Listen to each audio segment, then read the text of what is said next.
Sniper Elite has become a series synonymous with semi-realistic, tactical gameplay, punctuated with the occasional slow-motion money shot while you perform a vasectomy from a few hundred meters away. It definitely falls into a category of games I like to call gameplay first. The story, if there is one, is usually thimble deep, and as subtle as me trying to hit this fucking fuel tank.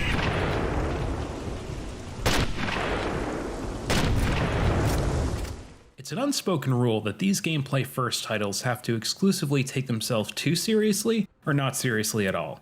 I gotta say, if we were to judge this book by its cover, with a name like Sniper Elite, I can't tell if it would be a leather-bound recollection of World War II's desperate twilight hours, or the gross magazine they keep behind the gas station counter. Developed by Oxford-based Rebellion Developments in 2005, also known for the Alien vs. Predator series, Sniper Elite received pretty decent reviews across Xbox, PS2, and PC, with most players citing the realistic combat and general ambiance and atmosphere of the world as the high points. Others mention the buggy missions and samey-looking level design as being key detractors from the experience. And on this channel, we're all about the experience, and if you want to have the best experience playing this dinosaur of a third-person action game, listen up. I bought this game on Steam, and outside of the tutorial, the game doesn't really hold your hand. There's a lot of trial and error. I consider this, and you'll hear this a lot during this video, to be a quirk of an older game, and something I consider to be part of the charm and experience when playing an older title. But I was wrong. The developers do explain how to play, in much greater depth than many modern games ever could, and they do this with the manual. For those folks in the audience who don't remember the days when game manuals were an art form, and not just a pre-order bonus, these are the small booklets that came with your game. Many often just contain the controls or advertisements, but the good ones? Oh buddy, the good ones are full of lore and art, where the reason your legs fell asleep on the toilet before Instagram thirst traps ever existed. The Sniper Elite manual is no slouch. It's fashioned to look like a military training handbook, and for good reason. You want to play this game, I consider it required reading. One of the things I complained about when taking notes was the absence of a lean function, since I couldn't see it in the controls.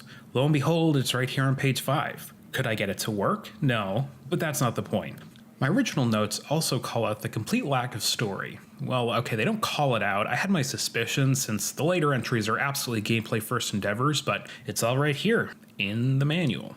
You get more of an introduction to the mood and desperation of Berlin in 1945, and your context for even existing here is spelled out by Martin Pegler, an advisor on Sniper Elite and chief weapons curator of Leeds Armories, UK. The more I learn about game development and narrative design, the more impressed I am by the ability for a writer to multitask with their work. Pegler gives us a fantastic introduction to the role of a sniper in warfare and goes over some of the do's and don'ts of the craft. We're getting both a real-life primer on the fucking best practices of sniping and being coached on how to play the game better. It's small details like this that I just love. The manual goes on to bring up controls and settings, treating us to a fantastic color display of screenshots and extremely detailed descriptions of all elements of the UI, weapon diagrams, and, in my opinion, the most useful section of the manual, the field notes. Trust me, if you're playing Sniper Elite, turn off the annoying tutorial reminders after the first 5 minutes or so and just read this section. Disabling vehicles and distracting enemies in particular will be of interest. These are topics here that are never even touched on by the game. Returning to the game settings, you're going to want to pay attention to these categories: redefined controls, game settings, and video. Also, if you need to have different profiles for cheats or something, I need to point out that your game settings for some reason are tied to your profile and not global settings for the game. What a weird choice that was. There are a few settings that I think are non-negotiable. Under redefined controls, take care to move keys closer to the left side of the keyboard. These are my settings if you want to copy them, but there's definitely room for improvement here. Under game settings, turn off the tutorial mode and just play the actual tutorial once or twice. The little notification pop-ups are pretty invasive and mess up the flow of the game, and anywhere you'd usually wish you had a tutorial, you can just make sure to keep interaction hints on and set it to novice or intermediate. Video is where the real important settings are. Resolution and desired aspect ratio are up to you. Personally, I did 1080p and 16:9, but some people have very strong feelings about 4:3, so to each his own. For texture detail, switch it to high. Don't even think about touching anti-aliasing. From what I can gather, because the game doesn't have VSync, once you turn on anti-aliasing, it starts up with some real fucky rendering on all 40 million frames your PC is computing because it's a game from 2005. See, somebody heard I didn't like 4x3 and the police are on their way. And in case you thought you'd be smart like me and enable VSync via your graphics card control panel, it doesn't work. But for video, everything else is up to you. The only asterisk I want to give you here is that the game does crash. As I said, it's not enough to hunt for a fix, but every 3 to 4 hours it will shit the bed. And this is coming from about 22 hours of beating the game and gathering footage. Cheats, like a game manual, can feel like a long lost art form, and they're one of the best parts about returning to an older title. If you want to cheat in Sniper Elite, there are 4 options. They all involve creating a profile with a specific name. As I mentioned earlier, your game controls are tied to your profile for some strange reason, so unless you feel like changing your video and control settings for every cheat profile, just create one and change the name of that. The 4 cheat flavors are as follows. Panzer turns all your bullets into rockets. Rat Bomb makes all the rats explode like a grenade when you shoot them. Stealth silences all your rifle shots. Note, this is just your rifle shots, and your secondaries will still make noise.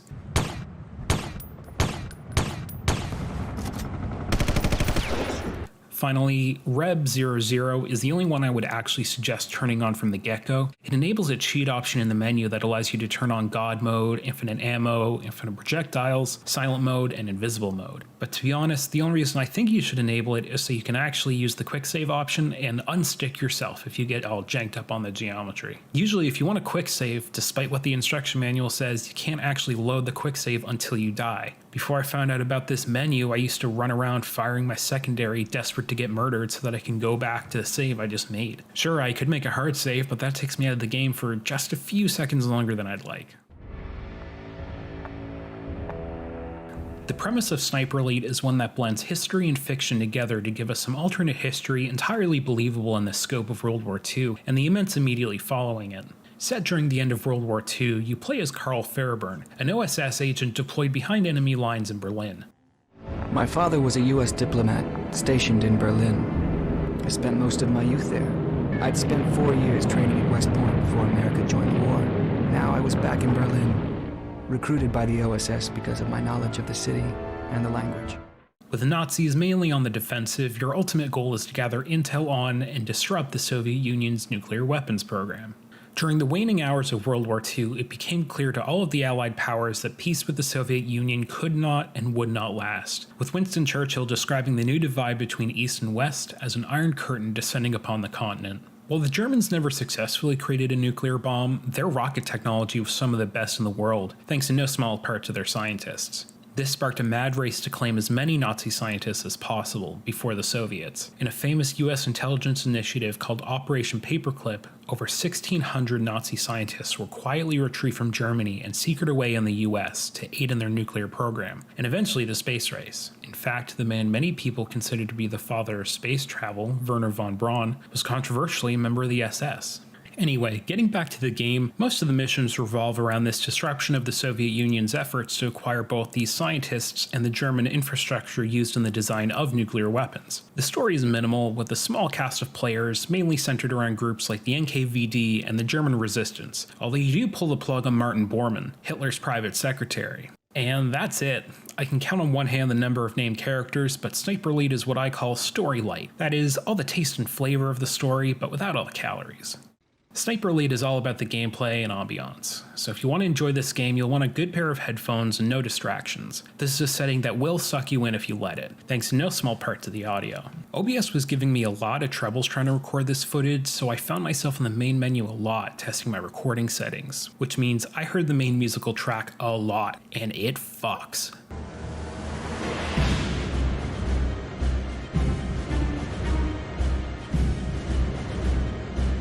I think it's clear that the devs value the ambiance and wanted you to be able to use verbal cues from enemies like whispering and footsteps to encourage a more immersive experience, but this is at the cost of there just not being a whole lot of music. There are some decent background tracks that can help set the tone of each level, but these are just loops. They have very defined start and ending moments.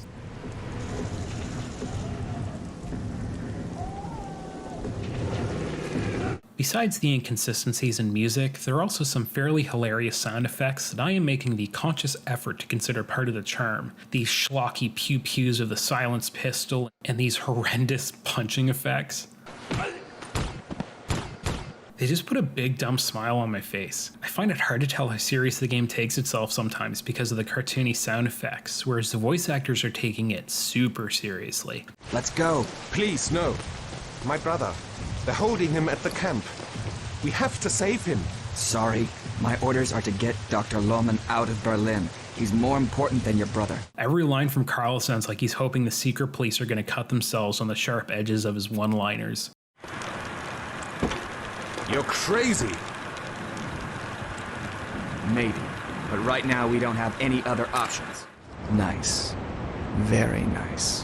What about the AA guns? On my list. The problem is that he's just so soft-spoken. This is Mr. Sniper Elite himself, but the only time I'd find him even slightly intimidating is if I heard that voice telling me not to come to school tomorrow. I suspected that this guy was just one of the developers hauled out of his chair for the role, since it almost sounds like he's hiding a British accent, but this is a professional voice actor. He's worked on everything from The Witcher to, oh my sweet merciful Christ. Where's the episode where Thomas and friends have to plug some fascists while committing acts of sabotage in war-torn Berlin? Wait, maybe... What's your name? Thomas.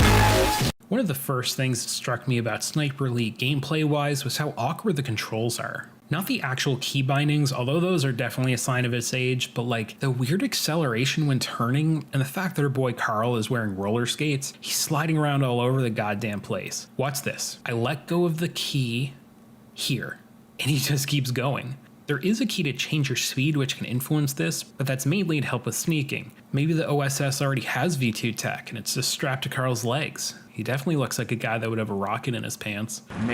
Maybe that's why both of his legs dislocate from his pelvis whenever he goes prone. Oh, speaking of sneaking, it's impossible. Okay, it's not actually impossible. You could probably go super slow and never get caught, but the Soviet secret police have Vulcan hearing and X-ray vision because they will always find you or hear you or see you. There's a little meter at the bottom left-hand corner that shows how concealed you are at any one point, but I don't trust it at all. The enemy AI is crazy overtuned, and oftentimes if you find yourself getting caught no matter what you try, it's because they're scripted to find you, and it's always at the most inopportune times. Don't feel bad if you feel like you need to break up with Sniper Elite after only a few dates. I promise it's not you, it's the Soviets. Anyway, when the mission starts out, you're dumped off with all your essential tools in a big pile. I guess they didn't want you to just spawn with everything because it removes some of your agency as a player, but why toss them in a pile? Give me weapon crates or something.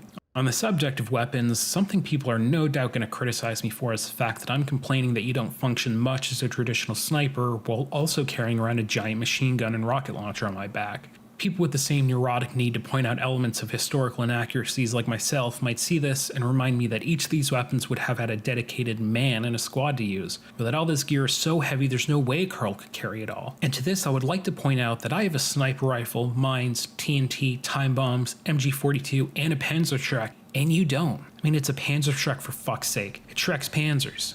When it comes to actual gunplay, I found it was easiest to keep your secondary weapon up at all times, since you exclusively use left mouse button to fire these, and right mouse button brings up your scope regardless of if your sniper rifle is equipped. So you can basically have the best of both worlds without switching between the two weapons. Speaking of sniping, this is where Sniper Elite shines. Shocker, I know. But for the time, it was so groundbreaking to have to factor in wind, aiming above your target if they're far away, just all the little stuff like that. As you progress through the game, you get access to different sniper rifles that mainly just have different zoom levels and scope designs. Got a little something for you. With all the latest rifling methods and experimental optics from Zeiss. If you're somebody that prefers to play a game on specifically higher or lower difficulties, the enemy AI is completely fucked, so I don't think there's much you can change there to impact your difficulty, but you can definitely make the game harder or easier in the little menu here before every mission. You can pick and choose what you want your sniping experience to be like. As I mentioned, you have a number of tools at your disposal, health packs and bandages to heal yourself, a bunch of different explosives like TNT, time bombs, and tripwire grenades. Perhaps intentionally, the controls to interact with your inventory and actually use any of these is a little finicky. It's not as simple as just hitting a key and dropping it. You have to open your inventory, cycle through to what you want, select it. Often there's more instructions after selecting it, like with the time bombs, then placing the item, then closing your inventory. Because of this, I only use these tools when I was absolutely sure I had time to kill and wasn't going to be harassed in placing something. For example, I had the best of intentions when it came to properly using time bombs, but because I had such a little confidence in my ability to tell time properly in this game, I more than often just dropped it, waited, and ended up just shooting it to blow it up. For the first couple of levels, I tried being really good and playing the game it was intended, but usually this would result in me playing the careful way, dying a bunch, losing patience, and convincing myself using heavy explosives was sniper elite-ish enough, as long as I throw the word surgical in front of the whole situation. Another small detail that bugged me was just completely inconsistent communication about what you can hide under and what you can't. There are some tanks and cars you can crawl under to hide, but most of them you can't. The developers sprinkled these throughout the levels like candy in a candy store. Why the fuck would I write that? Anyway, it's just frustrating. Give me more places to hide instead of making me prone slide everywhere. I can see Carl would fit. This man's like a $145, and I'm sure he can suck in the gut long enough to slide under this tank. In case you haven't picked up on this by now, Sniper Elite is wildly inconsistent in its level design. Let the opening level on the Karlshorst suburbs serve as the baseline. This is Sniper Elite's comfort zone. It doesn't really stray too far outside this. I don't think this is due to any lack of ambition on the part of Rebellion. It's very clear they're stretching their assets as far as they can realistically go, but genuinely unique levels are a bit of a rarity. Usually level flipping is done as a way to add length to a game, and in Sniper Elite it feels like the bland, urban level design is just used to let the game breathe between the larger set piece moments. The stagnation isn't always so in your face thanks to some creative mission types, but even then I don't know if they're really all that creative. Just slightly different from the bland run here, do this, then run back to where you started halfway across the map missions. A few I can definitely say were standouts are Brandenburg Gate, Karlshorst Reprise, and the opening to the Recover V2 Tech chapter. In Brandenburg Gate, this is the chapter where we finally knock down that pesky wall and create an open concept living space in Martin Bormann's cranium. The game has you sneak around guards and plant some TNT in the middle of the road around all these guys who don't notice it for some reason, for you to snipe to take out Bormann's entourage. While all the missions involve some sort of sabotage, this feels like the sort of thing a commando like Carl Fairburn would realistically do. The game even sees fit to have us take cover under this truck. Can you take cover under any other trucks in the game? What the fuck do you think? Keeping with the theme of sabotage and subterfuge making my nipples hard, Karlshorst Reprise is a standout not only for the level design, but for the sheer variety of tasks. Okay, the level design isn't all fantastic here. I couldn't tell you why there are piles of barrels in the middle of this field, but the game does hide some enemy soldiers that aren't as elite as you, so they're not too hard to kill. In this level, we get to infiltrate a restricted area, hide bodies, plant time bombs, and intercept a high-ranking officer for some documents before killing him. Believe it or not, and this is a little behind-the-scenes tip, it's not actually the gunshots that kill him, it's the GoldenEye 64 sound effects. Okay, so the Recover V2 Tech mission is found in one of those urban environments I was literally just bitching about seeing ad nauseum in the game, but they do something pretty cool here. There's an NKVD guard post you're going to assault later on, but for the time being, they're sending out motorcycle couriers, all of whom we need to intercept. With explosives. It was just refreshing to have the game let me proceed how I want. I know who's going to be where and at what time, so I can take them out however I wish. Of course, I almost always use tripwire grenades, aside from this one target where I fucked up my placement of TNT but got a sweet moving target kill. Since I started making these videos, I've been constantly surprised how my expectations of a game change the more time I spend with a title. I mean, I'm not going to learn. I've said this literally every script I've written so far, and I'm going to continue to say it, but we can't all be perfect. This particular thinking bit me in the ass when I first failed a mission and was greeted with the cutscene. Третье охранное подразделение конвою Бормана отставить! Отставить! В районе противник! Повторяю, в районе противник! I found it refreshing that a game allowed you to fail and had a contingency plan for when you did. They had some form of content lined up to show you why your actions influenced your failure. With Martin Bormann, for example, if you kill too many people in the Brandenburg Gate level, they call him and let him know how dicey the situation is and that he probably shouldn't make an appearance. Same with the Karlshorst Reprise mission. If you leave a bunch of dead bodies lying around, the high-ranking officer probably isn't going to want to stick around to find out what handsome son of a gun decided the bunker walls would really pop with a splash of brain matter. But I take it back. As soon as I fail, I want the game to slap me across the face and call me Stalin. The fact that I can fail and not find out for like 10 to 30 minutes is so goddamn annoying. It gets even more frustrating when you discover that while this feature, if you want to call it that, is baked in, what isn't is the abhorrently inconsistent scripting of enemies and objective updates. It's something you take note of every now and again, but in the missions where you have to hold out against enemy forces, you're going to be wondering if Sniper Elite crashed, you did something wrong, there's a fucking enemy just running into a wall somewhere. In a game called Sniper Elite, if I have to run around the map blind firing my PPSH to bring all the boys to the yard, there's something wrong. The inconsistency of enemy waves and messaging on the part of the game is astonishing. If I just finished giving my hollow points a tour of Bolshevik's brain cavity and I have to sit there for 5 minutes waiting to find out if I did something wrong or if I'm going to see another wave of enemies, I'm going to develop a fucking complex.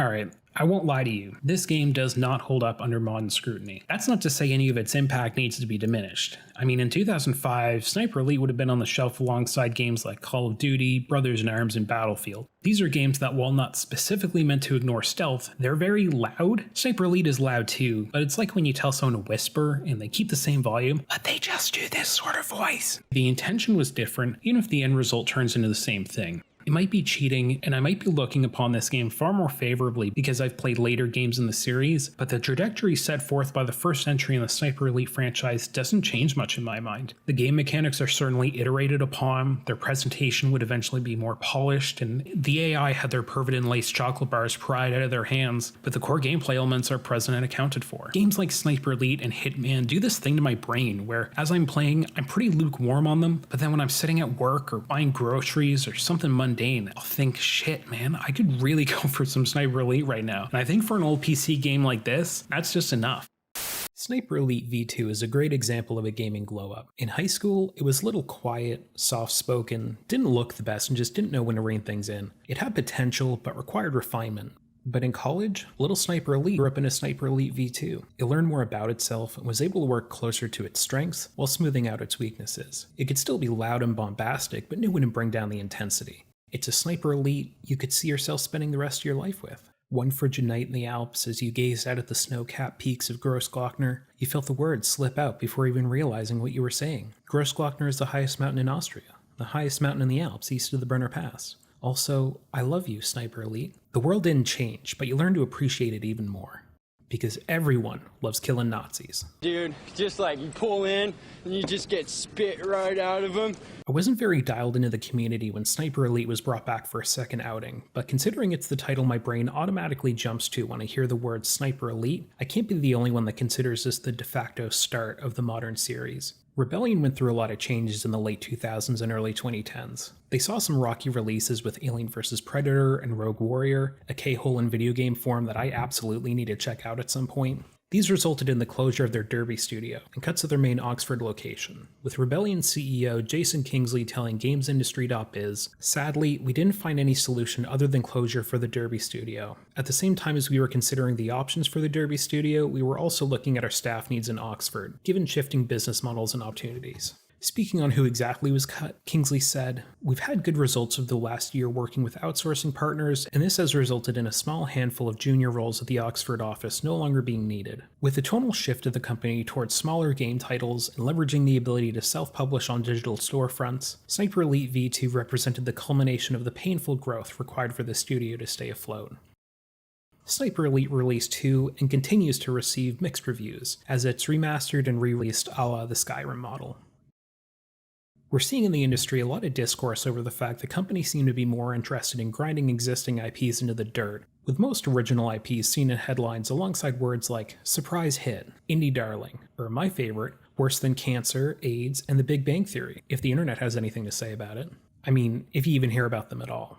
But if you take a right at development hell and a left a cult classic, in that intellectual property no man's land, you'll find nestled a bomb that will explode or, well, bomb, which is bringing older franchises back to life. It's not a terrible idea to pitch to investors since you already own the IP and can show some metrics for its success. It won't freak out your development team as much as putting out a call for ideas, which can signal to your staff that things are not going so hot, and you might already have a baked-in audience with low to no expectations. Actually, come to think of it, these are the best conditions. Otherwise, you get a Half-Life 3. To address a fact that some people might not like, I am using the remastered version here. My argument is pretty much that this is just a remaster and not a remake, which means the underlying engine has not been changed. It just has a new coat of paint, potentially runs better on newer hardware, and includes all the DLC content. It's like a Game of the Year edition with better graphics. This is now the expected standard for people who jump into the series, so I might as well start here. Also, for older titles, I don't critique graphics in a traditional sense. I care more about visual style and storytelling and the nuances that come with them than the actual nitty-gritty post-processing details. I know a game from 10 plus years ago is not going to look as good as a modern game, which is why my analysis usually turns to that of level design and other game mechanics. But while we're on the topic, I figure we should discuss the actual differences between the two, so you can decide if I'm a tasteless swine or A pretty cool guy who isn't afraid of anything. The OG version of V2 isn't available anymore, as Rebellion ditched it once the remastered version was released, which might be enough of a reason in and of itself for you to try and find a used copy of V2, as when the remaster came out, it got review bombed for being a cash grab. Personally, for what you're getting, I do think $40 Canadian is a little bit high, and I would wait for a sale personally, but if you own the original copy, you can upgrade it for $11.49. I don't know how much that is in freedom dollars, but I don't imagine it's too much. As previously mentioned, the main differences are the inclusion of DLC missions, which will cover weapons and characters. By the way, I was so confused looking this up after the fact because I'm an idiot who never checked the map beforehand and completely missed this loadout screen. Anyway, I think the DLC missions alone make the remastered version worth it. It's essentially 4 more missions that feel very different from the campaign offerings, but in all the ways I craved. It's like wanting to eat something sweet after you eat something salty. If something sweet were doming Hitler in the Alps.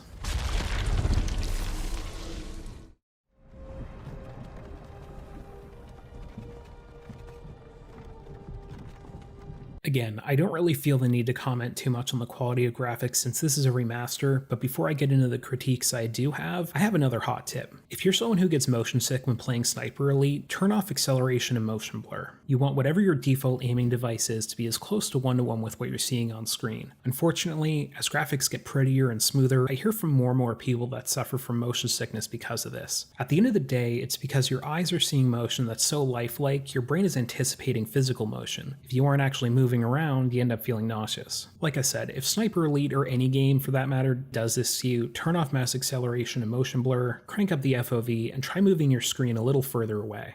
My complaints about the graphics are few and far between. Overall, the fresh coat of paint is nice. People still sometimes look like they just forgot to turn the stove off. I don't know what everyone is on, but whatever it is, I think it just kicked in.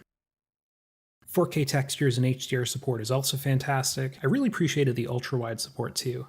There's also a photo mode, which I don't use or understand, but I love its inclusion just for the folks out there who like that sort of thing. Y'all are mad lads, but I support you. One annoyance I did have with these textures comes with the territory of a remaster, which is where the newer textures just aren't exactly the same size as the object padding is in the actual game space. Like here, where I'm trying to shoot this rocket that's propped up against a container. I can see straight through it, but there's obviously a mesh or something in the way because every time I fire, I can see the ricochet marks. Also, because of this, it can be a little tough to judge sightlines when you're in cover. Oftentimes a guard will come just way too close and see me when I'm not entirely sure I was poking out far enough for him to have spotted me. Maybe it's because some pieces of cover glow blue when I get close. The work done with the audio is some of the best and most immersive in the series so far.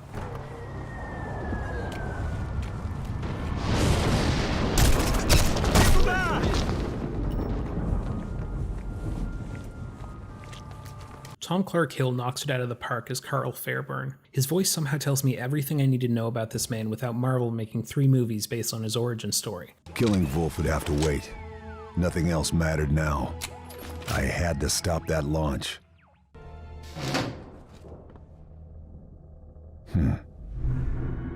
It's an old trick, but a good one.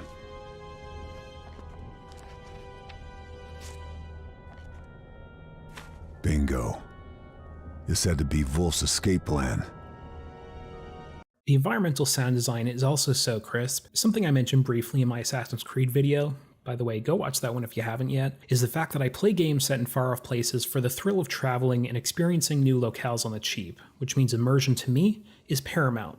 Plus, good environmental sound design in my mind is subtle, high quality, and reactive to the player. My favorite moment of this in V2 was when entering any enclosed area that was mainly brick. The shouts of enemy soldiers, gunfire, footsteps, just everything blended together in a sort of violent harmony.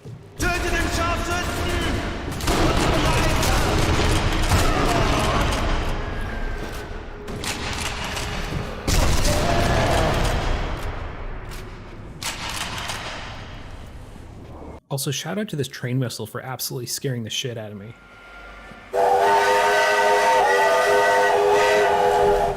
They also used the audio to tell some of the stories of the soldiers still stationed in Berlin. I really enjoyed sneaking around enemy-dense areas because we get to hear some of their banter and it really fleshes out and humanizes these soldiers. Ist eine Frau aus Berlin rausgekommen? Ich weiß es nicht. Nicht wesentliche Kommunikationen sind verboten. Wenigstens keine schlechten Nachrichten, oder? Keine Nachrichten, das ist alles. Ich will nicht daran denken. Не чувствую. Нас будут встречать в Сталинграде как герои. Героев? Можно подумать, у нас был выбор. А я вижу, война не убила твое чувство юмора. This last clip in particular is just awesome for a history nerd like me. Eine Zigarette. Mehr will ich gar nicht. In Ordnung. Dann gib mir deine Schokolade. They're talking about trading cigarettes and chocolate, which gives us a fantastic glimpse into the underground economy that springs up in every conflict, which is ration trading. Everything from the prime MRE menu items to chocolate and candy, cigarettes, coffee, drugs, alcohol, anything and everything was up for grabs, even down to the clothes on your back. It's a great little detail that reminds us how important it was for these soldiers to try to emulate home and normality to keep their spirits up. If you're just coming into V2 fresh off of Sniper Elite 1, the first thing that you'll notice is overall movement feels less like completing a twisted biathlon at the World Figure Skating Championships. You no longer slide everywhere, moving when prone isn't almost faster than crouch walking. Running in V2 is something I rarely felt the need to do, both because you get into this awkward Gears of War style charge where the changing directions can be stiff, but also because the default walk speed honestly feels just right. If you're someone who can aim with any sort of accuracy using a controller, I definitely think the controls would be best on a gamepad. I just think the scope handles a lot better using a mouse to aim, but that's personal preference. One thing I really wish the controls would allow is for you to pick a dominant shoulder to square up with. There's a few times where I was hiding behind cover that didn't allow me to snap onto it using the cover system, where the enemies were running around the left corner, and I couldn't see until it was too late because of just how much space Carl takes up on the left part of the screen. I wanted to compare the differences in level design between Sniper Elite and V2, but as I started writing my list, I realized it wasn't going to be such a simple ordeal. I figure as I go through a list of my notable level design changes, I would do it against the backdrop of the DLC mission Neudorf Outpost, which I noticed as I wrapped up my first playthrough is a recreation of Karl's Horst Reprise, one of my favorite levels from the first one. The most important thing to notice is that Rebellion has seen the light and opted for quality over quantity. V2 has less levels, sure, but in those levels there's less of an open world and more of an open but still linear world design. This is a change I think Sniper Elite needed at this point in its history. With a smaller surface area, for lack of a better word, more care and design can go into specific enemy encounters. This helps to make the game feel more cinematic from the ground up, whereas the first one really only tried to attempt this from a cutscene and storytelling perspective, and with a few of the encounters.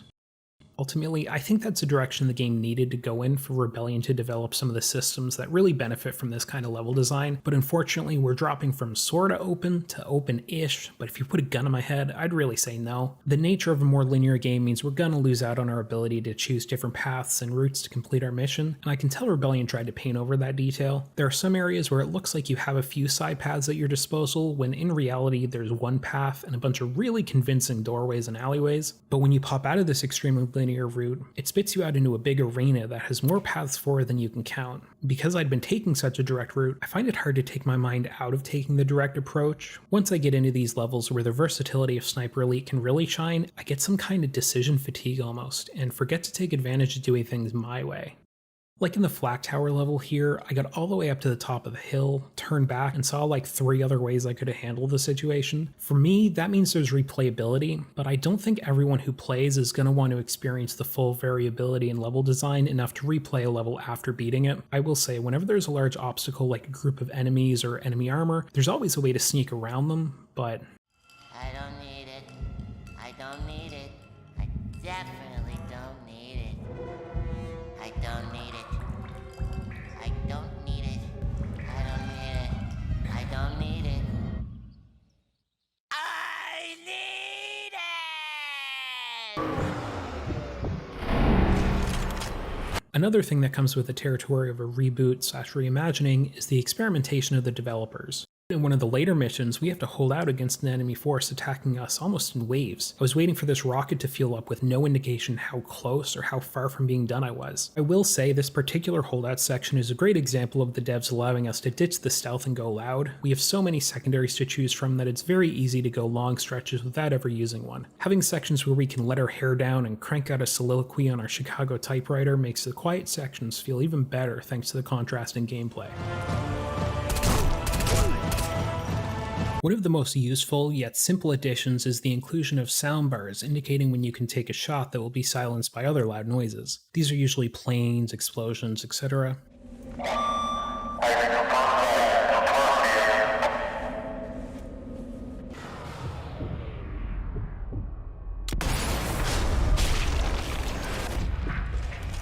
This mechanic apparently was in the first one, but there is no visual indication when it was okay to fire. In fact, when I looked it up, a good amount of people just claimed it was all guesswork. Regardless, one of the things I mentioned in my first video was that I gave up on trying to be stealthy fairly quickly once I realized how much of a chore it was going to be. But this visual indication of when you can take a silenced shot or not completely changes things for me. I'm much better at surveying a situation and coming up with a plan of attack.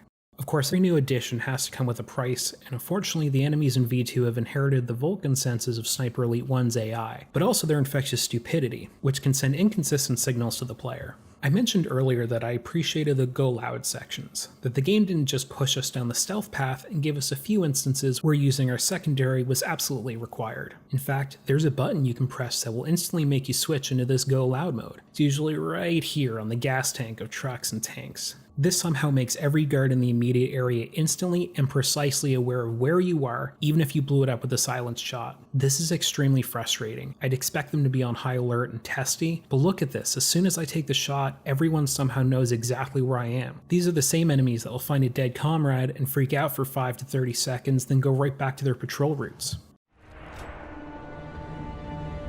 When viewing through your scope, holding your breath gives you a little rangefinder that will not only steady your shot and slow down time, but adds a little diamond on screen that you can use to line up your shot. I'm sure there are purists that resent this inclusion, but I hear there's a physically disabled kid who wants an accessibility mode in Dark Souls, so they're probably still freaking the fuck out about that. Besides, it's not too hard to eyeball most shots once you get a feel for the map. It can be useful for when you've got some of those one chance shots that you can't afford to mess up. Something I noticed as well was how often I actually used my binoculars in this game compared to the first one.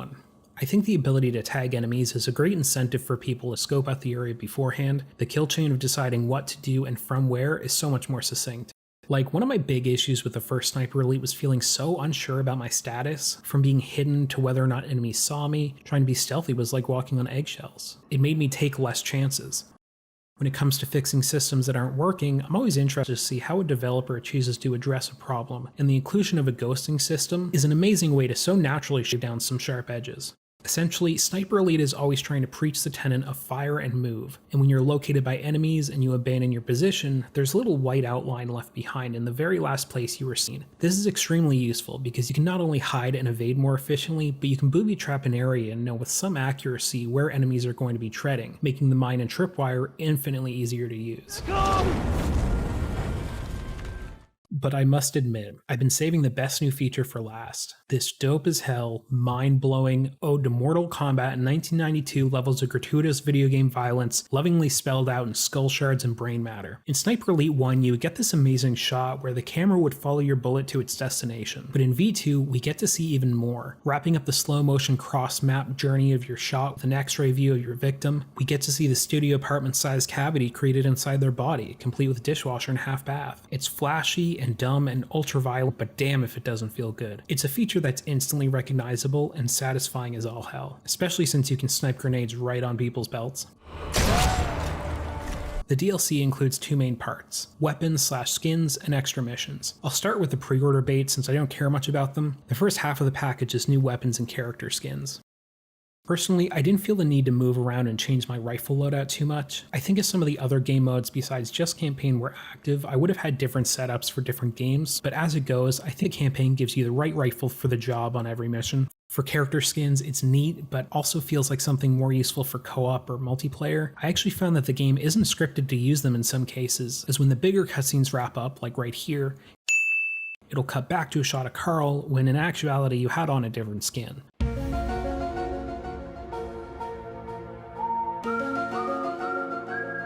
Where the DLC is really worth having in the game is for the extra missions. They aren't so much like the campaign missions where there's a lot of ground to cover. They're usually set on large maps with multiple objectives. It's actually disappointing that they wouldn't have initially been available for people who played V2 back in the day, because they are fantastic displays of Sniper Elite's sandbox. There are 4 DLC missions, and I'll give you a brief rundown of each in order from best to worst. Landwehr Canal is my favorite of all the DLC missions. We start out by sneaking through the remnants of this blown out building, killing guards as we go, and then we get just this vast, sweeping area to survey. I don't put too much stock in the if you can see something in the distance, you can go there sort of open world design, but when it's a game like Sniper Elite and you have to account for all that space and all the enemies in it that might hear you, it's some of the best in the series. Neudorf Outpost is the one I mentioned was a remake of Harlshorst Reprise, and I'm embarrassed just how long it took me to figure it out. The game plan on this one is pretty much just sneak in, plant the explosives, and get out. Nothing too difficult, but this one takes the concept of shooting fish in a barrel and puts it on fantastic display. I think if you wanted to see the divergence in just how different players tackle different objectives, this is the map to stick them on. With a name like Assassinate the Führer, you don't get bonus points for successfully guessing what this one's about. That's right, in what would become a series staple, we get to kill Hitler. This is one of the smaller maps. You sneak through this train station before posting up on a hill and taking aim. This one is close to just a pure shooting gallery, as you're knocking them down as soon as Rebellion can set them up. This goes third just for the lack of variety. How it feels to chew 5 gum. St. Pierre honestly feels like the weakest of the bunch. It's a large map, but it's just so empty. You have to take out a particular Nazi general and recover documents from his body. The game has you hold up in a church to take the shot, and me being me, I booby-trapped everything. I set this bitch up to blow. I put mines everywhere and just generally burrowed myself in for a fight. And like no one charged my position. I had landmines on every entrance, not a single one blew up. 0 out of 10, no stars, get in the paddy wagon. I don't have too much to say about kill tally. I think it'd be a lot of fun if you had people to play with. It's like a horde mode style challenge with waves of enemies attacking a central base. Seeing this mode, it's not hard to see where the impetus for the Nazi Zombie Army series was. That or this system was already made and they just tacked it on. I'd love to cover multiplayer, but the scene online ain't exactly poppin'. I could do a custom lobby, but the group of friends I have is small, and I don't want to shrink it even more by insisting people pick up the V2 remastered for a single video section. Hitler's war machine, once unstoppable, was now on the retreat. Because V2 is meant to serve more as a slight reboot of the series, the overall story is very close to what Sniper Elite 1 was. Much of the initial vibe can be felt in the opening cutscene. V2 keeps to the retro newsreel motif, but elucidates more of the context for us actually being in Berlin. We're treated to an introduction of Operation Overcast, the predecessor to Operation Paperclip, the plan by the American Office of Strategic Services, or OSS, which I get into a little bit in my Sniper Elite 1 video, which is linked right here. Maybe you go check that one out, Slugger. Don't worry, we'll wait for you.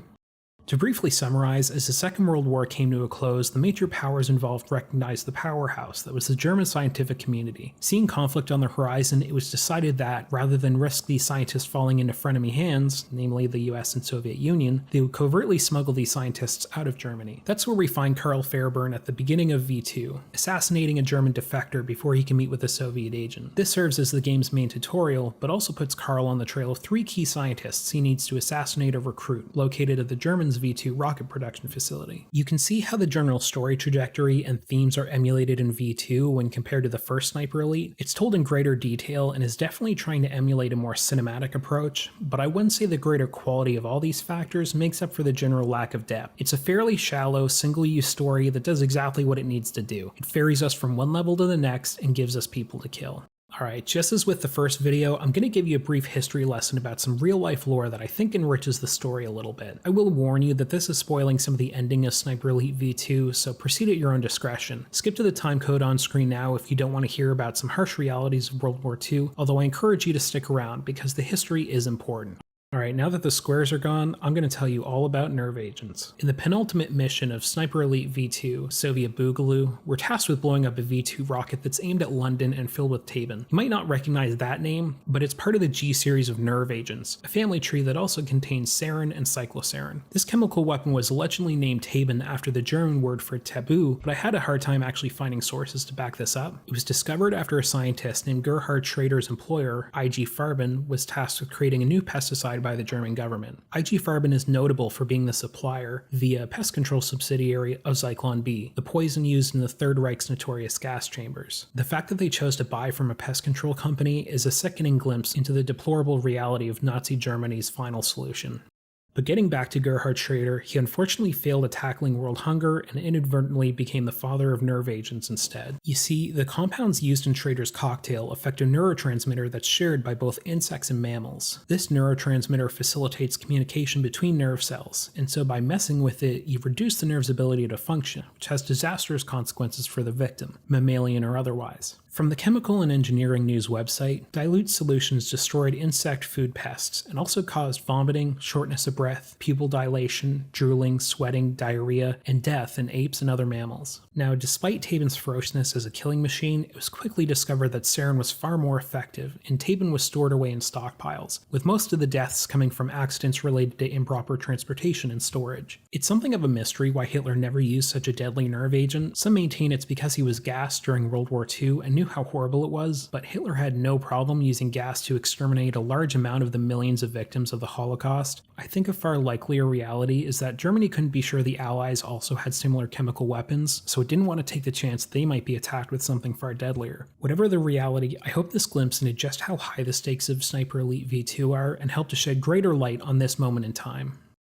Although the story premise is just a retread of the original, I have to say that I think it was done much better here. It's not just that we have more convincing characters or anything, but the threads linking all these missions together are always being pulled in one way or another. The first game felt more like a series of stories that are tangentially related, only a few of them continued from mission to mission, propelled by events we got to see, whereas in Sniper Elite V2, the events of the first mission act more as a domino for the story. Every mission is occurring because of something we saw, heard, or shot in the one before it. Because our missions are linked together, our actions and the scope of our overall goal is far more impactful. It really feels like we are the only people who can do this. When I'm sent to kill someone or find some documents, I understand why and where I fit in the chain of events necessary to halt the Germans and Soviets. I think they call this feeling synergy. Also, having Carl be the one narrating the introduction to each level was a great idea. Whether it was Rebellion's intention or not, this allows us to step into the shoes of a named character who isn't just a silent protagonist. Once again, I have to commend the work of Tom Clark Hill. He just is and will always be Carl Fairburn to me.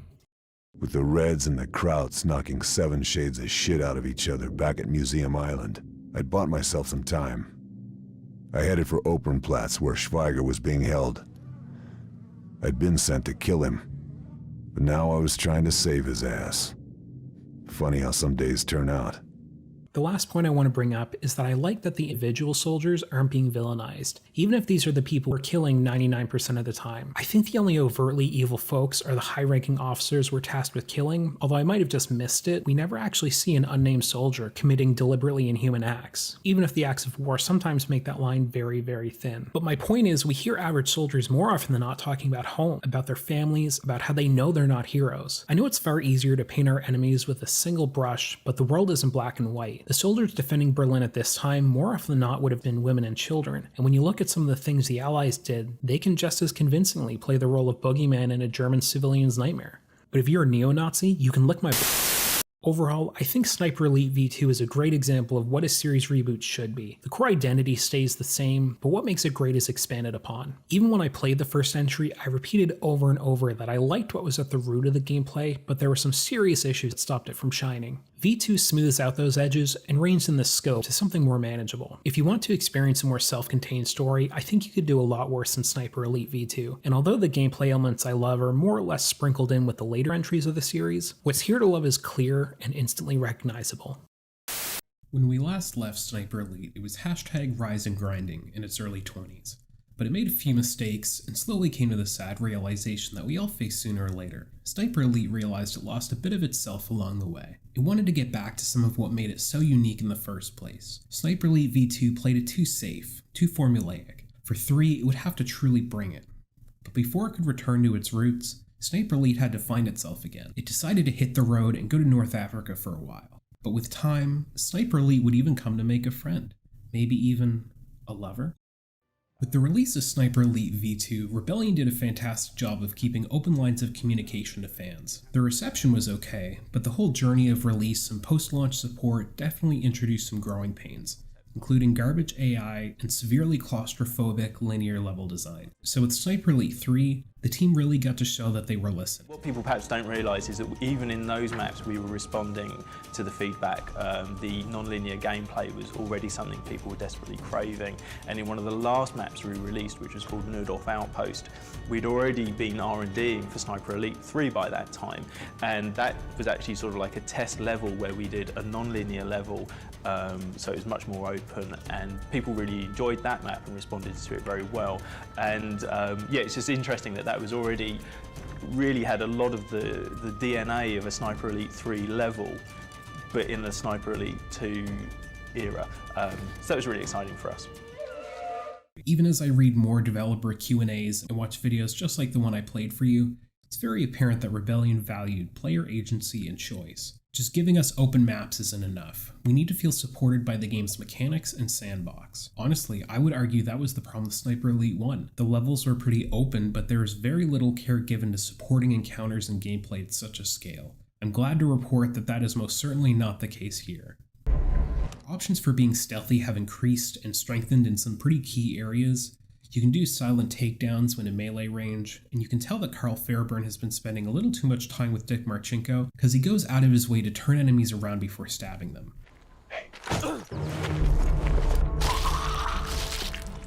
Between his new edgy dialogue and sudden preference to look a man in the eyes as his soul leaves his body, I think we need to find Carl here someone to talk to. Overall, the theme of Sniper Elite 3 and the new gameplay inclusions revolve around making me guess less, and I really appreciate that. There's an eye icon in the lower left hand corner that you can use to judge your visibility, and makes keeping the shadows much easier. The shot masking noises are back with a twist. This time around, you can actually seek out opportunities to create these loud noises. You can sabotage generators from afar to give you a few seconds to squeeze off some shots, but the same goes for loud explosions you can set up to kill two birds with one stone. My favorite was waiting until I got to a location with a vehicle that I could obviously use as an explosive domino to just cause utter destruction.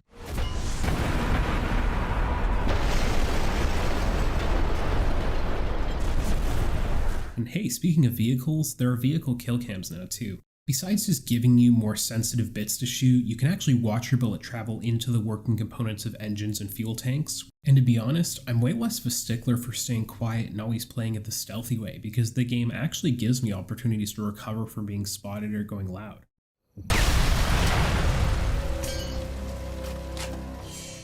The new relocation system is a bit like the one in Assassin's Creed, where enemies will go from being passive to searching for you, and as long as you're not in plain sight, it's as simple as finding a decent hiding spot and waiting a few minutes. In fact, you can get a shot off totally unsilenced, and as long as you're somewhat concealed, enemies will more or less just scramble for cover. The devs always said that the point behind Sniper Elite was to capture just how terrifying snipers are to the enemy, hence why the X-ray kill cams are so gratuitous and brutal. And of course, the addition of an open world means it can be harder to curate smaller narrative events for the player to experience. So some found narrative is introduced that allows you to read about certain events from the perspective of both the Axis and the Allies. Like here you get to read the passive-aggressive exchange between an Italian and German officer about which composer is better. Carl didn't care for either of these options. And although there are fewer narrative events to experience, there are way more opportunity kills sprinkled throughout.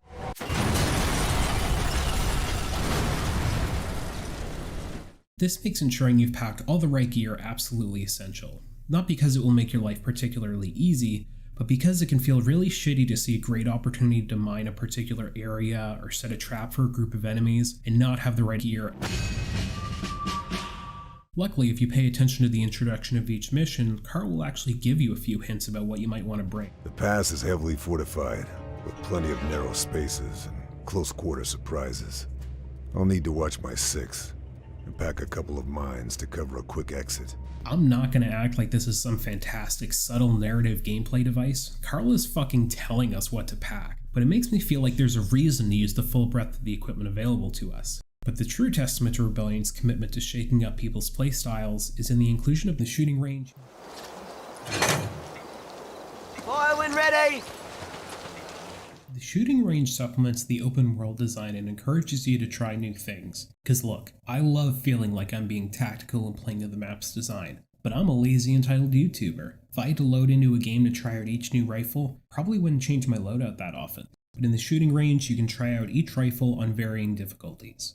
There are little challenges you can complete here, but that's not really my thing. Something I do think was a fantastic idea is the ability to change between actual game difficulties totally on the fly, allowing you to see how each rifle handles as the shooting mechanics get more complex, as well as get in some practice in a safe environment to really perfect your loadout. When you line up all the secondary weapons, it can really call out the redundancy. Because when you need a particular weapon, like a Panzerschreck or an automatic weapon, the game does a pretty good job of providing it somewhere in the level for you to find. That's something I gotta give the developers props for. These don't feel like extremely empty maps.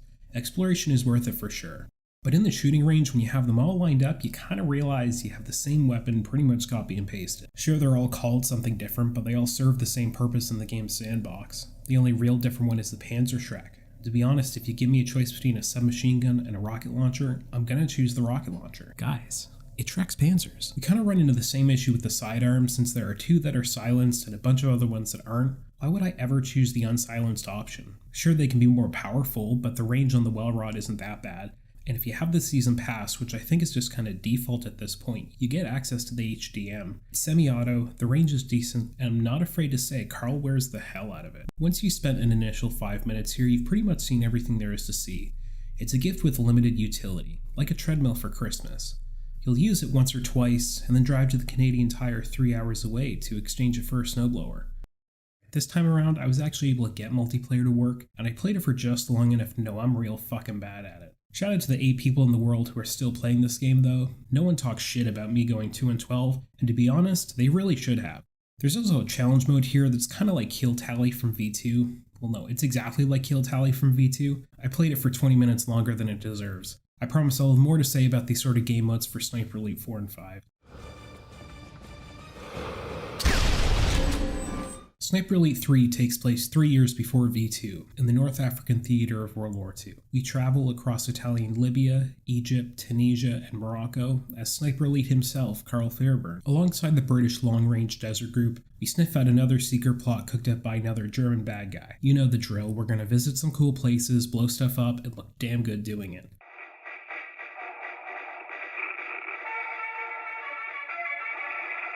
Okay, from this point on, we're going to be spoiling the hell out of the rest of this game because I want to give you a brief overview level by level of each mission. And maybe if you're good, Daddy will give you a little history lesson or two. The first mission, if you can even call it that, is the Siege of Tobruk, and it's more of an extended tutorial. I'm a little confused because this mission is called the Siege of Tobruk, but this is June 1942. The siege is over. What we're playing through is the Fall of Tobruk, which is where the combined German-Italian forces led by Erwin Rommel recaptured Tobruk, along with 33,000 Allied POWs, consisting of Indian, South African, and British forces. Anyway, Carl is sitting in a dark room updating his live journal and slowly building his rifle when he's rudely interrupted by a British soldier. Snipers! Ah! Stop! I could have dropped my croissant! You go through a series of tutorials where we learn how to snipe by taking out the most unintimidating soldiers yet. They're just dudes in khaki shorts and long socks. Actually, on second thought, they get exactly what they fucking deserve. We take out a truck and then we begin the stealth tutorials. It does a pretty good job of emphasizing the non-linearity of the level because we get 4, count 'em, 4 Nebelwerfers we gotta take out, and for our hard work we're treated to a title screen while we watch Axis forces roll in like they own the joint.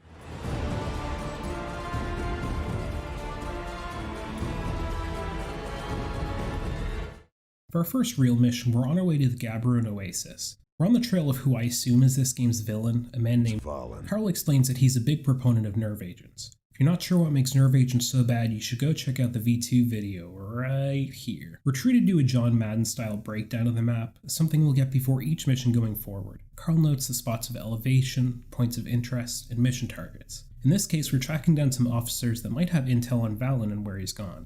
Gaborone is a big map, but like a third of it is water. It's fine because this level, and honestly most of them, have lots to see. They're extremely visually interesting and have very distinctive features that set them all apart. The oasis itself is very, I want to say mysterious. There's a fog coming off the water and we're traversing ruins that have been here for who knows how long.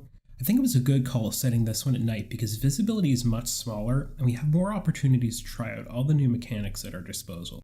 It all culminates in an ancient temple where I absolutely did not draw too much attention myself and end up building a wall of corpses. I'm shocked you would even accuse me of something.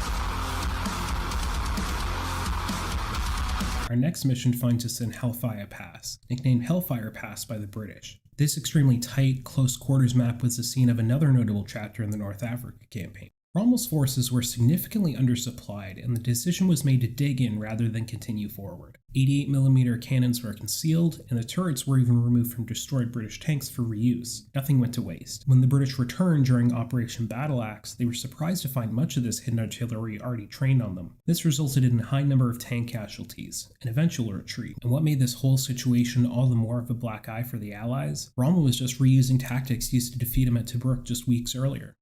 The Hellfire Pass we're dropped into is one of my favorite levels in any of the games we've looked at so far. Is it because it rewards taking it slow and observing the different AI routines? No. Is it because this is some of the best use of verticality and sightlines we've seen thus far? No. Is it because I can get under every truck I can find totally unobstructed? Okay, the answer is yes, but I kind of regret building it up like that, because it doesn't sound that impressive. But Sniper Elite 1 Carl Fairburn would have a 50 caliber cartridge in his pants. Right, Carl? Maybe.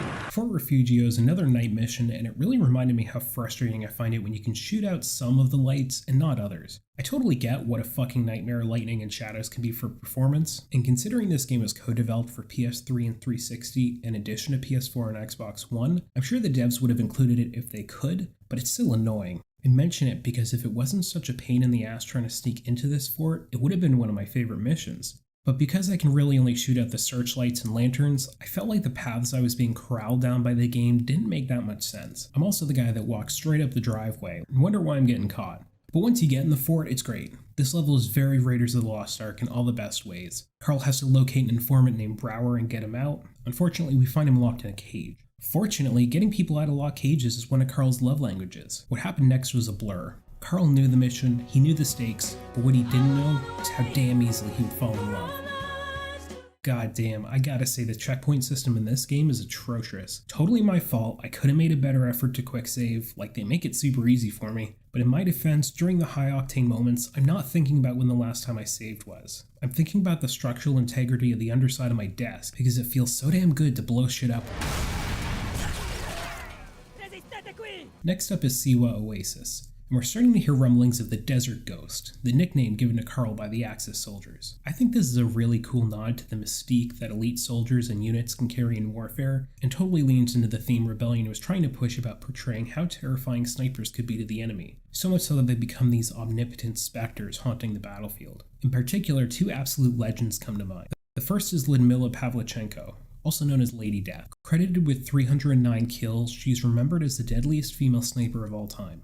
In 1941, after Germany invaded the Soviet Union, she left Kiev University where she was studying to become a teacher and requested to join the Red Army's infantry. Although she was encouraged to become a nurse instead, Lyudmila refused, and after attending a 6-month sniping school, was assigned to the Red Army's 25th Rifle Division. Due to weapon shortages, she was equipped with only a single frag grenade. But after a wounded comrade gave her his Mosin Nagant 1891 rifle, Lyudmila quickly proved herself to her comrades by shooting 2 Romanian soldiers over a quarter-mile away. By the end of the Siege of Odessa just a few months later, she'd racked up over 187 kills. When a German attempt to bribe her with chocolate and an officer rank in the German military didn't work, they instead threatened to tear her into 309 pieces. Not only did this not faze her, it delighted her, because it meant her total kill count was known by all.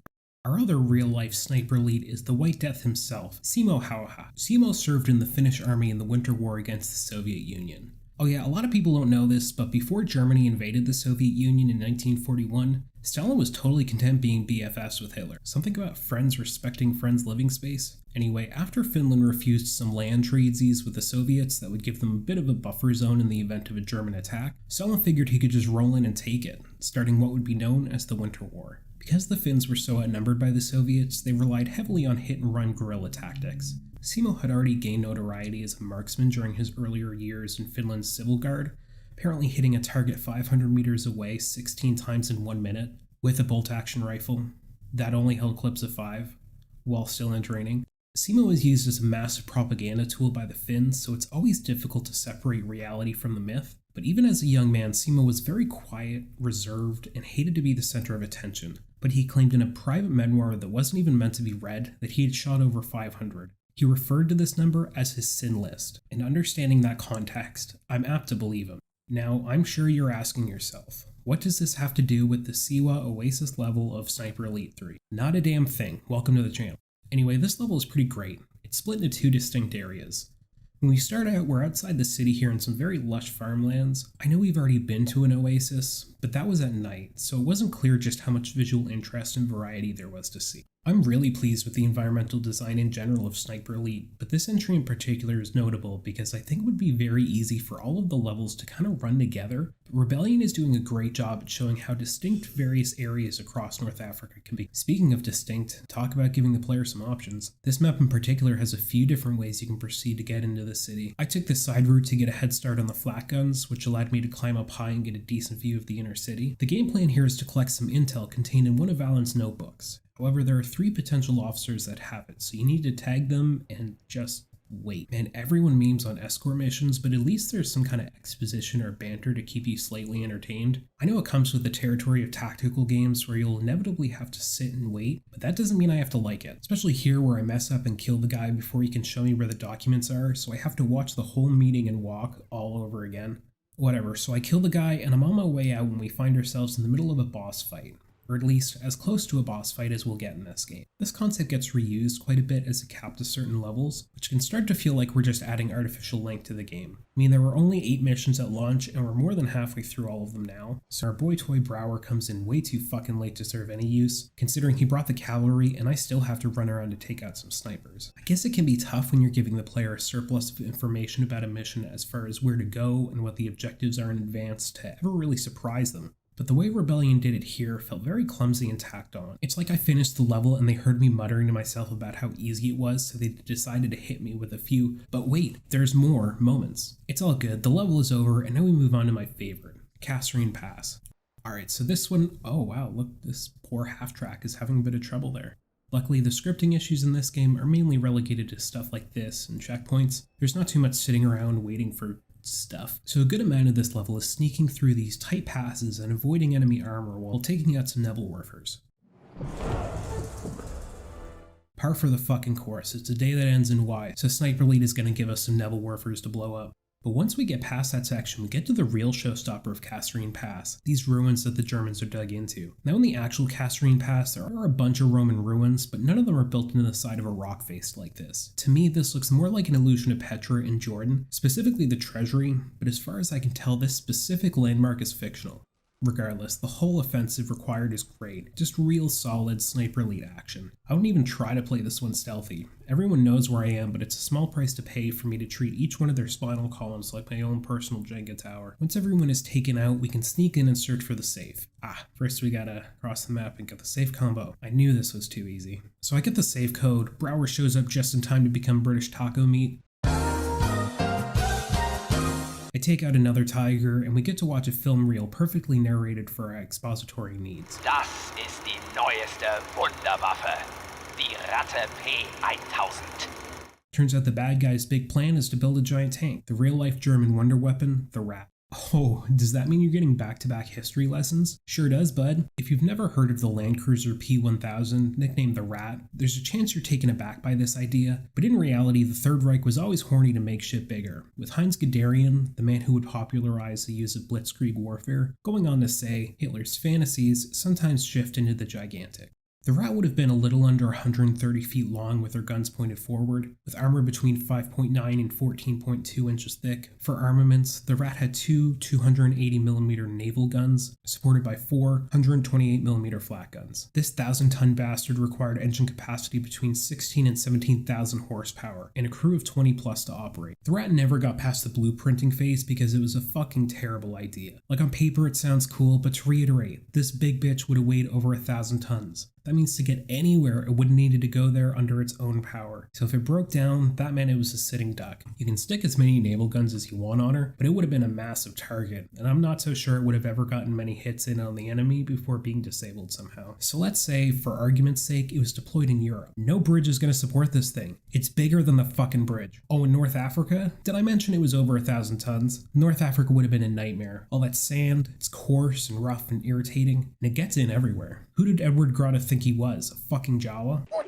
So yeah, that's the Rat. Sorry to burst your bubble. In the last video, I've talked about how legitimately terrifying nerve agents are, because, well, they are. But but I'm not about to pretend this was ever a legitimate threat to the Allies. To be honest, I think Carl knows this too, but after scooping up what was left of Brower into a half-liter Ziploc bag, I think he's going along with it simply as a means to an end. Alright, our second to last mission is Pontefract Airfield, and fuck me if this isn't a showstopper. It starts out with this great nighttime stealth section, just so many opportunities for sabotage and subterfuge. You really get to live out your fantasy of being the #1 snipe snake, Sergeant Slither. For me, this map really kills it when we're able to go down into the bunkers and sneak around these labyrinthine tunnels. We let some prisoners go, take some more guys out, get caught, and get caught some more. Also, I'm running into one of the issues I'm not a fan of having in Sniper Elite, where the meshes aren't matching up with the textures, or there's some kind of black hole that's stopping my bullets from hitting their target. I had to reload a few saves just because I kept exposing myself trying to take out these snipers. Whatever, I can live with it, because we get one of the best moments in Sniper Elite history in this level. Our boys in the LRDG roll up to start the party, and it's a no-holds-barred shooting gallery. Everything's blowing up, and I'm getting double and triple kills. It's just awesome. Even when I once again forget to save in any capacity and have to start the slaughter because the checkpoints once again blow, I didn't even mind that much. This is a lot of fun. Having to sneak around and take out the armor that rolls up at the end to escape really just is icing on this very sandy cake. I'm on cloud 9 right now. And because they're dedicated to not letting a partial go to waste, Rebellion sticks to the landing with an awesome final level. Set in the side of opposing cliff faces, Rat Factory has us ducking into industrial drafting and production zones and some pretty jaw-dropping natural features to create just a really great level, both in looks and functionality. I think if there's one thing Rebellion really started to nail right around this game was the sightlines. I don't care how unlikely it is, I'm going to make these shots. Give me a fraction of a chance and you can bet your ass I'm going to try it. There's actually been a few times now when I was able to maneuver into positions and take out certain enemy emplacements from across the map with just a well-placed shot. It's like Rebellion is able to tap into a power fantasy, but because it's a tactical shooter, they understand the fantasy relies more on finesse and intelligence rather than run and gun gameplay. So we fight along through the cliffs and finally come face to face with... Soika? No. Wagner. What the fuck is his name? Valen. Yes, Valen is his name. Thank you. Honestly, it's kind of funny that his name is so generic and unforgettable because if this were a movie, he'd absolutely be played by that one guy who always plays generic and forgettable villains. Now I gotta figure out who. Neil McDonough. Yeah, that's the guy. So he monologues instead of blowing a hole in Carl's brain, which gives him time to get away and get all up in that mountain's guts, where the rat's being constructed. I like the environment here, but not the gameplay it brings, if that makes any sense. There's just too many sightlines and opportunities to be seen by enemies in places you weren't expecting. As far as I'm concerned, this is just me having to take my medicine. I feel like I'm immersed. I like sneaking around and taking my time. Sometimes you gotta be extra careful and reload a few saves, no big deal. So I sneak around and place 4 explosive pouches around the hangar, avoid enemy fire while running to safety outside, finding a nice little breakfast nook to do some pest control.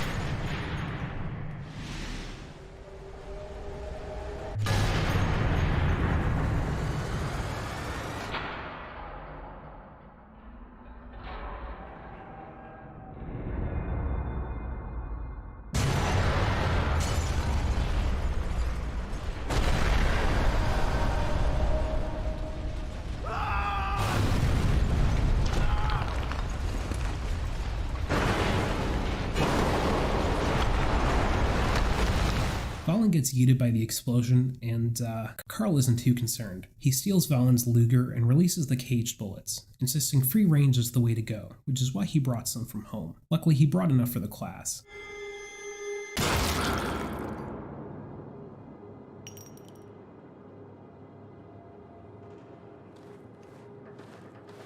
Valen is dead, and the rat is destroyed. Damn it, why is Carl so fucking cool? Alright, the first DLC mission is the one we all saw coming. This entry's level of the Let's Kill Hitler level, but my enthusiasm quickly died out because of one absolutely asinine mistake. Before I explain this, I need you to understand, I am fully prepared to call myself on my own shit. I'm bad at games, okay? I'm dumb. I'm lazy. But I am not going to take an L on this because this fucking door drove me insane. You've been watching footage of this game literally from start to finish, and I have to ask you, did you ever once see me open a door? Did you ever once see a prompt to open a door? Hell, half these houses don't even have doors. When I was running around for, I swear, a good 10 minutes, checking my map, wondering if there's a secret entrance or some way I can't see to proceed to the courtyard, the thought never once crossed my mind to start trying doors to see if I could open them. The game never taught me this is something I can do because it's not. Oh, sorry.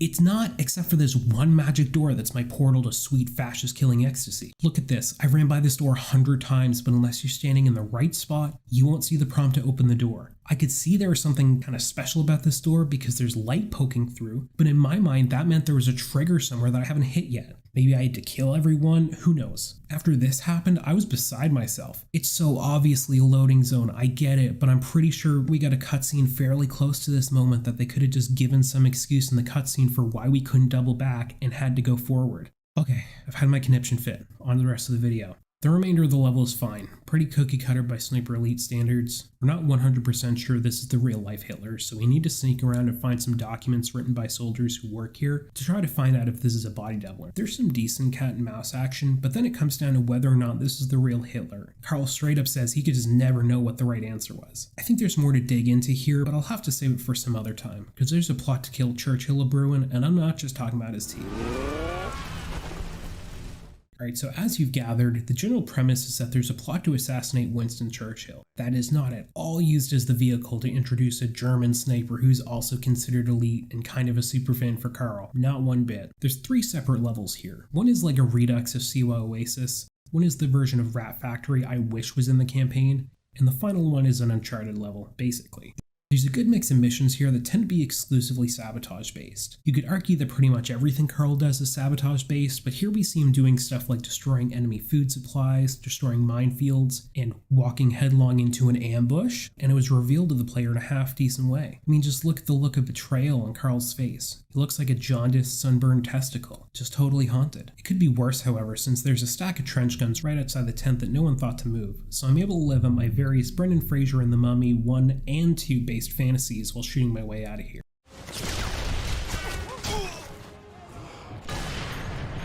The next level is the one that reminds me a lot of Rat Fact, so much so that when I was doing my write-up of that level, I was constantly getting the two confused in my head. What it does really well is give us a trail of readables about our new bad guy, really driving home the fact that this is a super bad guy who has live targets run around the shooting range for him to practice on. But I immediately forget about its flagrant disregard for human life because we get access to a new secondary weapon that would work wonders in my own pursuit of flagrantly disregarding human life.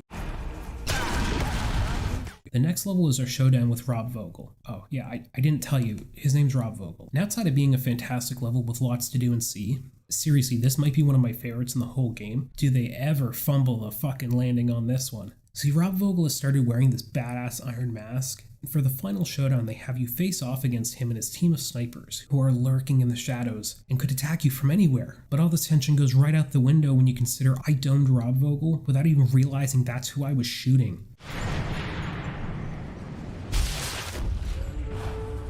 Rob Vogel is dead.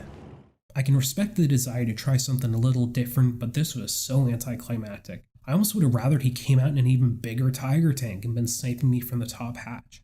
At least then I would have known I was facing off against him. Well, there you have it, Sniper Elite 3. I think we're finally digging into gameplay that's very close to what we get in 4 and 5. That's thanks in no small part to the work Rebellion did to tune those gameplay systems and course correct from V2. Like, the actual lessons they learned and how they treated this franchise going forward can be seen in the actual game design. Of all the improvements made to the Sniper Elite formula, even more so than the open-end approach to level design and any sort of new gimmicky kill cams, they fixed the problem of being caught.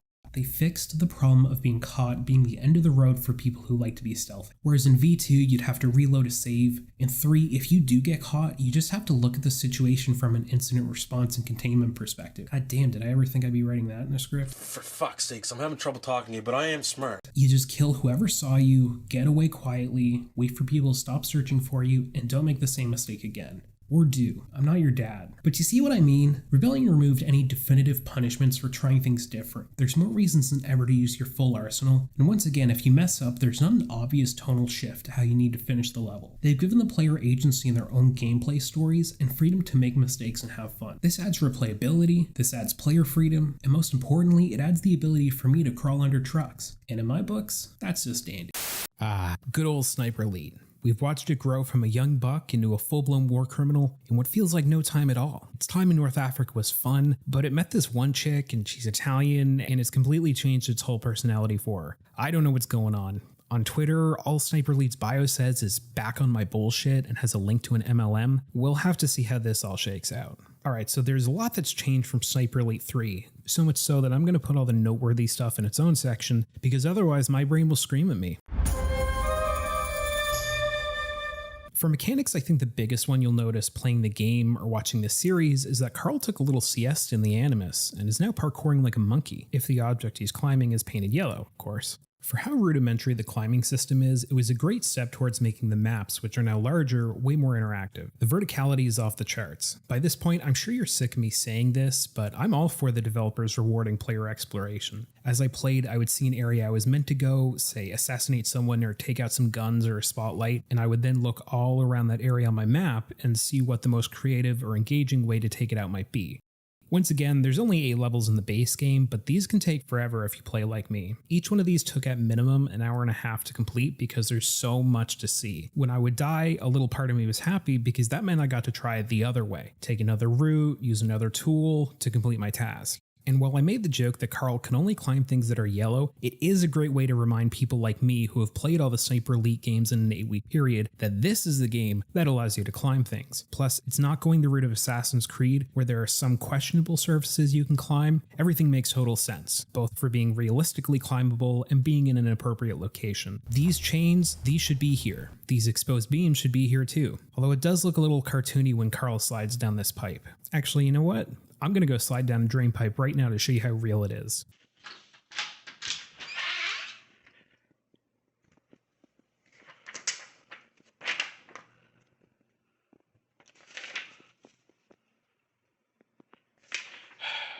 Another mechanic that they introduced that is so cool when it works is the ability to shoot these loads. We're introduced to it in the tutorial at the beginning and it's so friggin' cool, but if I had to count how often enemies organically walked under them without me having to lure them, I wouldn't have any fingers. Does that joke make sense? For how often you see them, I wish they were a bit more effective, but I also understand their limitations. I love this theme that Rebellion has fallen into, where the last missions of every game are something of a precursor to the gameplay we see in the next one. Like in V2, we had the DLC mission Neudorf Outpost, which inspired the world design of 3. And in 3 at the end, we had to shoot a pulley to take out the rat. It's like as development is wrapping up, they just start to throw stuff at the wall to see what sticks. It's iterative game design, and I love to see it. Honestly, that's one of the reasons I give Rebellion so many breaks when it comes to their games. People are so weirdly critical about the Sniper Elite franchise, but they're clearly innovating and having fun, so I mean, who gives a fuck? Did that statement feel a bit like a trap? Come on, I'm not the single best gameplay mechanic introduced by Sniper Elite 4.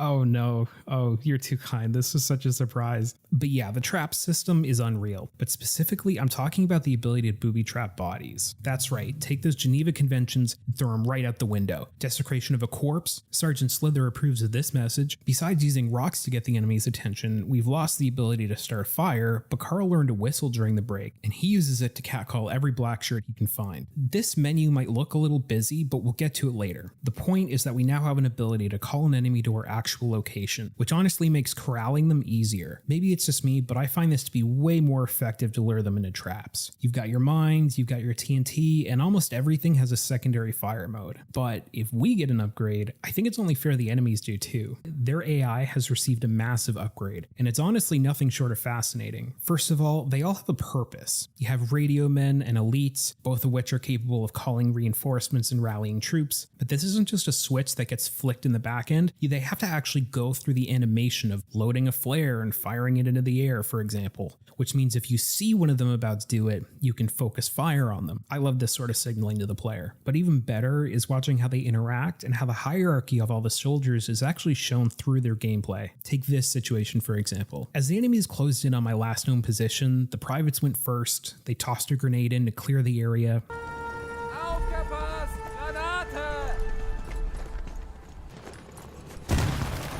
And the whole while I can hear an officer barking an order and a soldier responding to that order.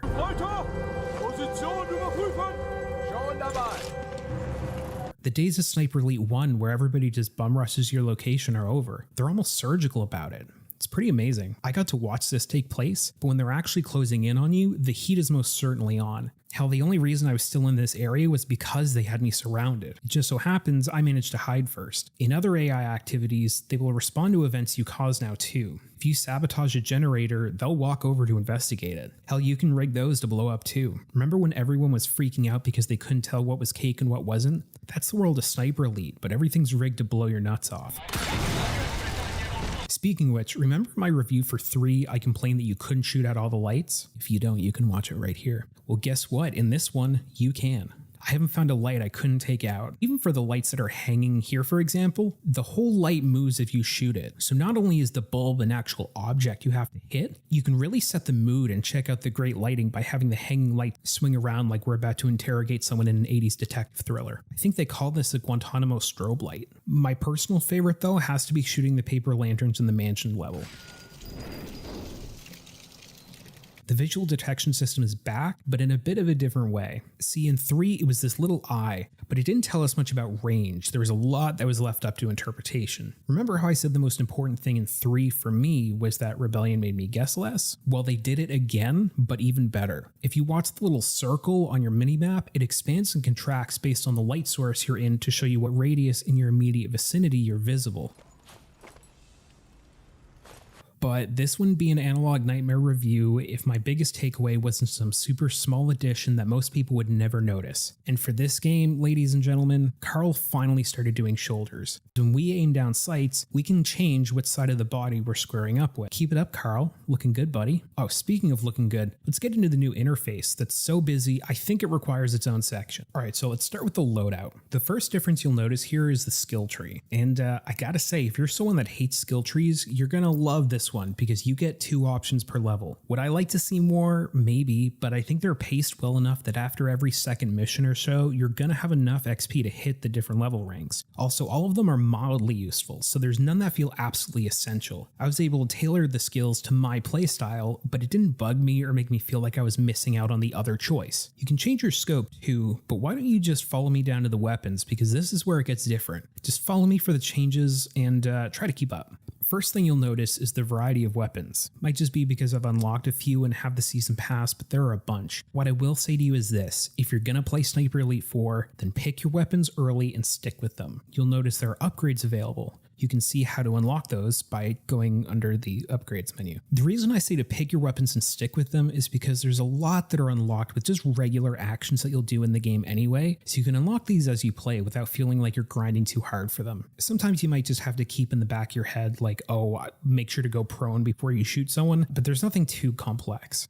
Also in this menu, you can see the available skins. They're all reasonable, you won't find any weed leaves here. Snoop Dogg isn't going to come out and personally toss Carl Salad 4,500 Sniper Elite coins, but that's fine, I guess. Oh, there's not too much else to talk about here. You have your item selection here. By the way, check this out. These bars make it look like you haven't unlocked the item slot yet, but nope, you can click it. Don't ask me how many levels I've completed before figuring this out. One interesting inclusion item-wise is the suppressed rifle and pistol ammo. These really change up the way the game is played, and I credit a lot of my enjoyment of Sniper Elite 4 to the silenced rifle ammo. But once again, like Rebellion or Wizards, they address the issue of having no reason to use the non-silenced pistols by including suppressed pistol ammo. In the mission selection screen, you can see the mission challenges and progression bar, which is fucking dangerous, let me tell you. I haven't 100%ed any of these missions yet, but I fully intend on getting True Jedi. There were collectibles in the previous games, but they were all pretty run-of-the-mill, so I didn't feel the need to talk about them much. The same kinds are present in SE4, which are readables, and I found narrative items, but in addition to that, there are 2 new collectibles I wanted to call out. The first is safes. Saves? Safes. Safes. Oh no, if you look at the word safes for too long, it stops making sense. These are sometimes part of the main story missions, and sometimes an ancillary collectible, but still very cool. You can choose to either blow them open with a satchel charge, which is the loud way, or locate an officer in the area, murk him, and take the safe codes off his body. Wonder what he keeps locked up. Guess I grabbed everything useful. The other is called a Deadeye target and revolves around sniping stone eagles usually perched in a gargoyle-esque fashion around the maps. V2 had the ability to break wine bottles as a collectible, but sniping fine art from across the map is just so much more satisfying, especially like this one time where my bullet traveled through space and time. Next up is presentation. Starting out with a big feature touted for SE4 is the binaural audio simulation. It's essentially a way for the game to calculate what sounds you should be hearing based on your location and proximity to certain surfaces. It's like ray tracing for audio, sort of, but hell, it tanks your performance the same way actually, so yeah, ray tracing for audio. When I used it, I didn't notice a huge difference in audio immersion, but I did notice my frames immediately started dropping like crazy. Just leave it off. It's really not essential. There's a lot I could talk about, but as always, I'm going to prioritize things that stood out enough for me to notice them. I'm sure the ambient design of pigeons fucking in an attic is great, but if I didn't experience that, I can't exactly talk about it. I'm totally joking. I'm there in spirit whenever two pigeons consummate their pigeon marriage. First, I really like how Carl sounds. As he's running, you can hear the jingle jangle of his bags.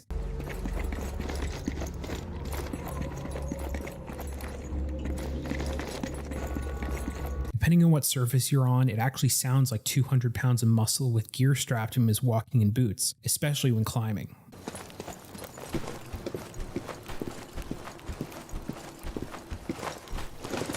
Although I must say, if you're playing this game with headphones, turn that SFX volume the fuck down. It is so loud out of the box. And since you hear this noise, every time you pick up an item, there's only so much of a pounding your ears could take. I got jump scared by how abrasive it is once or twice when I picked up an item without meaning to. And selecting targets with your binoculars? Fuck me, it's like Carl is letting out a shop gasp every time he sees someone. For graphics, what I can say, it's Italy, and this is the most gorgeous Sniper Elite yet. The character models, however, run the gamut from great to... Carl looks fine, this I expected, but this fella named Giancarlo is probably one of the best characters this game has to offer, and he looks like fucking Sid the Sloth from Ice. Sniper Elite 4 is based around the Allied invasion of Italy in 1943. We see Carl visit various locations around Sicily and mainland Italy. He's essentially a bloodthirsty Rick Steves, or just Rick Steves. Oh no, that weird little tingle in my brain. Okay, 1943. We're not given any specific date, so I can only...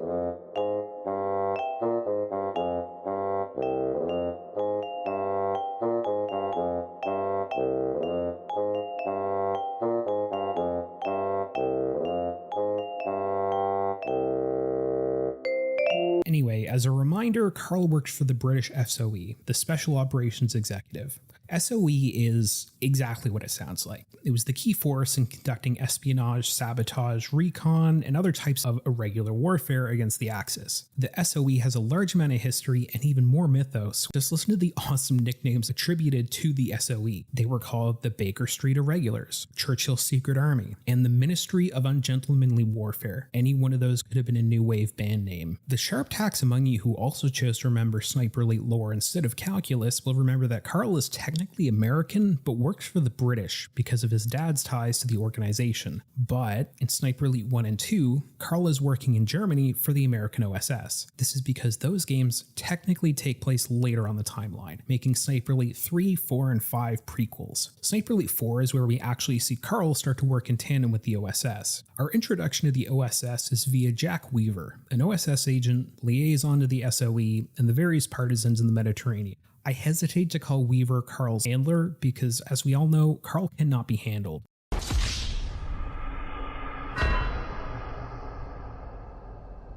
But he very much does the thinking, so that Carl doesn't have to. Before we get into the mission analysis, I want to make a brief shout out. Okay, for context, I do a bunch of research for these videos. I feel like a lot of the stuff that's out there is wildly inconsistent, and I want to be known for getting details right. In doing this, I usually hassle the developers of games that I'm reviewing with questions, and I just don't hear anything back. Until today, that is. Yes, that's right, the absolute beast that he is, Colin Harvey, narrative designer in Sniper Elite 4, emailed me back. He couldn't tell me anything. I completely forgot that developers are under lengthy NDAs and he couldn't really share any details. My initial reason for bugging him was to find out what places are real and what are made up for the game. I know some of them are clearly made up because you can't find them on a map, but I wanted to know if there are any just simple name swaps. The answer, most of them are made up names, but they're based on real locations. However, he was able to provide a pretty hilarious anecdote. According to Colin, the art director for the game decided that Colin had that way about him. He was handsome, suave, and looked suitably evil. So Colin's face actually served as the inspiration for the main villain of the game. I'm going to show you right now just so I don't forget to do it later. Quickly just look away from the screen if you don't want to see who the bad guy is, but this is it. If you want to support Colin in his current pursuits, he's actually got a book coming out that he's crowdfunding for right now on Unbound, titled The Hero Never Dies. It's a look into storytelling in the digital age. If you're a fan of my kind of analyses, I think this would be a great read. Once the book comes out, I'll probably do a giveaway or something for it. And as a disclaimer, I was not paid or anything to promote the book. I just really wanted to do Colin a solid from one creator to another. He didn't have to email me back. He didn't have to take time out of his day to give me, what little he was actually allowed to talk about. So go support him if you can. Thank you again, Colin. Okay, so the first mission and tutorial is on San Celini Island. And oh man, this is a gorgeous game. I know I've said that already, but this is just a brilliant space to play in. This is the sort of game I would say to play during the winter, especially if you live somewhere that gets really dark and cold. This mission starts in 1943, and it actually picks up where the last game left off, seeing Carl and friends jump from North Africa to Italy by way of the island of Sicily. Instead of Churchill being the brand name the game gets to throw around, this time it's General Eisenhower. Anyway, as Carl is en route to San Celini, we get updated with this game's premise.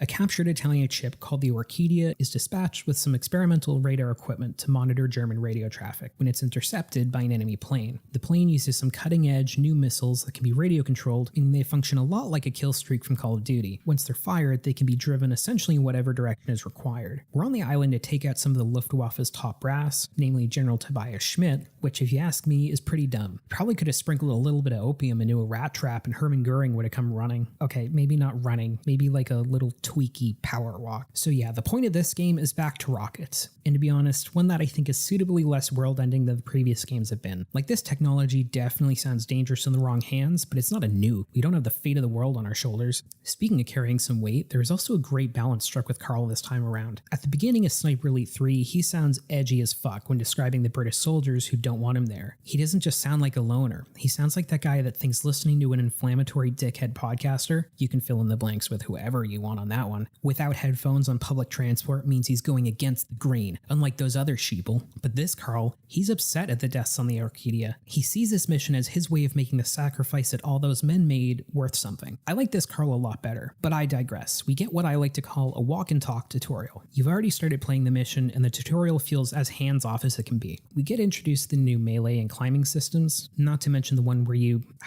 just realized I don't have a shorthand for what the system is called. There's a pulley that you can destroy that drops a bunch of important shit on an enemy. Yeah, that one. So we use it here to fuck up these old ruins, dropping some cannons on these soldiers. Finally, cracking open our map, we can see the new design, how giant it is, and also how better represented the side objectives are. As someone who doesn't mind the Bethesda sort of map where you can just start in one corner and kind of work your way down to see anything, what is actually satisfying about it is having a plan of attack and being able to hit everything you need without doubling back and forth from area to area. And by not zeroing in on a specific area, but giving us a rough zone to search for objectives, it doesn't feel like I'm just checking objectives off my list. It feels a little bit earned. When we finally pop out of the ruins, we can see just how diverse this island zones are, not to mention the sightlines at work here. As someone who likes to plan, I can figure out how I want to handle 3 or 4 of the encounters from right here. We've got sightlines up the ass and I love it. Speaking about the objectives, SE4 continues to have some quite varied ones. For example, in this level, we find out that blowing up the Orchidia was part of a propaganda effort, and there are destructible cameras all over the place. Yes, it's still something we need to destroy, but it's not a gun emplacement. Well, at the time at least. And one thing that I noticed based on how much I died is that enemies aren't plain to see. I think up until now, it's been pretty obvious where the enemies are. They just kind of stand out from the environmental design, and I never really felt like they were sneaking up on me, but that is no more because these guys were much harder to spot. Not like they're blending in easier, but they look like they belong in this game world. So when observing a location with my binoculars, it's way more likely that I'll jump over them by accident. Anyway, I push further and drop down into this little cove where I'm hidden away from the masses above, and I realize just how much of a role verticality is going to play in my ability to sneak around. It's stressing me the fuck out right now, but I would eventually come to love it. Could do without footsteps that are 10 meters up sounding like they're right next to me, but hey, we can't all be perfect. Take the winding passage connecting the cove/beach area further inland, and I gotta say, I love how interconnected this map is. It's not quite Dark Souls 1, but I definitely feel like keeping my eyes peeled for back entrances is gonna work to my advantage. I take out the first officer. I wanted to hit him with a chained explosion, but I messed that up, but it's fine because I eventually got him with a barrel kill. Sneaking up to the villa and lurking in the bushes just gave me pure Sniper Elite vibes. All the systems felt great. It's like doing a really complex movement when you're lifting, and you can feel all your muscles working and firing when they need to. Everything is going according to plan, and it just feels great. I was able to take out a guard, and even after getting spotted, just set some traps and waited for these guys to come to me. Easy peasy. Also, I opened a safe here, which once again reaffirms how key it is to search the bodies of everyone, but especially high-ranking officers. Could I have just blown the door off? Yes. Do I feel accomplished for being able to handle this silently? Absolutely. The documents we loot from the safe or the general, I can't remember because I blew up a lot of people just then, references a man named Kessler, who is presumably our next target.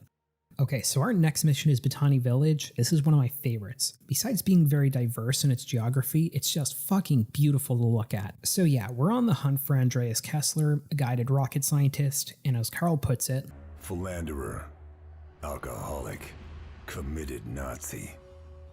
Kessler is being protected by a general named Heinz Bowman, not to be confused with Heinz 57 Varieties. By the way, did you know that they called it 57 Varieties because the creator thought it sounded cooler? Yeah, I guess he saw a billboard. Did you think you'd learn that in this Sniper Elite 4 review? If the answer is no, then you must subscribe. Those are the rules, I don't make them. Anyway, the beginning of this mission has us at what I'll call our forward operating base, which will be a theme that continues throughout the rest of the missions. This is a safe area populated by friendly NPCs, all with their own stories and sometimes missions to give you. You're going to want to check in on the radio before leaving too. Carl, as Red Fox, will radio SOE command called Mother Hen, who will give you side objectives before you take off. Neutralize mobile radio operator before he can summon reinforcements. Also, deal with the sniper. Out. Red Fox out. This is also where we meet Jack Weaver for the first time. Jack sounds like SpongeBob. There's no two ways about it. Yep, they told me you were a to-the-point kind of guy. The other guy here is a partisan by the name of Giancarlo. He's sick, which sounds like it'll be important later, but more importantly, he says he's here to take Carl to the partisans. Before we head to Batanti Village, we find out that the Nazis have been committing oh sweet Jesus, how do I say that? Rastrelamento. Oh, that's actually not hard at all. This is where they gather citizens at random, and, well, you'll see. Taking a look at some of the objectives, here my favorite, even though it's just a side quest of sorts, is to take out a particular sniper holed up in an old building quite a ways out. Now, I'm a sucker for counter-sniping missions, but the road to get there is what really makes it for me. Remember how I talked about the verticality of the maps, and how it puts you in a state of unease because you feel like you constantly have to be looking over your shoulder? Well, guess what? Boats. Yep, looks like the Germans got the Lego City expansion set because they now have boats at their disposal, and besides spotting you, they will tear you the fuck up with their MGs if you get anywhere near them. Between the boat making the rounds and the soldiers further on in the city and the sniper taking pot shots at me, I literally had to bob and weave my way forward. I almost had to treat the game like a cover shooter when it's really not, but I think that speaks to the sort of synergy of all the game's mechanics feeling like they're finally on the same page. The tools I need to support me are there, and using them is simple. I might just be taking cover in some bushes, but it really feels like more than that. I get into an amazing flow state of sorts, where I'm accounting for multiple targets in multiple locations and everything is just working as it should. This is the definitive Sniper Elite experience. Not this game or level specifically, but the feeling. If I could feel like this all the time, I'd drive to make out point with Rebellion. I'm not going to go all the way though. I'm not that kind of YouTuber. So I actually dispatched the sniper rather quickly, but then they hit me with some turntables. I gotta go desecrate his corpse. I mean, loot him for his valuables and war memorabilia. Getting into the town itself, I am absolutely blown away at the sound and environmental design. First, we've got loudspeakers blaring propaganda, which seems to bounce off every surface and reverberate through the bones of this abandoned city.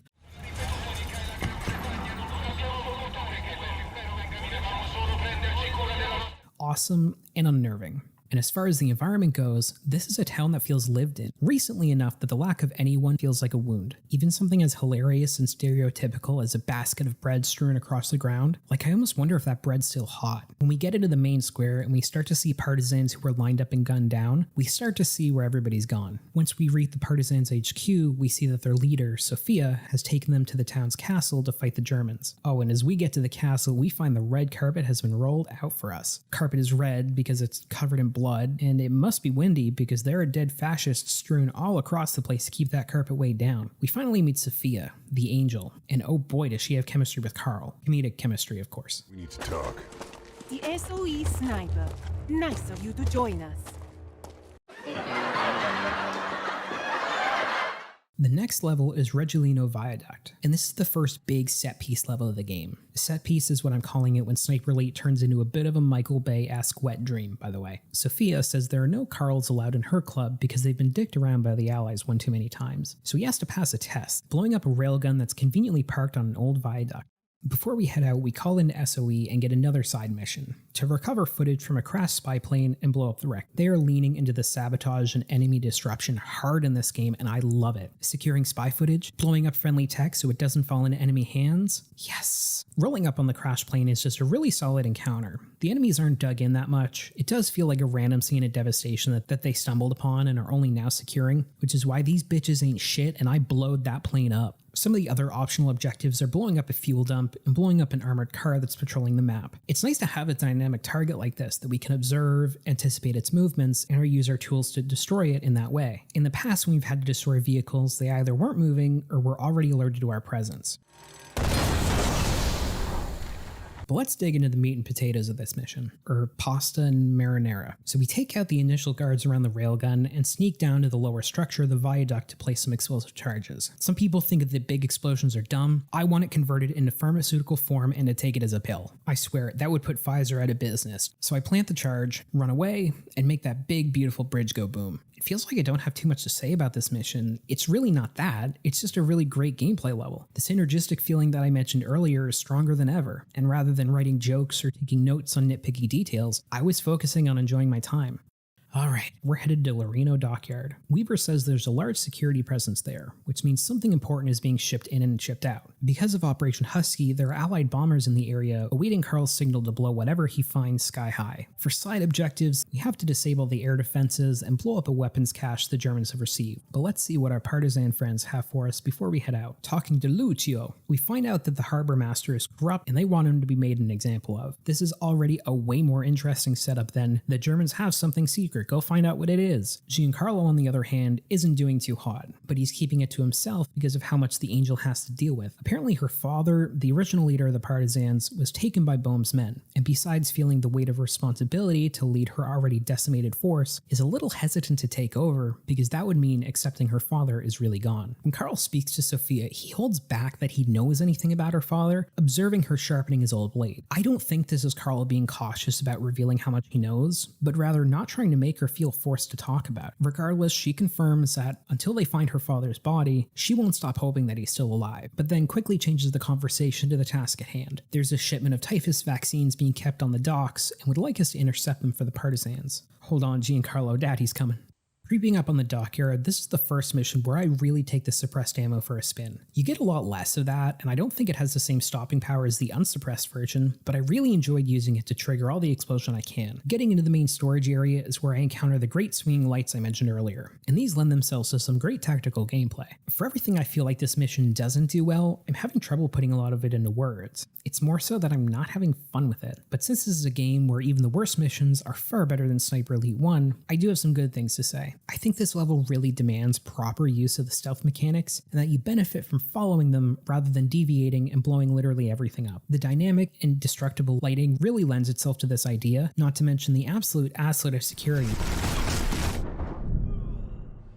Also, a funny little detail when running around, we see this phrase written on a lot of the chalkboards and graffitied places, which when translated reads, "No more thefts, look for mafia scum," which, considering we're in Sicily where the mafia was born, is very on brand, and I am here for it. Later on in the mission, we actually read a letter that confirms the identity of the thief as Raphael Marashin, who is the nephew of mafia boss Salvatore Dinelli. Anyway, I find the vaccines and learn that the mysterious shipments are radio control components that were on their way to Alagra, north of Loreno. You'd think we'd be going there next, but you'd be wrong.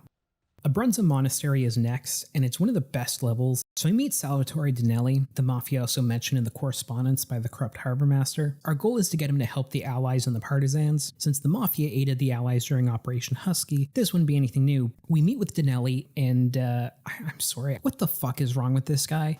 Ah, a 1913 bottle of Montenasta. Giorno felice. What is that accent? Call me Salvatore. It will suffice. Like, the accent is so weird that my brain has a delay when transcribing what the fuck he's trying to say. This doesn't sound like an Italian accent. You can begin with Piero Capo, the leader of the Black Brigade. It sounds like you gave someone a script and the words broken up phonetically and then had them watch The Godfather Part 1 to teach them how Italians speak. All this from a slice of gabagool. Okay, if there's one thing I will personally box someone over, is the argument that this might be the best mission in the whole game. I love it. It's just got a classic Italian vibe. There's a great amount of rewarding the player for their exploration with tunnels and such, and the environment is the chef's kiss I've been waiting for. Just so good, so much fun. Also, this is the level that finally made me lament that you don't really need to kill everyone to succeed. This is a piece of advice every game has provided since the very first, and I've just kind of gone hold my beer and proceeded to chop down entire family trees. And the irony is, I only came to this conclusion because of the last objectives to kill all the enemies within a certain area. As I did, I realized how much I didn't want to be doing this. Maybe I just don't like being told what to do, but for the sake of argument, let's say it's not that, because I can't have that kind of personal growth during a Sniper Elite 4 review. Let's wait until 5 to become a better person.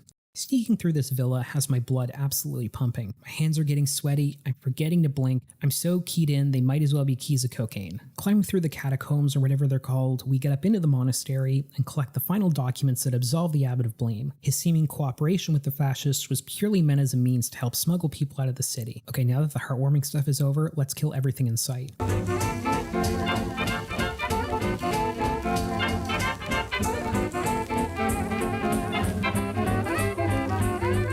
Capo's dead. Carl took his cross, but I'm positive it's only because he didn't have room to bring the Capo's decapitated noggin. Okay, Megazano facility. We start out talking to this handsome son of a bitch, Weaver's contact, Dorfman. God damn, Carl just feels very well written and animated in this game. Like, I've always bought who he was and understood his character, but this game is the first one where he seems to experience any subtlety in his range of emotions, rather than being shoot man kill 24/7. We saw this when he spoke about the Orchidia at the beginning of the game, where he's actually sad about the deaths of the crew. He treats the Angel with respect, not just as a leader, but by knowing what threads to pull and what buttons to push. With the Mafia, he's obviously holding them at arm's length, not afraid to treat them as an ally of opportunity and to vocalize this right to their faces. And here, talking to Dorfman, he makes it clear he doesn't trust him worth a shit, but doesn't have a reason so far outside of being cautious of a traitor. I love how he's being handled, and I hope this categorization carries forward into SE5. Okay. For our various side objectives in this mission, the big one is to blow up the giant radar dish on this map. As I'm starting the mission, I realize something blatant to anyone paying attention, which is why I missed it. But if you take your time scanning an enemy with the binoculars, you actually get a bio. You get their name, what equipment they're carrying, and get to learn about their hopes and dreams. Almost makes me feel bad about killing them. Almost. I don't have much to say about this mission. It's one that's heavy on the blowing shit up train. You've got the radio tower, the big gun, the slightly smaller guns, the portable guns, and these guns. Wrapping up, once I get inside the compound, I find these awesome blue glowing bastards. I'm sure you know what comes next. Our final task is to grab Andreas Kessler, who is absolutely off his tits on booze, and load him into this pickup. I have to admit, my constant anxiety at the fact that Carl didn't put up the tailgate is palpable. I think it has a smell. It's not just Kessler. Opening on Mission 7, we see a bound Kessler surrounded by all our favorite Sniper Elite pals. Sophia is pacing like a college student when the riddling kicks in and there's nothing left to clean. And should she be here? Like, is it smart to have this dude, no gag, just able to speak freely? Because he starts egging her on, and then we get a really dramatic scene where she wants to kill him, but Weaver is trying to logic his way out of a cardboard box with her. Like, bro, why do any of the partisans need to be here right now? I'm assuming they were interrogating him, but then they all gladly leave the room when he offers to tell her about what happened to her father. Like, no, shut this shit down, Carl. I don't care how thirsty you are for that tea. Think just because Weaver took her knife, she can't bludgeon this Nazi with a fucking table leg? You know what?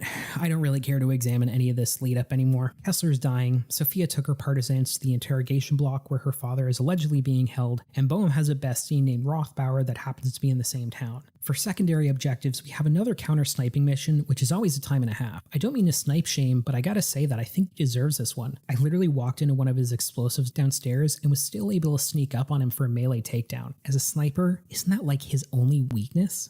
This is a map that has quite a lot to see, and trust me, you're going to see most of it because you are running around a lot in this mission. No more than the other ones, but I think because the objectives are just so bland and samey by now, it starts to feel a little played out. Let's just say my footage for this level was about an hour and 15 minutes, and I was shocked seeing that, as I was convinced it had to have been at least 2. As the mission draws to a close, we'll find the partisans in parts, and the Angel nowhere to be seen.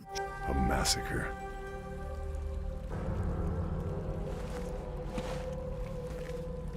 One mission left. Let's see where this takes us. In the cutscene for the final mission of Sniper Elite 4's campaign, we get a fairly concise summary of what we've discovered so far, although the attempted mic drop comes from the revelation that Boehm's key target is the USS Ancon, command ship for Operation Avalanche, no other than Dwight D. Eisenhower on board. It's fine motivation, but because we finished up Sniper Elite 3 with a plot to kill Churchill, this does feel a little bit like the logical conclusion for a Sniper Elite game. It just feels a little predictable. So we get dropped off at Allegra Fortress by the Mafia, and they remind us that their mom can drop us off, but our mom needs to pick us up. This is the location we discovered a little bit earlier was the headquarters for Boehm's experimental tech. And it's a snow level? Have we had a snow level before? And right off the bat, we get a primo blowing shit up opportunity, but only if we're quick on the draw, and you best believe that we sure as shit are gonna reload the save to pull this off, because I have the reflexes of a mostly empty ketchup bottle. Yeah, I don't know what that means either. I found this mission to be satisfactory. It technically got an A, it has all the things I like in Sniper Elite, and all the boxes are checked, but I feel bored by that. I'm struggling to find anything noteworthy outside of the big moments that I want to talk about, and I've rewatched my game footage like 2 or 3 times now. It's cool that it was a sort of new locale for the series. The outdoor section right before we find our way inside the fortress is entirely adequate, and the musical tracks are fantastic.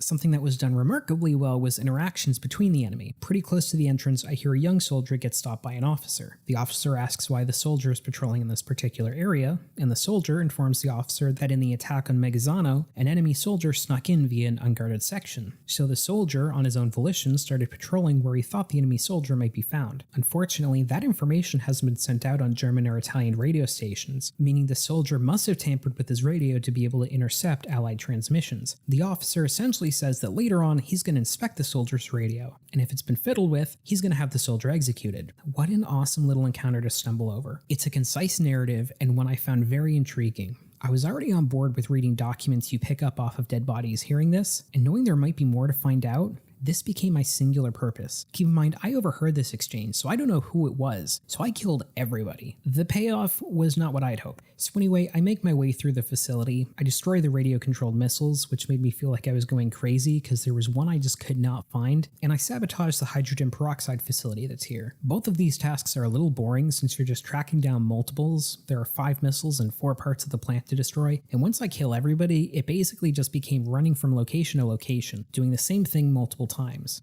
I don't know, it felt a little bit like padding to me. I guess if I was trying to play it stealthy, it would have been a little bit more difficult or engaging, but I never felt like the game really wanted me to go that way anyway. But just as I think I'm going to blow this popsicle stand, I get cut off from calling the bombers by Dorfman. Oh, phew.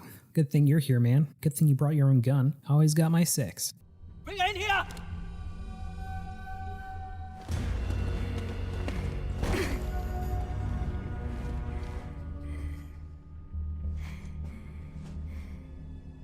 I failed, Carl.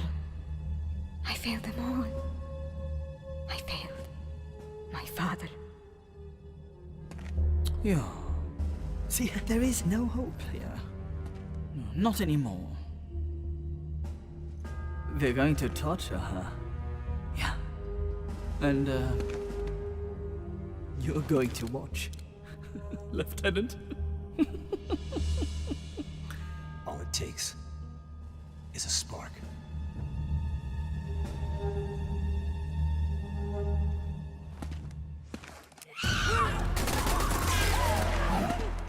Wait, is he the bad guy? For real though, I knew there was no way we wouldn't get the bad guy monologue, but am I ever pleased they shot her in the fucking head? Not that I dislike the Angel by any means, but because I didn't expect it. I use this term sparingly because there's an army of game journalists that come running whenever they hear the signature call of a hack writer reviewing a game, but it definitely subverted my expectations. Chasing Bohm, I watch him get in a plane and fly away. Wait, are they gonna get me to shoot this plane up? And after putting a dozen shots into this fucking plane, I watch it reach speed and fly away. And just as I was about to restart from the last point...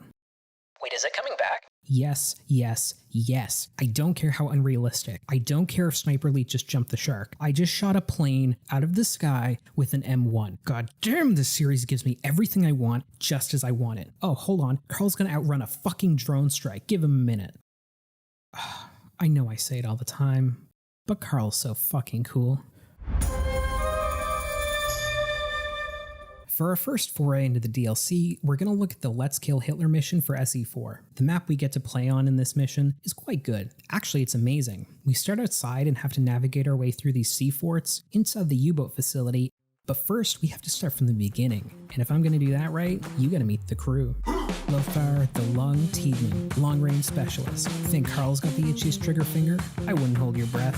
Admiral Herman Hangman Richter, known for hiding in plain sight. He always said the key to getting your lips that perfect shade of blue was a flask full of Kool-Aid. Niels Mama's Boy Meyer. Sure, he's always sending letters back home, but his mom could totally beat up your mom. And, who am I? Well, I'm glad you asked. I'm a 30-06 round, and I don't fuck around. Only shots I'm interested in are either 90 proof or bouncing around by the Nazi skull.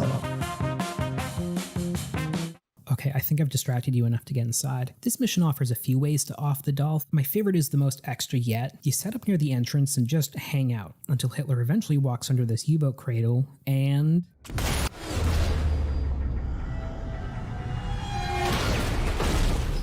God damn, that was so good. Let's watch that one more time.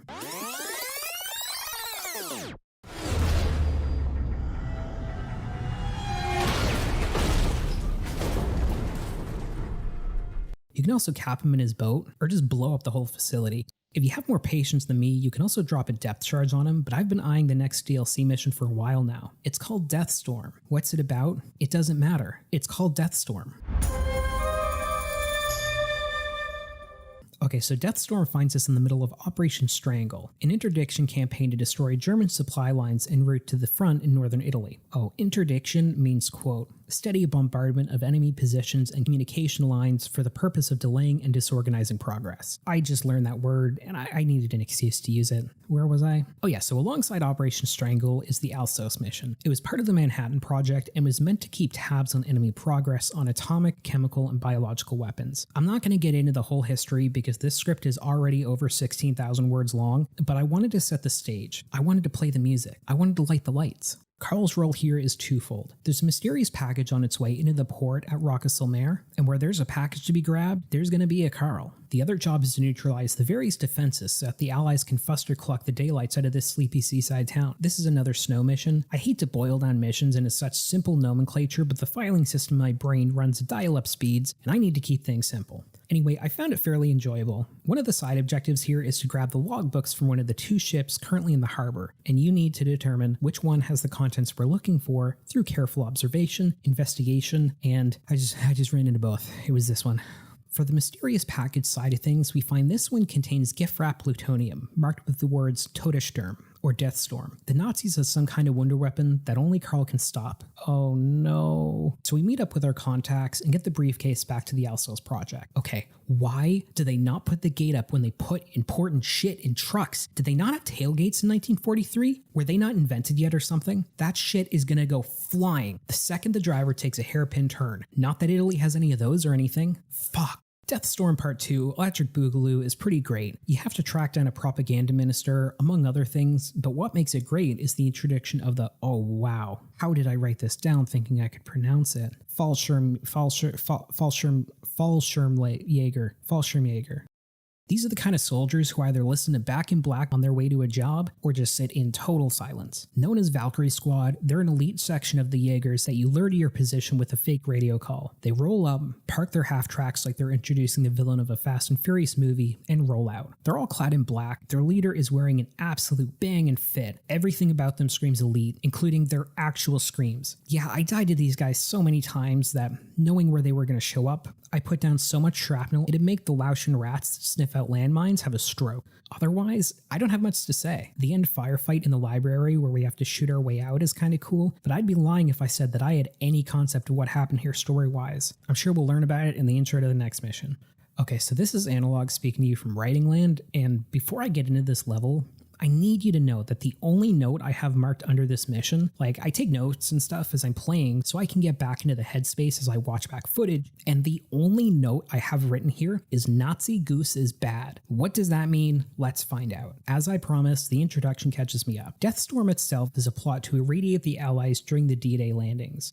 I don't think this would have mattered much, since a contributing factor to the Allies' success during D-Day is the fact that Rommel, the man handpicked by Hitler to defend Normandy, went home to surprise his wife for her birthday, meaning that the chucklefucks he left in charge had no sweet clue of what to do. The moral of the story? Don't be a Nazi. Storm your wife's beaches instead. Tell her I said hi while you're at it. Our final objective for the Deathstorm DLC is to visit this charming little town and blow up a nuclear reactor. Hashtag just Carl things. We have a variety of objectives here. We have to collect some research papers, destroy some vehicles, investigate some weird noises, and funny enough, we have to knock out a scientist and kidnap them to do Carl things to him. Even funnier, the objective is called Scrambled Eggheads. I love it. The research collection is simple enough, don't need to spend much time here. The noises mentioned are in the mines, and I heard they might be haunted, so call me Carl Baggins. Let's do some exercising. That's exercising with an O, not an E. Once we get inside the mines, it's not ghosts, but it sure is scary. There are stockpiles of Allied armaments, uniforms, and flags, and the Germans are planning on conducting false flag operations behind enemy lines. I totally buy this. They actually did that in Poland, which they used to justify the utter bulldozing of a sovereign nation, but with the power of hindsight, we all know that was just Germany's warm-up set. All we have to do here is blow up one red barrel to take the entire complex down, but I still really enjoyed it as an objective because it was something at least different. I chose to knock out Joseph Wernicke, definitely not just because he was the only scientist I hadn't accidentally killed, more so just because his name sets me up for a joke of some kind if I draw a dick on his face while he's asleep. I thought the Alsos boys would appreciate that. Carrying him around was a fucking pain. Not only do you walk slower, but you can't use any weapons. It's like the worst version of an escort mission. Ultimately, I tossed the boy because blowing up fuel trucks sounds a bit more fun. Yep, it was fun. Oh, I forgot to mention, but in a bit of foreshadowing here, we're stealing the scientists' papers because they were working on V2 rockets, which we end up dealing with in, well, V2. Anyway, infiltrating the reactor is a lot of fun. They play on the fact that this is a dangerous industrial facility by having pipes full of steam that you can sabotage to take people out, which is cool. So we sabotage the reactor and kill Borsch or Bosk or whatever the fuck his name is, and make our way out of the facility to escape. Unfortunately, the Super Jaegers show up looking for a fight. I just sprinted to the end. Fortunately, when we load up the still twitching body of the scientist into the back of the truck, Carl puts the fucking tailgate up. Not that I'm holding out hope, that man has been unconscious for way too long not to have Benoit levels of CTE. The reactor waits until we're a safe distance away, Carl desecrates a church, and oh, goose. Nazi goose. I get the joke now.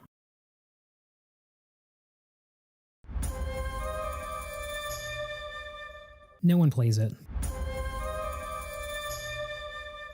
SE4 has 4 main co-op modes. Campaign, which I've got nothing to say about, it's the campaign with other people. Then there's Survival, which is the wave-based horde mode, and Overwatch, which the game calls asynchronous spotter and sniper gameplay. First up is Survival. Okay, so Survival is the one that we've seen before. It's not reinventing the wheel, it's not breaking any new ground. It's a wave-based survival challenge. Simple, hard to really fuck up in any discernible way. I played this one with my brother, and we didn't really have too much trouble. We were on Cadet because he's newer to these kind of games, and my commitment to capturing the average gamer's experience isn't as strong as my desire to game with my brother. So we had a decent time. There were a few instances where we noticed how disjointed the map felt at times. Like there are independent zones on the map where your base will spawn and require you to defend it, but then when you're on the other side of the map, the game will spawn in a tank or two, but it's like on the complete other side with no enemies around it. So you end up killing all the infantry, waiting until the end, and then blowing it up with very little threat of defeat. Now, Overwatch, on the other hand, no, not that one, was the game mode I was the most surprised with how much I enjoyed it. It's not a new game type for Sniper Elite, but it's also not one I've really played much before. I think with the passage of time and hearing about it enough, I just kind of built up in my head an expectation of what it was like, but once things kicked off, man, what a great concept and what better execution. The first time we played it, I was the sniper due to me being the better shot,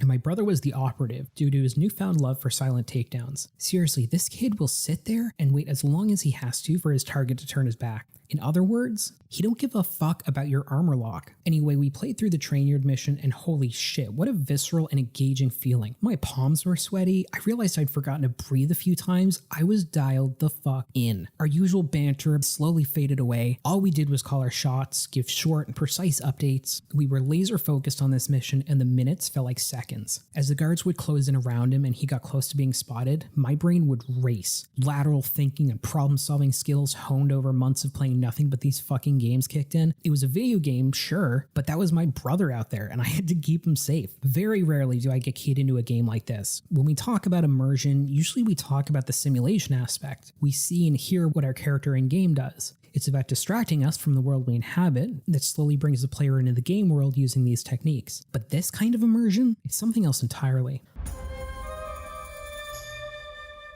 I'm going to tell you something only somebody who spent the last 3 months playing the Sniper Elite games would know. SE4 has the most named NPCs of any game so far, and that's a good thing. I think we've reached a point with Carl where he alone can't carry these games. Could he? Definitely. But I think we're seeing the parts of Carl's personality and who he is as a character that can only be uncovered and developed based on his interactions with others. His inner monologue was always fantastic in the cutscenes, but those were a lot of business. Not that Carl in SE4 isn't all business, but there are moments of brevity that we only got glimpses of, dealing with Stefan and Tomas in Sniper Elite 1, his concern for Ephraim Schreiger in V2, his bromance with Brower in 3. Those are the main times we saw Carl as anything other than a cool guy killing machine, but in SE4 we have a ton. His worry for Giancarlo, his barely inaudible disgust of the Mafia, the back and forth of his loyalties to the SOE and his obligations to the OSS, they might not be in your face, but they are present, and it's a step in the right direction for the franchise. Carl is not a silent protagonist, but there are elements of immersion that work best when we pretend he is, and we need to be conscious that a foot in both worlds is going to require more discipline to maintain. Not impossible, but not a walk through Carl's horse either. Now, I hope this isn't going to make me sound disingenuous. I'm under no illusions that Sniper Elite is a gameplay first franchise. Right after spending 4 paragraphs talking about the story, those are just the aspects that stand out the most to me. Also, because it's a space I wanted to praise for improvement and doing something that I enjoyed and that matters to me, because the gameplay as it is as tight as it's ever been. I'm really racking my brain for the actuallys that might crop up, but I'm having trouble identifying what they might be. Traversal and movement mechanics are what they need to be, the gunplay is even tighter, and the AI can not only be challenging but intelligent and reactive to the player. If my main complaints are with some of the graphical presentations and the vocal performances, I don't think it should be emphasized. Sniper Elite is about the gameplay. That's where I think it's going to live or die, and why people are going to be playing it in 5, 10, 20 years when the graphics and the vocal performances aren't going to hold up anyway. Those demerits are fleeting, and I'd rather not bang on about them. However, something that does deserve a mention are the sources that help me out the most. Of course, thanks again to Colin Harvey for getting back to me. Once again, make sure to go check out The Hero Never Dies on Unbound. The link is going to be in the description. But for other sources, when I started researching this topic, it quickly became apparent that there was a lot of history that got tossed in the blender with your standard World War II hyperbole, with a heavy dose of Cosa Nostra mythos slipped in. Man, I said that in one take. I had 3 main sources for this section. The first was the article I mentioned in the peer-reviewed journal Italian Americana, titled Italian Americans and the Invasion of Sicily in World War II by Stefano Lucconi. This was my more grounded resource. It didn't feel too caught up in sensationalism and heroics. My second resource was the Luciano Project by Rodney Campbell. This is a book from 1977 that reads a bit like an action novel, but it has its own sources, and was close enough to the time frame described to be topical, but far enough away that it can function as more of a post-mortem of all the events mentioned. Also, shout out to the Internet Archive for having this available. I knew it was going to be a nightmare to track down a 45-year-old book, but they made it super easy. Finally, my last source was the impetus for a lot of Rodney Campbell's book, the actual 1954 report from New York Commissioner of Investigations, William B. Herland's secret investigation into the activities of the OSS and U.S. Naval Intelligence. And reading through the original typed report is nothing short of exhilarating. If you're not a nerd, you might not understand that, but I'm happy to take that bullet for you. And that's that. In the grim darkness of the far future, there is only Carl.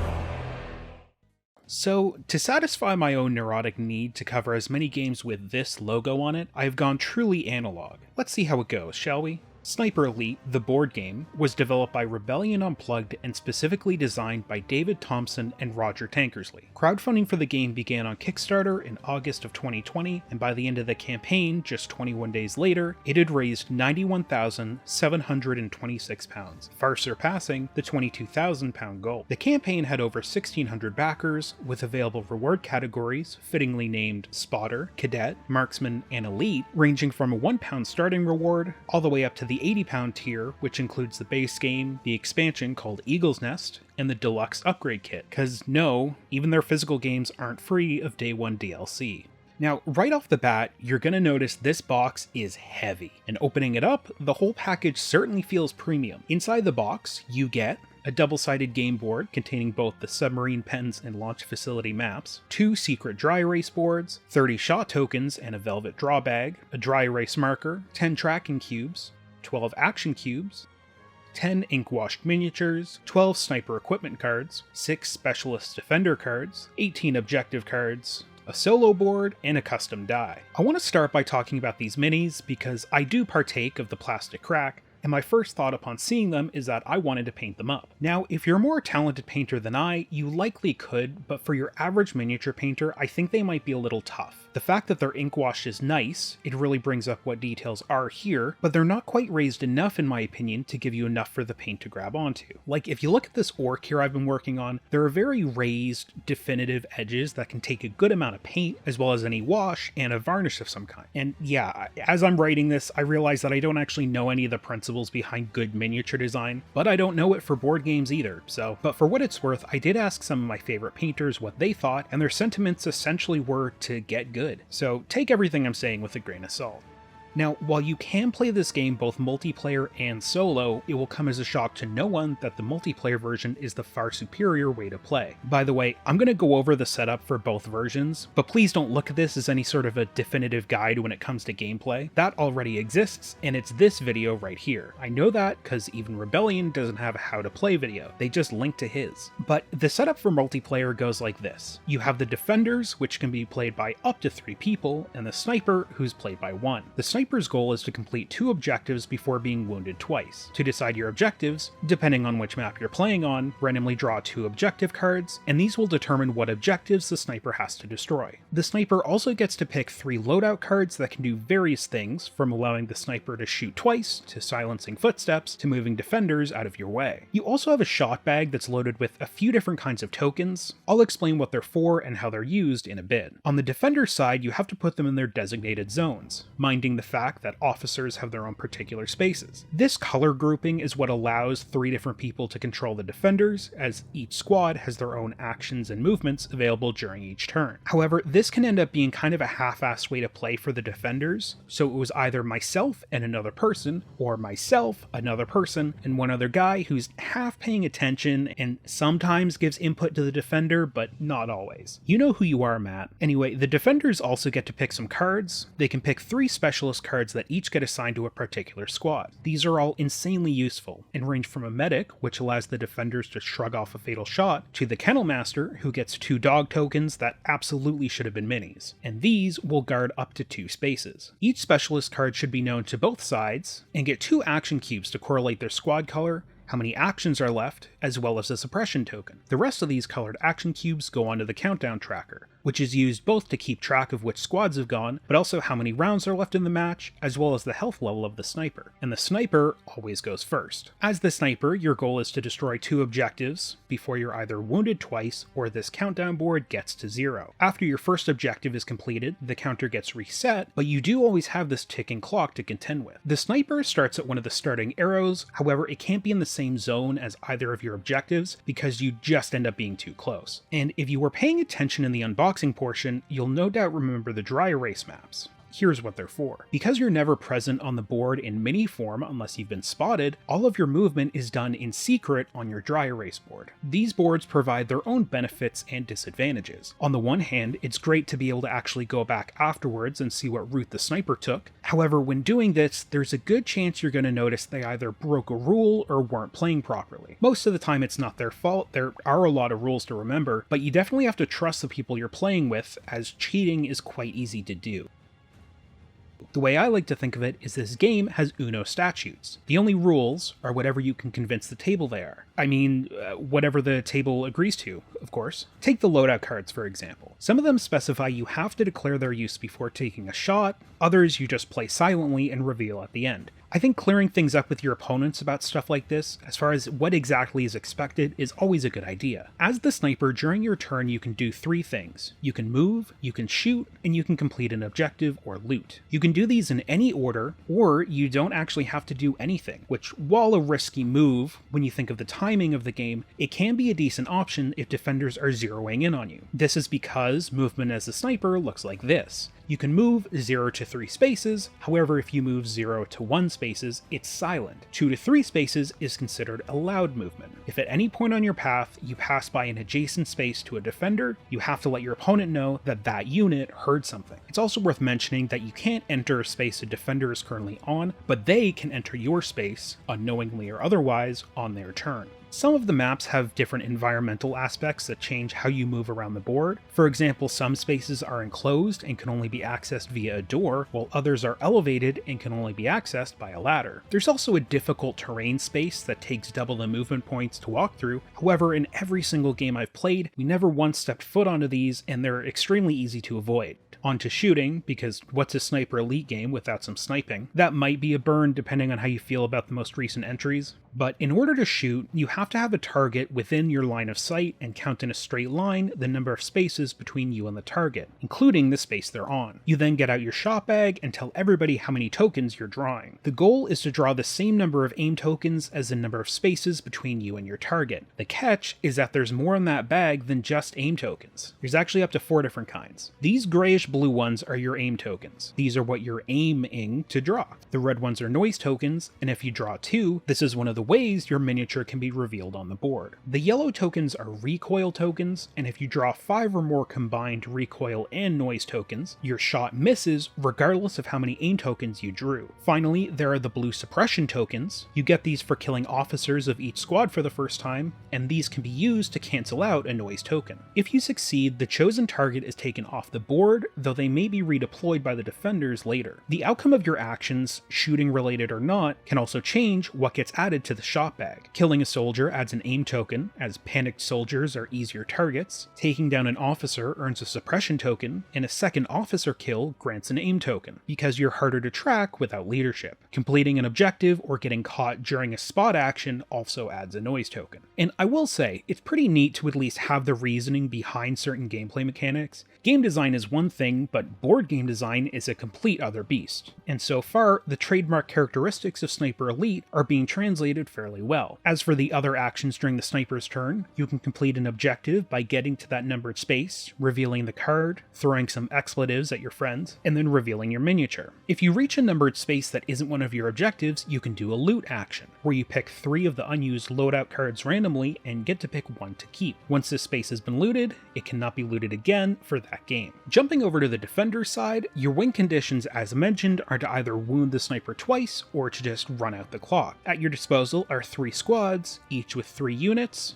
1 officer, and 2 soldiers. On your turn, each squad can perform actions such as gathering intel, moving, attacking, spotting or sweeping a space, and deploying or dismissing a unit. Each squad gets 2 action cubes per turn, and something like gathering intel requires both actions. However, this will force the sniper to reveal if they're in the corresponding colored zone. Now, you don't have to tell them exactly where the sniper's hiding, it's just a yes or a no. Other actions, like moving or attacking, cost 1 action point each, with each action limited to once per unit per turn. Movement consists of 2 spaces max, and while a defender can unknowingly enter a space with the sniper in it, the sniper would then only require 1 aim token to take them out. 2 defenders also can't occupy the same space at a time. And yeah, I know it kind of feels like I'm reading right out of the rulebook here, but this really is just the simplest way to make you understand how this game works. The spot and sweep actions both reveal the sniper's presence, but differ slightly. Spotting allows a defender to to identify if an adjacent space is occupied by the sniper, and if they are, adding a noise token to the bag. Sweeping involves checking 2 adjacent spaces of the same type for the sniper's presence, and if they're found, the sniper confirms without specifying the exact spot. Deploying allows you to return a dead unit to their zone, however an officer must go back to their designated space, and a soldier requires that an officer is present in the colored zone before they can be redeployed. Dismissing removes a unit from the board, though I don't know when you would actually need this, to be honest. I guess it's just nice to have the option. And finally, those specialist abilities we picked out earlier can also be used. They can only be used once a turn, but you can use each one twice.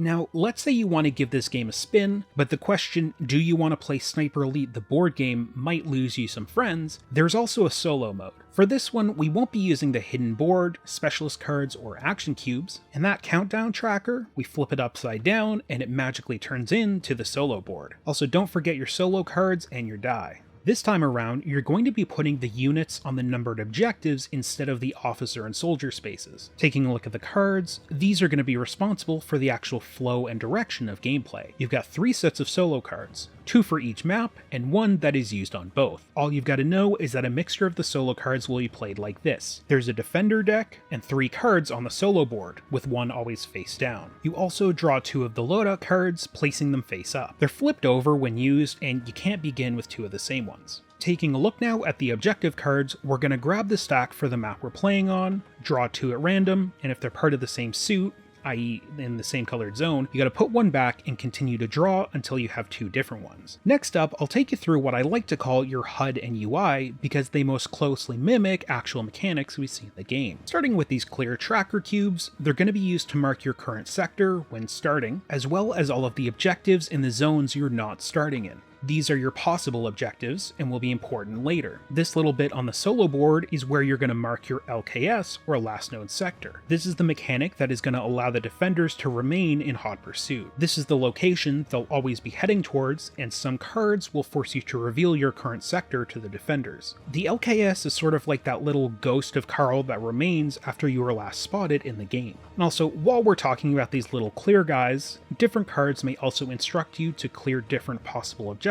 This in turn narrows the defender's scope and allows them to more easily zero in on you. Last on our list of HUD elements is your health stack, and because this is tied so closely to shooting, I'll go over that here too. Our shot bag is set up the same way as in multiplayer, with 6 aim, 3 recoil, and 2 noise tokens to start. But you're actually going to do something kind of cool with the remaining tokens. You're going to stack noise and recoil tokens on top of one another like so to make up your health stack. It's kind of cool for them to include this, and you'll notice it sort of looks like the different segments of your health bar in-game. Whenever you take a hit, either from an enemy or because you pulled a card that instructed you to do so, take the top token off your health stack and put it in your bag. Think of this like Carl's heart rate going apeshit after sprinting and getting shot at, so if you try to take a subsequent shot, there's a higher chance that you might miss. You can only take a maximum of 3 hits in a turn, but if you take a hit while your health stack is empty, you're now wounded. Getting wounded a second time means, you guessed it, you lose the game. That being said, the health stack can be influenced by the outcome of your shots. The shooting procedure stays pretty much the same. You need at least 1 aim token, blah blah. If your shot is successful, you get to remove 1 defender from the board, and you can also do one of the following options. You can add 1 aim token to your shot bag. Your next option is to take 1 noise token out of your bag and place it on the bottom of your health stack. Your last option is to remove up to 2 recoil tokens from the bag and add them to the bottom of your health stack.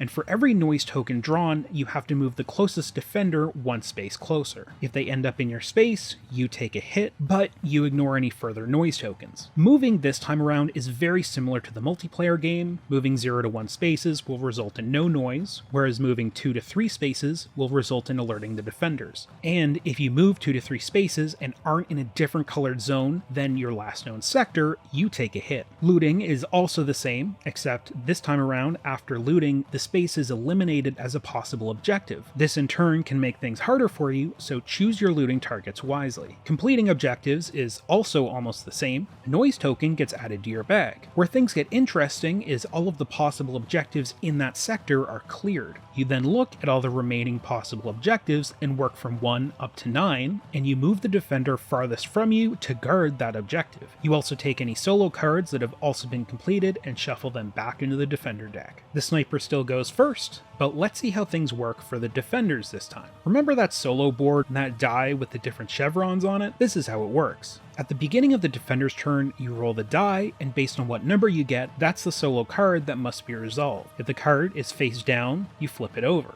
After resolving this card, the remaining cards on the solo deck are shifted down one, and another card is pulled from the deck. If the card that this one is replacing was originally flipped over, then the new one must be flipped over as well. If the defenders start with an empty deck, you lose the game. At the end of the defender turn, you pick one defender that is off the board, either due to a card rule or because you killed them, and return them to the Iron Cross of the corresponding color. But if you have multiple defenders to pick from, how do you decide? With the snafu rule, of course. With so many more rules to follow and relying on yourself to enforce them, you may run into the issue of not knowing which rules take precedent over others. This is where the snafu rule comes into play. The way it works is simple. Out of any situation where multiple rules may apply, the outcome that sucks the most for you is what you have to go with. I really like this as an overriding direction for some of those crossroad moments where you might be able to take it a bit easier on yourself. Well, that, and because this game can require a lot of flipping through the instructions to try to answer specific instances, I could go back and check what the rule specifically is, but instead of frequently flipping through them, I can just put my hands up and say, situation normal, all fucked up. Looking at the defender cards a bit more closely, they're all designed to make life harder for you and don't really change your objective in any way. An example of the biggest pain in the ass is these assignment cards right here. What they do is 1. Update your LKS so that everyone knows where you are, then you're moving all of the defenders from the sectors other than the one you're currently in to the indicated spaces. This time around, defenders do a lot more hiking around the map than their multiplayer counterparts. If all of this is just too easy for you, the difficulty can be increased with officer challenges. These follow similar rules to the officer assignments from the multiplayer game, but instead each contain 2 complications to make things harder and 1 benefit to help you out. The game suggests that if things are too easy, you can disregard the benefit,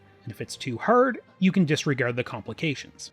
Now, as I mentioned, along with the base game, there were also some extra releases, one being a deluxe edition upgrade. It gives you some clay pieces, an embroidered shop bag, and some extra minis. The more notable addition, however, is the expansion called Eagle's Nest. I'd love to tell you more about this, but I can only assume it was released and sold out of the back of some dude's trunk in the Rebellion parking lot, because I cannot find this thing anywhere. As far as I can tell, it did get a full retail release, but I even went through the process of trying to pay double the retail price to import it from Australia, but that ended up falling through. They didn't actually have it. I did reach out to Rebellion Unplugged for some assistance, but they never got back to me. Anyway, all of this is a roundabout way of telling you that an expansion exists. I tried multiple avenues to obtain it, and I just couldn't. You have my apologies. Alright, we're on our way out through the gift shop, and throughout this whole ride, I've been kind of avoiding having to give some concrete yes or no advice on whether I think this is a game worth buying. At the end of the day, I really don't think it is. I paid a little more than $80 for this game, and while I'm not quite sure what kind of life cycle a lot of board games end up having, it's worth noting this did come out 4 years ago, so I can only assume any ongoing support is non-existent. Even if, let's say, the expansion was more widely available, I still don't think it's worth it. Even assuming you have 3 other friends who are willing to split this with you, I can't say you'd play for all that long before it just starts to get a little old. This is a game that's very in-depth for 1 out of the 4 players in every game. And while I did play it as a 1v1, it started to get tedious. Like, on the defender's side, if you split the forces between 3 people, it doesn't feel like there's enough for everybody to do to stay engaged. But if you only have 1 person playing all of them, it can start to feel like you're looking for a needle in a haystack. The game, in my opinion, it feels heavily weighted in the sniper's favor. I think there's just too many opportunities for the sniper to play conservatively where the defenders just don't have a chance of tracking them down before they're well on their way to completing their second objective. Most of the defender's special abilities are really great if you have some idea where the sniper is, but pretty much only the Kennel Master is going to give you any sort of leg up in tracking them down if you don't already know where they are. But to finish my thought on ideal player setup, I do genuinely think playing it the way all my games eventually devolve into is the way to go. 1v1, but have that third player that's kind of half paying attention, that will sometimes provide input every now and then. You know, like if you have a movie or something on and they're only tuning in every now and again to provide input. On the more positive side, they did at least translate the video game to a board game in a way that feels very authentic, and it's recognizably Sniper Elite. A lot of times when we see the board game in-game versions of other media properties, it's just a rehash of another game with a licensed coat of paint slapped on top. I mean, just look at how many versions of Monopoly there are, and we're not even counting the bootleg copies. I think the designers did a very commendable job in creating something that has both a multiplayer and a single-player version. It's just not that fun to play at the end of the day. The fact remains that Sniper Elite, the board game, is more attractive as a one-off curiosity than anything to invest your money and time in. I don't know if there's a shady underground cabal of board game enthusiasts that homebrew their own rules for existing games, because I'm sure you could come up with some house rules for this game that would make it way more engaging. The designers undeniably gave us a very solid base to build off of, but without any sort of furthering the base game, it's very quickly going to become stale. I guess as one final consolation, at least you have a little Carl you can take with you anywhere you go. This has been an escape from my analog nightmare. Good luck in yours. Sniper Elite had it all. The fame, the fortune, the success. It took some chances and they paid off big. Its Italian fling got a slug to the dome, but having watched Under the Tuscan Sun on the plane ride over, it knew the risks. Sure, it already found its apex. Sure, it just had to recreate who it was literally a second time. But where's the fun in that? It's not Sniper Average. It was Sniper Elite. It doesn't take orders, it gives them. It is a wolf among sheep, and it is hungry. It can do no wrong. Right? In March 2019, Rebellion confirmed that work had begun on Sniper Elite 5, throwing at least a handful of fans into a tizzy, maybe even a dozen. The maps would be generated using photogrammetry and be some of the largest and most immersive yet. At what was surely the event of 2021, the Game Awards, fans got a glimpse of Sniper Elite 5 for the first time. And after dropping in May 2022, it caused a schism in the Sniper Elite community. Those who thought the new thing was cool, and those that thought the new thing was not as good as the old thing. In this video, I'm going to be breaking down a few of the arguments claimed by both sides to figure out, is Sniper Elite 5 worth playing? Well, before I can answer that, just know this video is going to feel like a roast at times, even though the video, it's not an autopsy. I don't make videos for games that I hate, so I don't want to give you the wrong impression. It's just as I was reviewing my footage and writing the script, I had to pause like every 30 seconds to write something down, and not in a good way. I think my analysis reflects that. Also, I won't be including any of the DLC in this review, as I believe the base game itself should be assessed on its own merits, and also because we're close enough to all the DLC being released that I'd rather wait and cover it all in a separate video. With that being said, there are massive spoilers ahead. You've been warned. Acknowledge you've been warned by subscribing, please.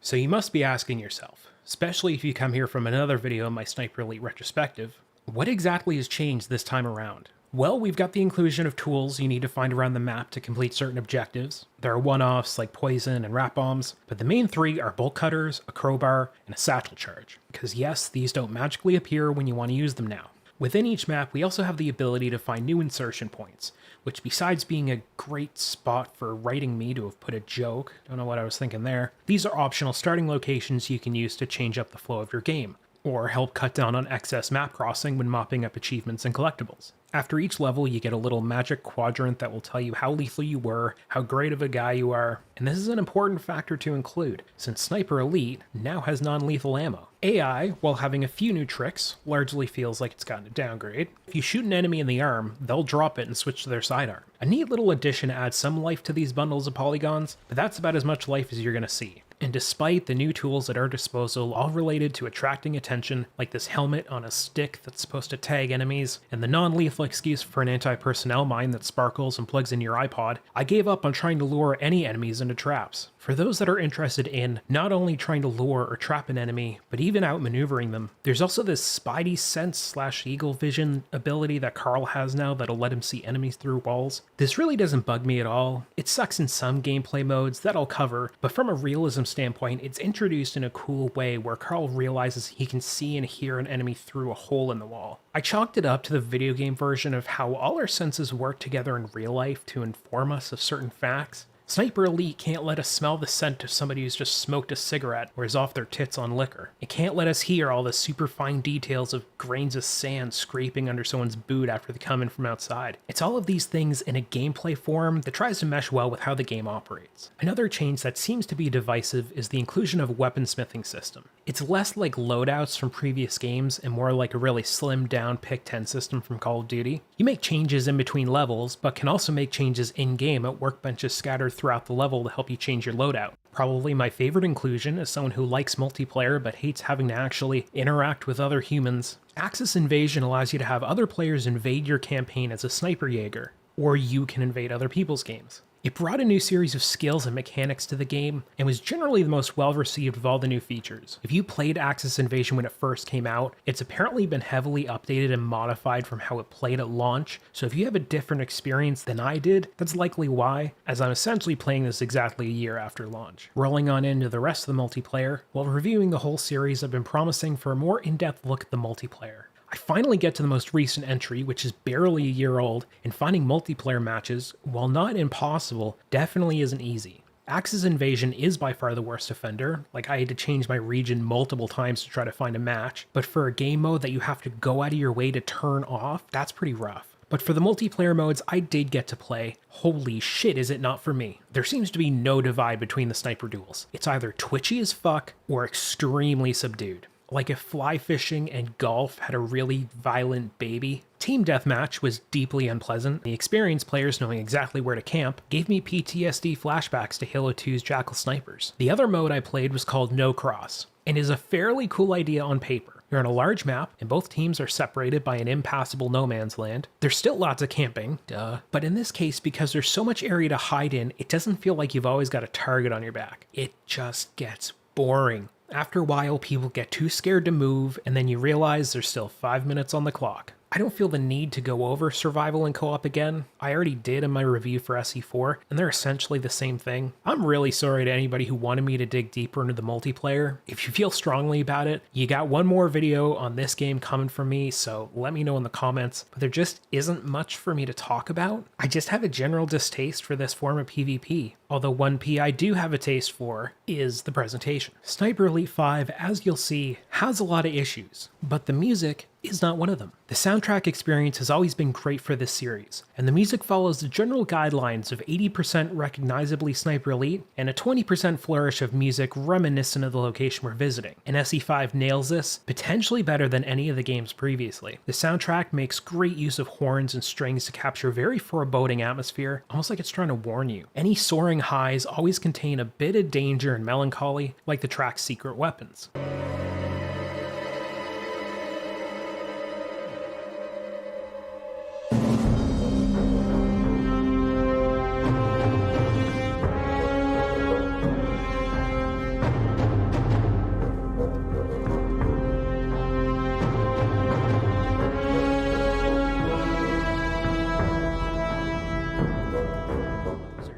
Grinding, gothic, and haunting. Like my personal favorite, War Factory.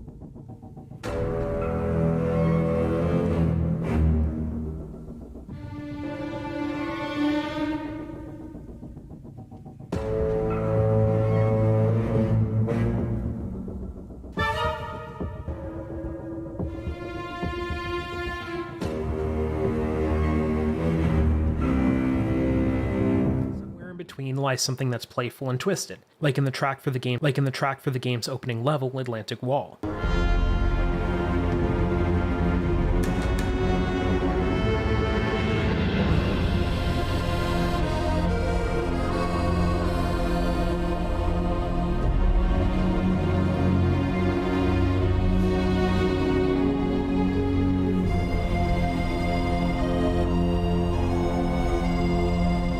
Sniper Elite 5 has voice acting, and this time around it's much better. But the way it's mixed with the rest of the game audio is so weird. During cutscenes, it sounds like whoever's talking is whispering directly into your ear, even when they're on the other side of the room. Charlie? Thanks. I just needed a distraction. Actually, on the subject of the voice acting, this is probably a good lead into the visuals because the facial animations are super odd to me. I don't know if it's just their mouths are moving, but the lips look like they're not, or the expression in the eyes isn't quite matching what they're saying, but it's unsettling. Besides that, visuals are once again the best we've had in the series. Environments, character models, you name it, it's gotten some sort of an upgrade. The setting of Brittany really, it does its best to sell the story, but each location focuses in on a specific environment that represents some key moments of the Allied Allied invasion of France, which is where we find our Carl this go around. Like a World War II Forrest Gump, he's found himself in another critical juncture of the war, D-Day. Or rather, just before D-Day. Yeah, if you looked at this promo image of the game and thought you might be storming the beaches with Carl, don't get your hopes up because it doesn't happen. Instead, we find ourselves attached to a group of Army Rangers, on board a stupidly easy-to-see submarine. This will possibly be important later. Before I get into the mission-by-mission analysis, I need you to understand that if my retelling of the story seems inconsistent, it's not. In a series where the story is always in quotation marks, there's really a bare minimum that's hard to hit, yet SE5 just scrapes on by.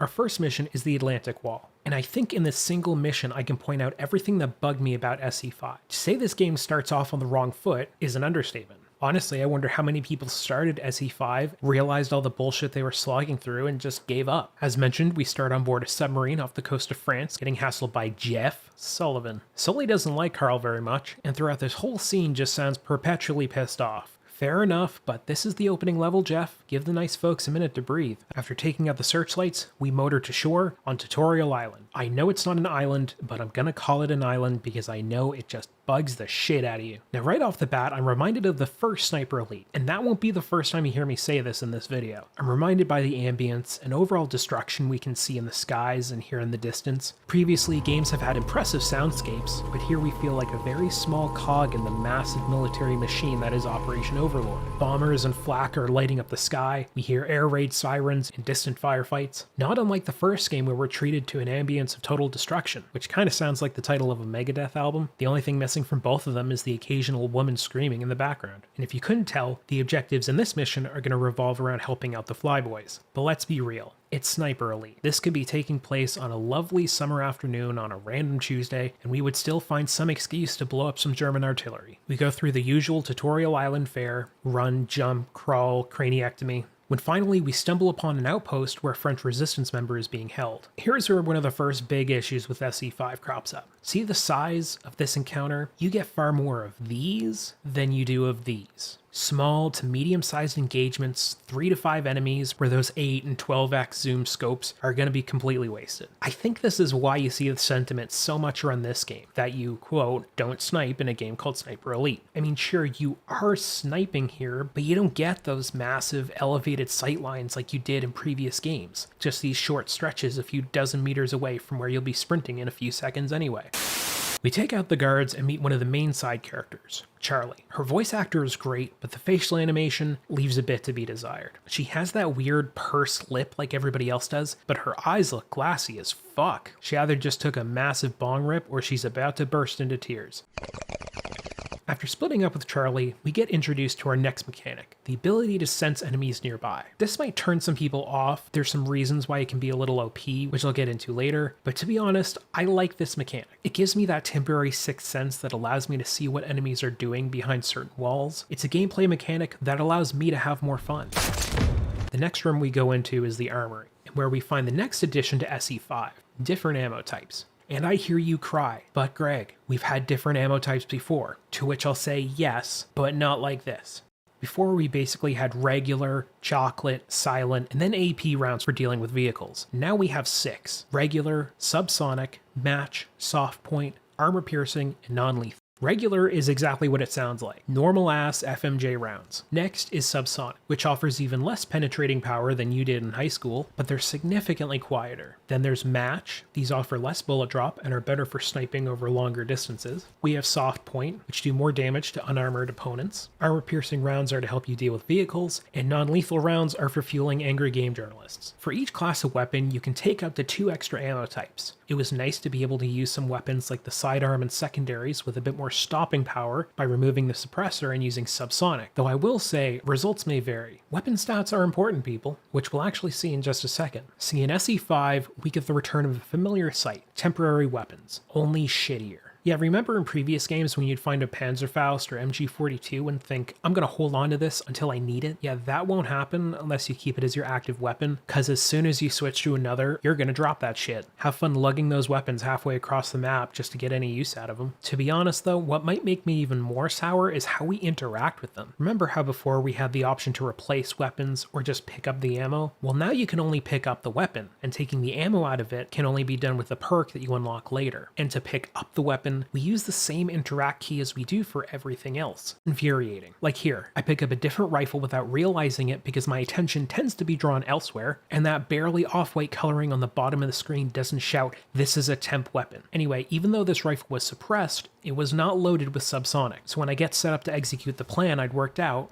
I ended up alerting everybody to my location because I was shooting with a gun I didn't expect. I'm entirely open to the possibility that it's just me, and these are issues someone who pays closer attention won't have, but fighting with the UI isn't on the top of my to-do list, especially if I haven't had to before. Anyway, before we leave the armory, it's worth mentioning that the workbenches which you find scattered throughout the world, I'm in favor of them. I like being able to adapt on the fly and swap out a piece of kit that isn't working. I feel less like I need to commit to any one weapon, especially newer unlocks, for the entire mission. It definitely resulted in me trying more of them out. Alright, that was a bit of a mouthful, let's jump back to the game. Leaving the more hand-holdy tutorial island for the cold and unforgiving landscape of World War II Brittany, we see what at first looks like a nice sweeping landscape, but it's not. This is just a little bit bigger than the encounter I mentioned earlier. There's only 4 guys, and 2 of them are in a vehicle. But look at Sniper Elite 4. Look at the view we get when leaving that game's tutorial island. It's massive. I'm slowly building a case against the design of these maps. This won't be the last time I mention this. Now that we can make our own calls and how we complete our objectives, we've got a few options to choose from. However, some won't unlock unless you visit certain places of interest, gather intel, or visually spot the threat. Map-wise, we see the same trend of having firm locations as well as general areas that we're required to search to find the objective, usually a target or something we need to blow up, but they do something that in Sniper Elite 5 really pisses me off. The identifier pointing out what the actual objective is, it's a taggable objective on the map. Yeah, you can see there's a big circle around it, but the map also shows you individual objectives in the same style, also within the bounds of the area you gotta search, and those are also taggable. Normally in other games, I would get to the location, realize I did a whoopsie, and just keep on hunting through the area.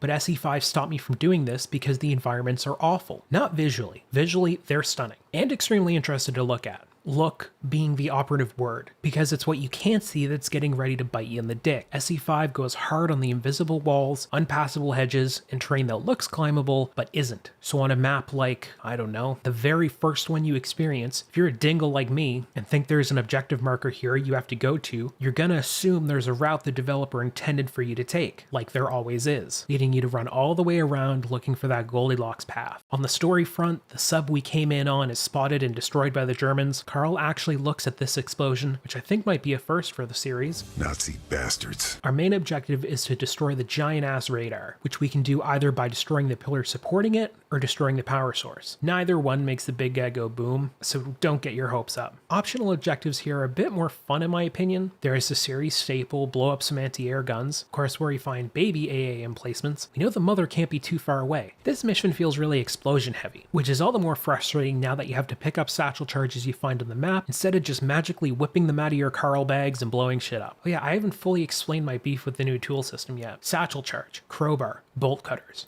1 essential and 2 extremely useful items that you're never going to have on you when you need them. There are generally some workarounds for the cases where you would need those tools. It's not a guarantee. After beating the game on a particular difficulty, you get the satchel charge as an equipable item, but at that point, how much searching is that going to shave off your umpteenth playthrough? You know what, I'm done with this mission. Let's finish it up by exfiltrating all the way over there. This is a common occurrence in this game. Depending on what order you complete objectives in, the exfil site could be right next to you, or it could be on the other side of the map. I know a stealth game like this is sort of designed with the idea that you have to successfully get both in and out of the map, but most of the time there's no enemies left, and I'm just sprinting to a marker half a kilometer away, listening to Carl's loud-ass breathing. Conditioning Carl, ever heard of it? While I was going through my second playthrough and making the jog back, I had an idea. What if you can just exfil from anywhere once the mission is done? I know, you want new players to appreciate the size and scope of your map, but hear me out. What if you put the final workbench, and by extension that weapon unlock, in the safe areas we have to exfil from? Make it so that first time players have to go to those locations, unlock the bench, and then in subsequent playthroughs, make it an entirely skippable affair. I mean, that's basically how the infiltration points work anyway, right? You have to go to the area and literally open it up for the next playthrough. You don't need to go back and make it accessible for the next time you play. It's one and done. Anyway, entering the safe house, we're greeted by a pissed off French lady. I call her Frenchie. She's such a piss poor excuse of a character, I can't for the life of me remember her name. This is Marie. Thank you, Charlie. So Marie has apparently been helping Charlie out a bunch. She's real hot and bothered for this intel, but more importantly, we see that Marie's defining traits range from being kind of a bitch to having the sort of dead eyes that would make Ted Bundy shiver. Did you get the intel? And knowing the classic Sniper Elite pacing, we're going to give it to her and she's going to fill us in on her tragic backstory. No, Charlie, it's not your turn. There's a weird cut here where Charlie brings up the fact that Carl was born and raised in Germany and is a native German speaker. Marie gives this kind of, wait, what? And then Carl hits her with one of the most brooding Carl for Carl's sake one-liners. I chose my side.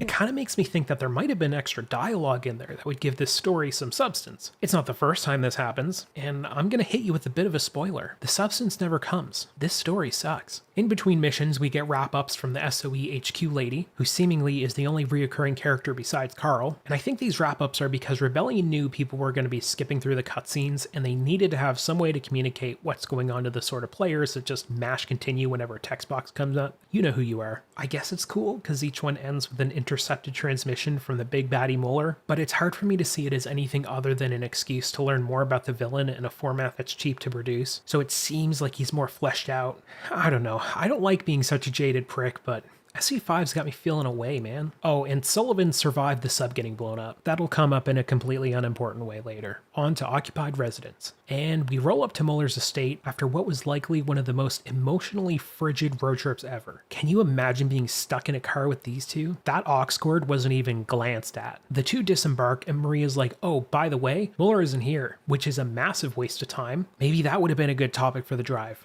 Charlie tells me that in Italy you are known as the Shadow.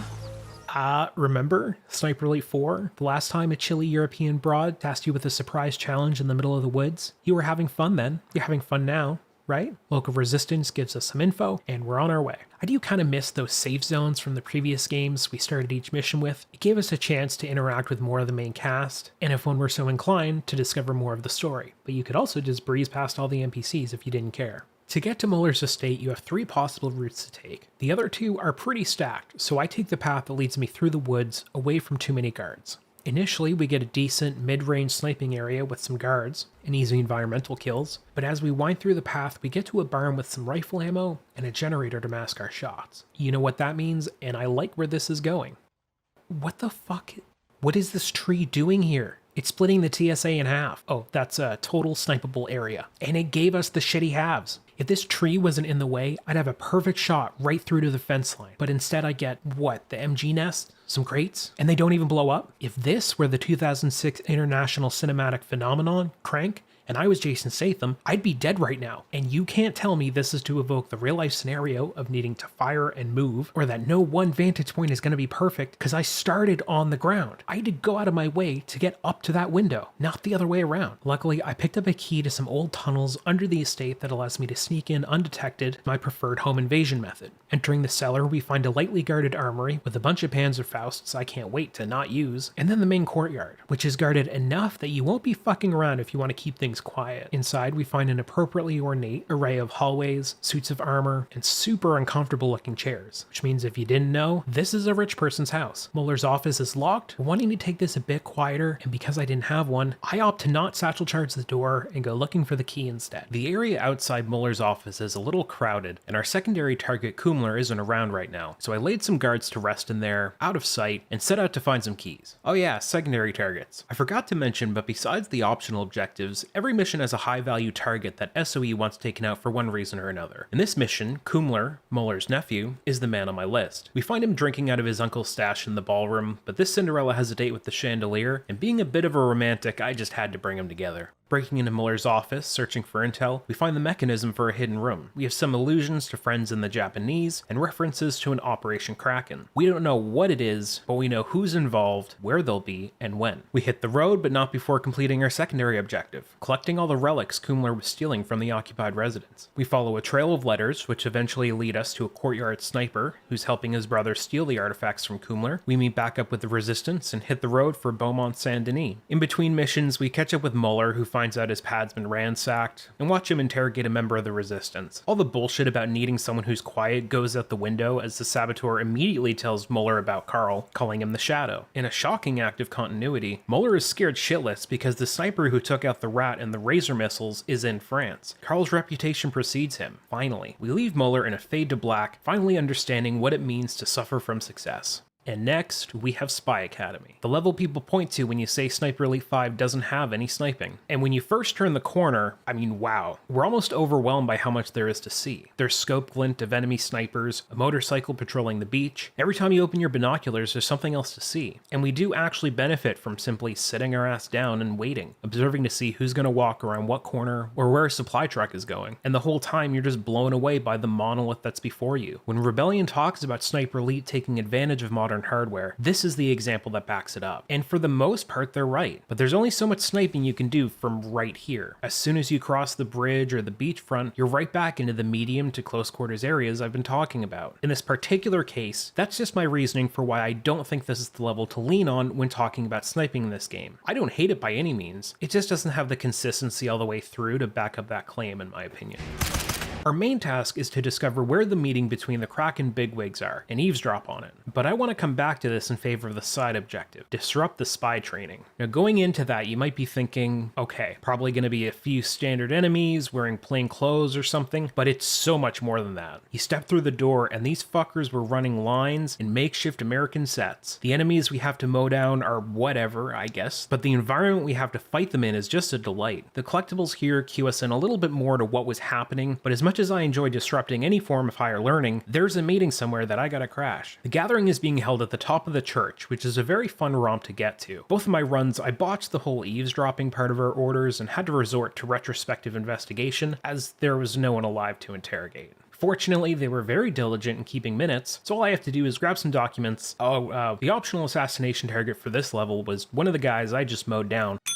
We motor on out of here while Muller, completely informed of Carl's capabilities as a one-man Nazi superweapon destroying machine, then dares to say the line, "Kraken will not be compromised by one man's interference." What a stupid fucking thing to say. Alright, I've been doing this long enough now that I can pick up on some of the subtle undercurrents linking these games together. Even the smallest details shared between entries in this series cannot escape me. So I want you to bear with me when I hit you with this controversial take. Every Sniper Elite needs to have a factory level, and this is Sniper Elite 5's. We get a cutscene laying out the infiltration plan, and oh yeah, Sullivan survived, too bad. He throws a bitch fit about, I'm not sure. I legitimately don't understand what he's mad about. Like, listen to this. Our mission is complete. We've done our job and paid the price. We have our orders to return to England, and SOE promised to get it done, and I expect you to honor that commitment. Look, I'm sorry about your men, but... But nothing. I was told your outfit was professional, but Fairburn, who, don't forget, is the reason we're stuck here in the first place, waltzes in with weak old intel, and you drop everything to help him, what, chase rumors? So maybe Carl did something in the previous missions that was responsible for getting the sub blown up? I don't know. The way Sullivan phrases his complaints is like, he's waiting on a ride back to England. I'm sure they can manage that. He's a ranger working with SOE. He should know their operatives would be expected to roll with things when they have to. So I just don't know what the problem is. There's no indication that plans have been changed in any way by Sullivan leaving. Actually, yeah, I think it's literally that Sullivan signed on to do the first mission and is pissed off we're pursuing our leads. What an asshole. And to make it worse, Frenchie walks by like a piece of cardboard carried by the wind and drops this on us. It's a good job you like working alone, Monsieur Shadow. What a bitch. It doesn't even make any sense. Carl was on the receiving end of everything and is just trying to do his job. The manufactured conflict here needs to go back to the factory because I ain't buying it. Right off the bat, I'm going to spoil something for you. Our optional assassination target in this mission is a simple grunt who has stopped feeding us good information, thinking himself something of a double agent. So the SOE, these absolute geniuses, decide that the one habit this guy has that we're going to exploit is that he likes to shoot rats. So this rat, stuffed with a bomb, is meant to be used with the assumption that this guy is going to see it, shoot at it, and be close enough to be killed by the explosion. Now, I need to stress, I'm not mad that this plan requires so many assumptions on the part of the SOE that it's in the realm of fiction. I'm mad because the rat bomb was real and they fucked it up. The Allies figured the German war machine was going so hard that somebody shoveling coal or whatever into a furnace wasn't going to stop if he found a dead rat in the pile. He'd just toss it in. The idea is this would not only damage furnaces and factories, but anywhere else coal was being used. When the Germans intercepted a shipment of rats that had been slit open like a tauntaun and stuffed with a Luke Skywalker-sized amount of plastic explosives, it caused such a freak out that the Allies decided the plan had already been more successful than if they had actually went through with the plan and left it at that. So back to War Factory. You want to know what our main mission is? Nothing crazy, just render a blast furnace inoperable. How do we do that? We turn some valves, like in every other game. We even get to see some guards shoveling material into the furnace, where we could so easily drop a rat bomb in and watch the show. I'll admit, the rat bomb wasn't developed with the intention of destroying this type of furnace, but I can suspend my disbelief at that a hell of a lot more than I can at us leaving one where our specific target in a giant factory complex might see it. Aside from that though, this is a great mission. The music for this level slaps particularly hard. The variety of areas we get to see and work through is immense, but what really made this level something special for me is that it was the first time I experienced an Axis invasion. The experience I had here honestly has to be the absolute best case scenario Rebellion intended for this mode, and I gotta say it was awesome. Most of the missions took me like an hour, hour and a half to beat, but War Factory took me almost 3 hours to complete because me and a total stranger were just playing cat and mouse. I'd slink through the shadows, avoiding patrols while my eyes flicked from rooftop to every darkened corner, wondering where I'd find this guy. In one instance, I figured out where he was, but our exchange of gunfire brought in some unwanted guests. The AI that had seemed trivial just moments earlier began closing in while he took potshots from his position in the Texas Schoolbook Depository. That ended for me as it historically does. My only problem with this game mode is it needs to be expanded upon. At this point, I'd almost call it life support, maybe with some bots or something. When I went to play it as the Sniper Jaeger, finding games took forever, even with me region hopping trying to find a game. I think at least with bots, you could spice up the gameplay in a truly solo run, but more importantly, when it's a year past launch and nobody wants to play it anymore. As mentioned earlier in this video, there seems to have been some changes made to how Axis Invasion works now compared to at launch. When I played, it worked like this. As the Jaeger, you can create a little network of rats by tagging your fellow soldiers. By doing this, you'd be able to see their alertness level, and by running through a map tagging guys, you could more easily pinpoint where your target might be based on who's being alerted to it or not. As Carl, you have all the usual tactics at your disposal, except your little spidey sense thing becomes massively OP, allowing you to see through walls, whereas the Jaeger can't. This means once you track him to a general area, which all of the other mechanics do fairly easily, you can just turn that on to find out where he's hiding. Of course, you can just not use this, but there's no guarantee your opponents won't either. The other mechanic is the phones. Carl calls in with a variety of excuses asking where the Jaeger is, which will give you his current location. If you do this too many times in a row, then your location will be shared with the Jaeger. As the Jaeger, you also have access to these phones, but the cooldown on them is much longer, and they reveal your location to the enemy anyway. There are some other small quality of life things I appreciated in this mode. For one, if you spend too long in one specific area, then you'll eventually get kicked for camping. You could make the argument that a real sniper would sit and wait for ages, but I think for a dynamic game mode like this, you do need someone to come over and shake the tin to keep things moving. Once my frenemy had rage quit, it was back to Geonosis to destroy the refinery and exfil like nothing ever happened. The facility is exploding behind us. Not sure what we did to cause that, cause we sure as shit didn't use any explosives. For the end of level lore dump, they say that Carl has, quote, gone rogue, and that the US wants him recalled immediately. For what? He's clearly been successful. Just look at Muller yelling at his himbo and jackboots about how he can't believe the single ally soldier he knows by name for destroying several other Nazi secret projects managed to worm his way in and destroy his secret Nazi project. Oh yeah, and don't think I missed that bit about foreign colleagues. I see you, Sniper Elite 5, you got some kind of big payoff coming, right? Yeah, I bet you do. Alright, Guernsey, or as I like to call it, the better choice for the opening level. As I went back through footage writing this script, I realized that I had far less to say about this level initially than the other ones because I had far less to complain about. As a Sniper Elite fan, when everything's going well, my brain just kind of shuts off and I enjoy the sandbox provided for me. It's remarkably atmospheric, like the soundtrack, it's been doing some heavy lifting, and here I don't necessarily notice the moments it's missing because the audio design just feels so cohesive with the rest of the level.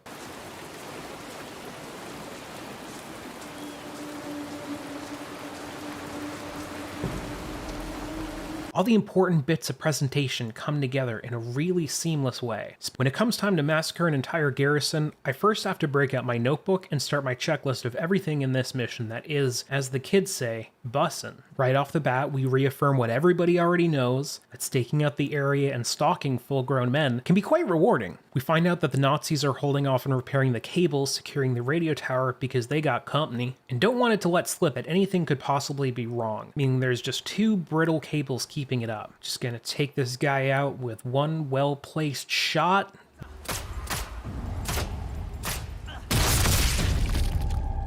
Nailed it. This mission is pretty stacked. Sabotaging the radio tower is just the start. We have a kill target that we have to bury in concrete somehow, not to mention our main goal of tracing the shipment that was sent here from the factory before we could stop it. Before we get down to business though, let's soak in the sights. I got myself up to a vantage point and have some great views into everyone's business on this side of the island. Climbing this big ass tower gives me the best sightlines in the game, but more notably, the best sightlines up the ass of this tank. While I don't love how they've been implemented so far in this game, the one kudos I can give is that these fuckers still go boom. Actually, this might be the best example of knowing when Sniper Elite is operating on all cylinders. With my superior position on the high ground and the right ammo for the job, I feel completely in control of this situation. Maybe you might see some less than stellar pathfinding on the part of the AI, but I see a tank crew scrambling to sight me after hearing my shots ping off the sides of their soon-to-be coffin. All I need to be successful in this counter is patience, choosing well-placed shots, and staying out of sight. Notice how I didn't say zip lines in that list even once? Yeah, they're handy sometimes, but with the way they're tossed in with the marketing, you'd think they just 3D scan Hitler's nuts to make their digital counterparts as accurate as possible. Oh, look at the zip line! Zipline! Of course, these are the guys that also make it look like you'd be storming the beaches of Normandy literally on the front of the game, when the closest you get to that is Sullivan's fugly ass yelling at you, and something coming up in the next mission that's equally as mid. Inching closer to the underground hospital, we come across another detail I enjoy, which is these propaganda announcements playing ad nauseum. People of Guernsey, the Allied invasion of France will never happen, and the cowardly politicians in London are already begging for peace. Accepting the rule of Germany is your only hope for safety. I don't know who this is for, as every house I enter is abandoned, but if there were people hiding, I bet it's soul-crushing. And speaking of hiding, here's another Japanese flag. I see you, Sniper Elite. Can't wait to see that payoff. And in the category of things you won't be hearing me say much in this video, we haven't even gotten down the road before stumbling upon another great encounter. Yes, I would rank this more along the lines of the medium-sized ones I was bitching about like an hour ago, but this one gets a pass because there's so much to unpack at a glance.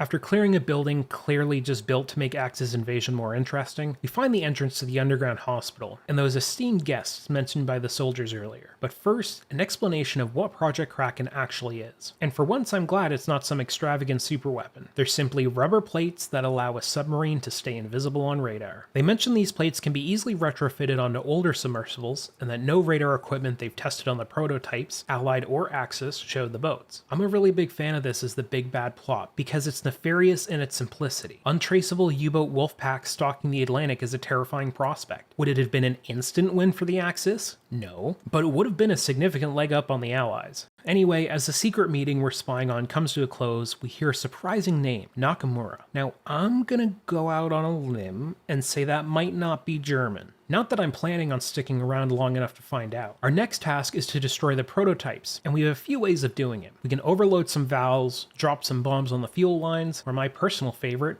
calling in a scuttle code. Scuttling on out of there, the facility comes down on top of the U-boats, but before we can exfil, a little birdie told me that someone on this island has a date with some concrete. The way you actually achieve this is dead simple, but it made me feel so stupid. Basically, you just start pouring some concrete into a foundation, crack the railing above it, knock Bowman out, and toss his body in there. Fuck me, he cleared it. Of course, I spent like half my runtime kiting him around the map, trying to trick him into walking up to the railing, trying to knock him over. Pretty much anything except the most obvious answer. I have no one to blame but myself. Leaving to exfil, we have a run-in with a tank. I just ran around it because I was lazy. Oh, I also destroyed a battery at some point in there. To be honest, it's such a nothing task at this point. I just block it out most of the time, and to be honest, I can't be fucked to go back and figure out where I did it, so just know that it happened. For our end of mission intel drop, it's confirmed that yes, SOE acknowledges how serious of a threat this is, and that Carl was right to pursue it. Not in those exact words, but I'm filling in between the lines, because who else is going to do that for you? We then listen in on Muller, who's both pissed off their facility got exploded, and embarrassed that their Japanese allies came all this way to watch them get owned by the one man known for destroying Nazi superweapons. To be honest, Muller, I think Japan in 1944 has some more serious problems than wasting a trip to France. Okay, remember how I promised you we would get to see Carl get in on some of that D-Day action? Well, here it is. We see some more Rangers while we fly in a glider for deployment. At first, I liked that the pilot had what sounds like a Scottish accent. Hang on, boys! This is it! Because I thought this was going to be a more unique group of soldiers. Sure, he's wearing American gear, but maybe it's all part of some SOE plan that we haven't learned about yet. And they're dead. Running through the forest, we get a series of assignments from guys just standing there with their backs to the front. First, we find that there's an armored car overlooking the river. Next, we have to take out their communications. And finally, they let us know there's a sniper taking pot shots at the Rangers, acting like he's some kind of sniper elite or something. And you know what? Making my way further into the village, this isn't such a bad level for sniping. We're finally tasked with some counter sniping, and while the scope glint is very telling, we still have to keep our eyes peeled among the rubble. You'll never climb super high, but your sight lines are quite far compared to the other levels. Plus, there's loads of bad guys to shoot right in the opening of the level, like this one guy who was seemingly stuck in time because I shot him mid-animation. Hard cut to me getting spotted by the 222 and about to be swarmed by a bunch of blondies. But there's a little trick I have yet to reveal to you, fine viewer, and that's that a well-placed explosive can solve pretty much any problem. Getting swarmed by Germans? Well-placed grenade. 222 got you down? Well-placed TNT. Boring kid's birthday party? After performing some IT support, the comms have been taken out, the armored car was destroyed. I guess there is a tank. Speaking of tanks, we got one barred up on the second floor of this house by the name of Jan Troutman. He's scheduled to die. If he gets alerted to your presence, he locks himself away behind the doors along with your unique kill opportunity. So the trick is to load up at this level start, be very quiet, and dose the rat with enough warfarin to kill a water buffalo. After reloading my save 400 times to get that footage, I've made my way over to a ruined house overlooking the bridge with the larger than normal force guarding it. Moving closer to finish the job felt really good. I could tactically take them apart the way I wanted to. Finally, getting to the bridge, we find an assload of explosives. As a fun fact, assload is the unit of weight used by the Allied powers until the end of the war. The more you know. Finally, we investigate the bridge into town and find it barricaded and surrounded by baddies. Take them out, connect the explosives to blow up the barricade, destroy the tank waiting on the other side, and we'll call it a day. Wrapping up the level, we get some more dead-eyed exposition from Frenchie. Charlie is there, and Sullivan is A-okay with us now. Fairburn. Good hunting. Geez, Jeff, why don't you just make out with them? Seriously, why don't you, We don't get anything interesting from our check-in with the Legion of Doom, so on to Mission 7. Loading up secret weapons, we watch Carl jump onto a moving train, slide through the mud, and good lord, that sweater just has to reek at this point. How is it even still blue? Cable knit sweaters aside, this is another level where you're given multiple ingress points to choose from. Really, the only reason to go with the heavily defended ones is because you want more of a challenge. There isn't really a reason to do it otherwise. There's nothing enticing you in that direction. You know what? That's a bit of a negative way to start this section. I actually really enjoyed this level. We've got enemy armor cruising the roads, snipers hidden away in bushes, and of course V2 rockets to blow up. It feels the most Sniper Elite-y out of all the missions so far. Kind of annoying that the levels get better as they go on. I wonder how many people stopped playing right before things started to get good.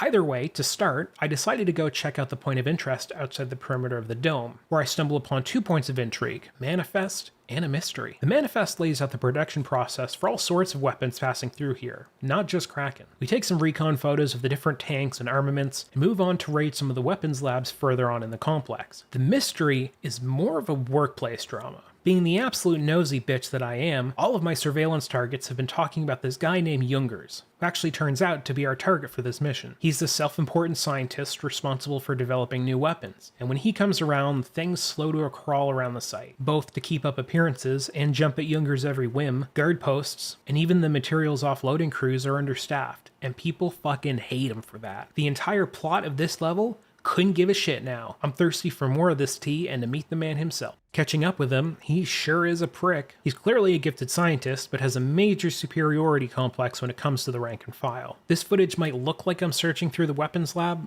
but I need to assure you my goal was centered squarely on how to take this guy out in the most extra way possible. And after reloading my save a bunch of times and trying to lure Jungers under the rocket, I opted for the approach I employed earlier. Knock him out, lay him where I want him, and kill him with the rocket.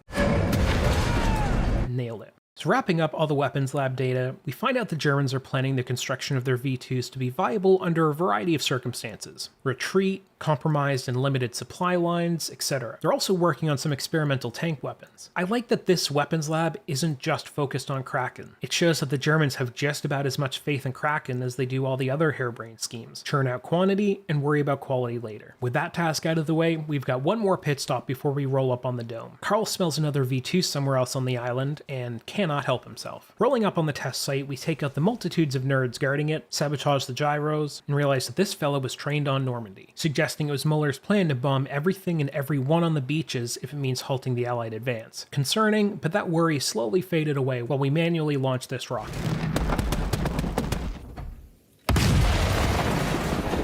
Tracing the fuel lines back to the larger production facility, we also figure out that by turning a few valves, what else? We can overload the fuel line, basically render this facility's V2 production abilities useless. And as promised, we can finally go check out the dome. And while being close quarters, which no doubt has sounded thoroughly demonized in this video, this section is fucking great. The tight corridors make traps way more effective, and I dare say more fun to use. And finally getting up to the main level of the dome, we've got some sniping opportunities, but in just an absolute clusterfuck. There's an armored car, loads of Jaegers, visibility from every goddamn side. It's great. I think maybe this is how SE can do the more up close and personal sections without them feeling too linear. Just stick us in these impossible scenarios where we have to chip away at defenses in order to be successful. But even if you hated this section, it's okay, because once we find the war room with all the juicy deets, Carl has some very Carl moments. First of all, Kraken isn't launching from this site, which I figured was obvious. It's launching from Saint Nazaire, but there'll soon be an entire fleet of U-boats invisible to Allied radar attack crossing the Atlantic, carrying V2s destined for Washington and New York. Not good, but just as Carl is about to leave, he hears a phone ring and can't resist. I feel like we've done this before. I'm afraid Herr Klempt isn't available right now. Can I take a message?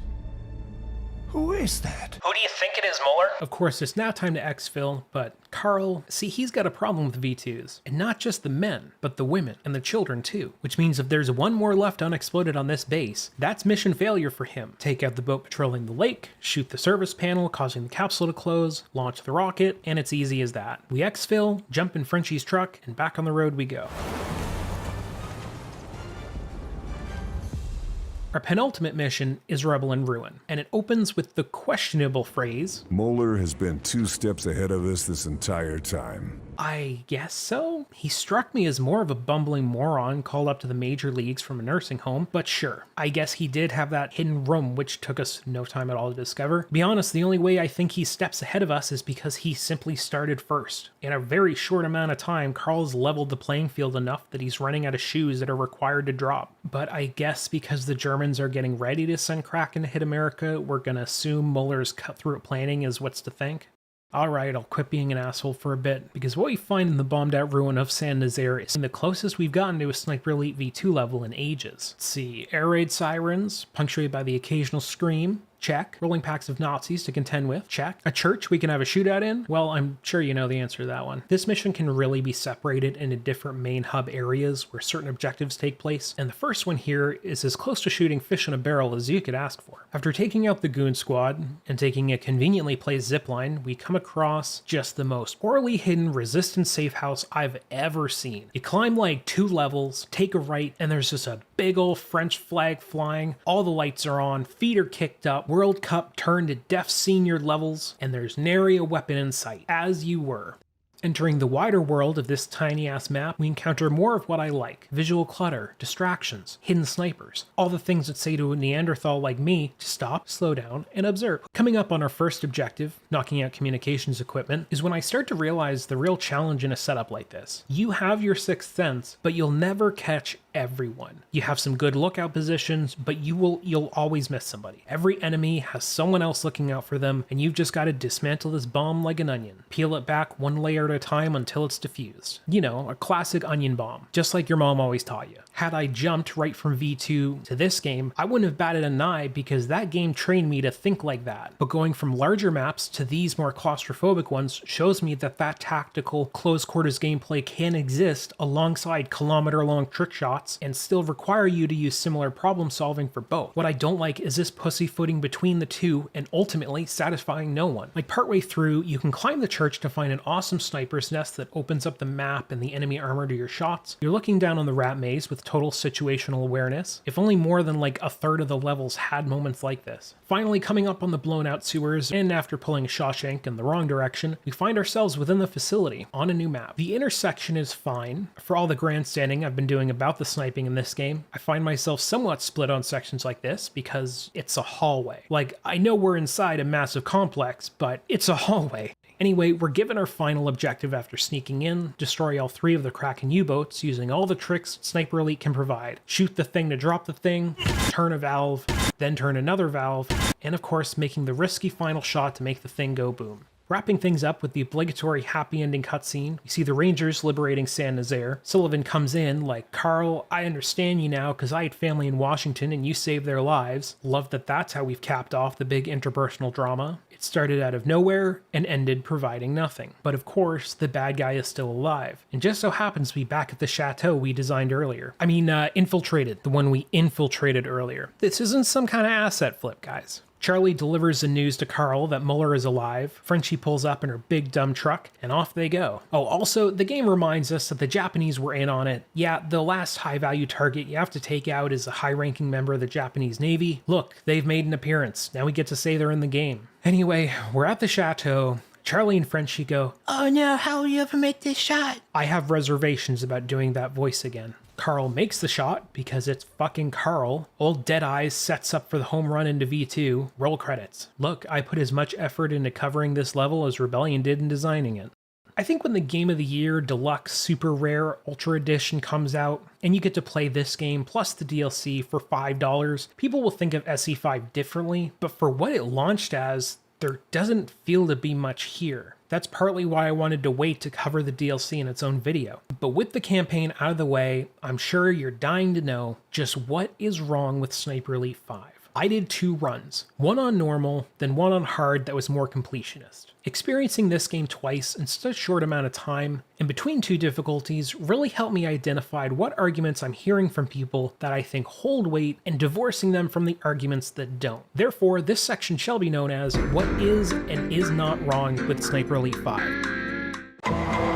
What happened to sniping? Sightlines exist, but you're quickly corralled into smaller areas. The maps certainly aren't bad. It just feels like in the next evolution of Sniper Elite, I'd like to see the hardware put to better use, expanding the sandbox instead of putting up more walls. Close quarters gameplay is great if you enjoy that sort of thing. Some people don't come here for that, which I get. But a taste of sweeping vistas is just a single step towards the greater vision of Sniper Elite I think fans have for the franchise.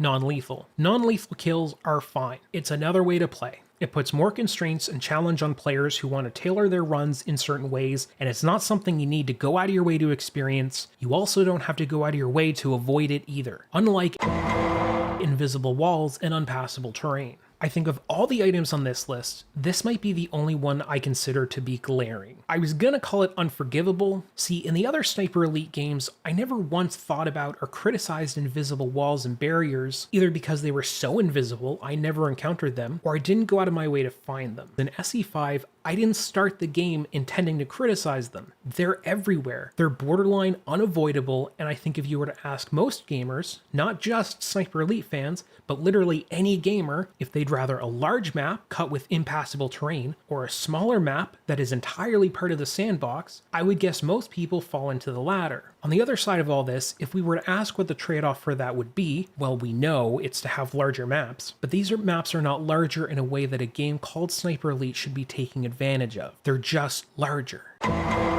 Temporary weapons, tools, and unique kills. I've grouped the smaller sandbox changes into one as a miscellaneous option, but also because they all swing the pendulum back and forth over the line, separating absolute garbage fires from, I guess, garbage that is not on fire. They definitely fucked up the temporary weapon systems. Like, I'm not sure how or why they did this, but the way it currently is encourages zero weapon strategy or retention. Maybe it's just me and everyone else is fine with running back to the location they remember a Panzerfaust or anti-tank weapon being, but that's not me. And I don't recall having to do that before. Maybe in a playtest they found people were just carrying them right through to the end because there's not nearly enough vehicles that would require a powerful weapon to destroy, but I think this needs to be changed in the sequel, no questions asked. The tools I'm split on. Actually no, tools like crowbars and stuff I'm fine with, but satchel charges, that's the sticking point. Don't make me hunt for those. Make that the default and make me hunt for the more elaborate kills and sabotage methods. You could kind of see them flirting with this, with the unique kills requiring you to pick up certain items, but to return to the sentiment I see used a lot, they're copying Hitman, but they're copying the wrong things. In Hitman, there's always the simplest solution, which lays itself out naturally in front of you without much effort. Then, there's the batshit insane stuff that you need to go out of your way to uncover, and the payoff is delightful. What Rebellion is doing is making us hunt for tools, but the payoff is not spectacular. The only difference between SE4 and SE5 in this regard is that in SE4 you would set a satchel charge and proceed to the next objective. In SE5, you go out to set a satchel charge, remember you forgot to pick one up, spend 5 or 10 minutes looking for it, potentially being caught and fucking up your run, and running back just to proceed to the next objective. The challenge can't increase if the reward stays exactly the same. I do that working a 9 to 5.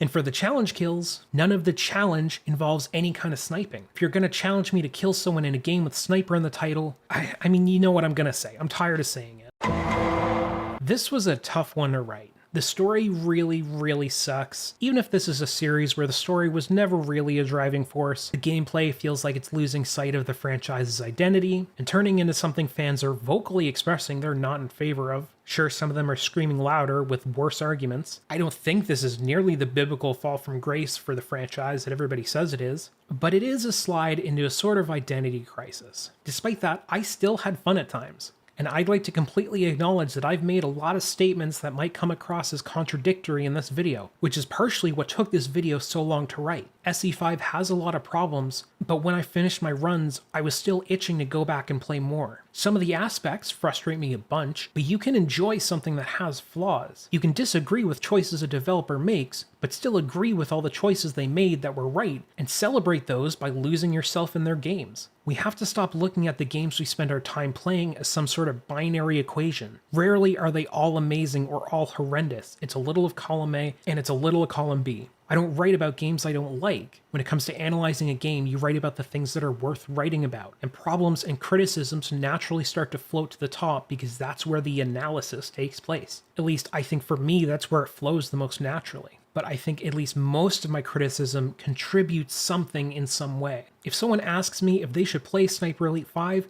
the answer is yes. It's a fine game. I had fun, and the good levels towards the end do help to balance the entire product out. But for the capital F fans of the series who have all the context and prerequisites maybe the average gamer doesn't, can see that SE5 does have a trajectory that's worth talking about. Don't worry, I see it too. That's why you have hours of listening to me complain. I would love to see those things fixed. My criticism is not condemnation. This has been an escape from my analog nightmare. Good luck in yours. Sniper Elite 5. You've bought the game, you've beaten the campaign, you've rage quit at a multiplayer, you're desperate for new content. And hearing your cry, Rebellion offers you water in the midst of this drought. 2 season passes at $40 a pop. Are they worth it? Are you getting your money's worth? Can your relationship withstand the flaming appeal of Tank Top Carl? Probably not. Now, before we begin, here's a quick note about some continuity. So instead of owning the game on Steam or something, I play on Game Pass and bought the season passes through there when they went on sale. The reason I'm telling you this is because despite holding up to a PC rebuild and Windows reinstall, one day my cloud saves just updated my local save file and brought my campaign rank back down to 0. I'm not sure why. The Xbox app on PC doesn't quite give you as much control over cloud saves as Steam does, so right after recording my stuff for Landing Force and the Kill Hitler mission, I lost out on all my attachments, unlocks, pretty much anything you get from completing the campaign as thoroughly as I have. Now, despite every fiber in my being wanting to scream and put off this video so I can go unlock everything over again, fuck that! So when I review certain DLC weapons, everything will be stock. Hopefully this is less of a pain and actually gives me a better basis for reviewing the DLC weapons, but if you're wondering why I'm not starting missions with certain loadouts, besides the 2 mentioned previously, that's why. Alright, on to Season Pass number 1.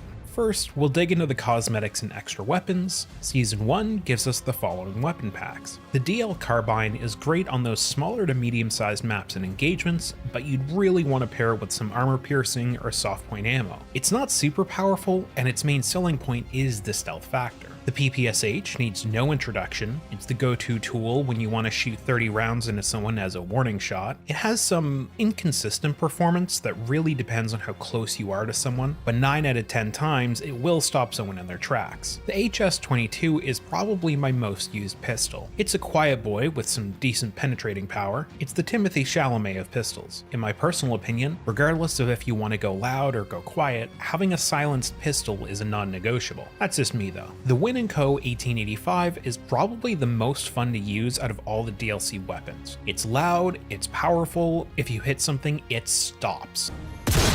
It has a very slow reload, doesn't have a great zoom, and it's a little unsteady, but these all feel like very fair trade-offs. The 1885 is the definition of one shot, one kill. The Irma 36 fills the gap of a quieter SMG without any modifications, but the trade-off here, in my opinion, is not worth it. It's got a slow rate of fire, not much stopping power behind it, and you can get some of the other weapons even quieter without such a huge sacrifice. It'll do the job, but you just won't have as much fun doing it.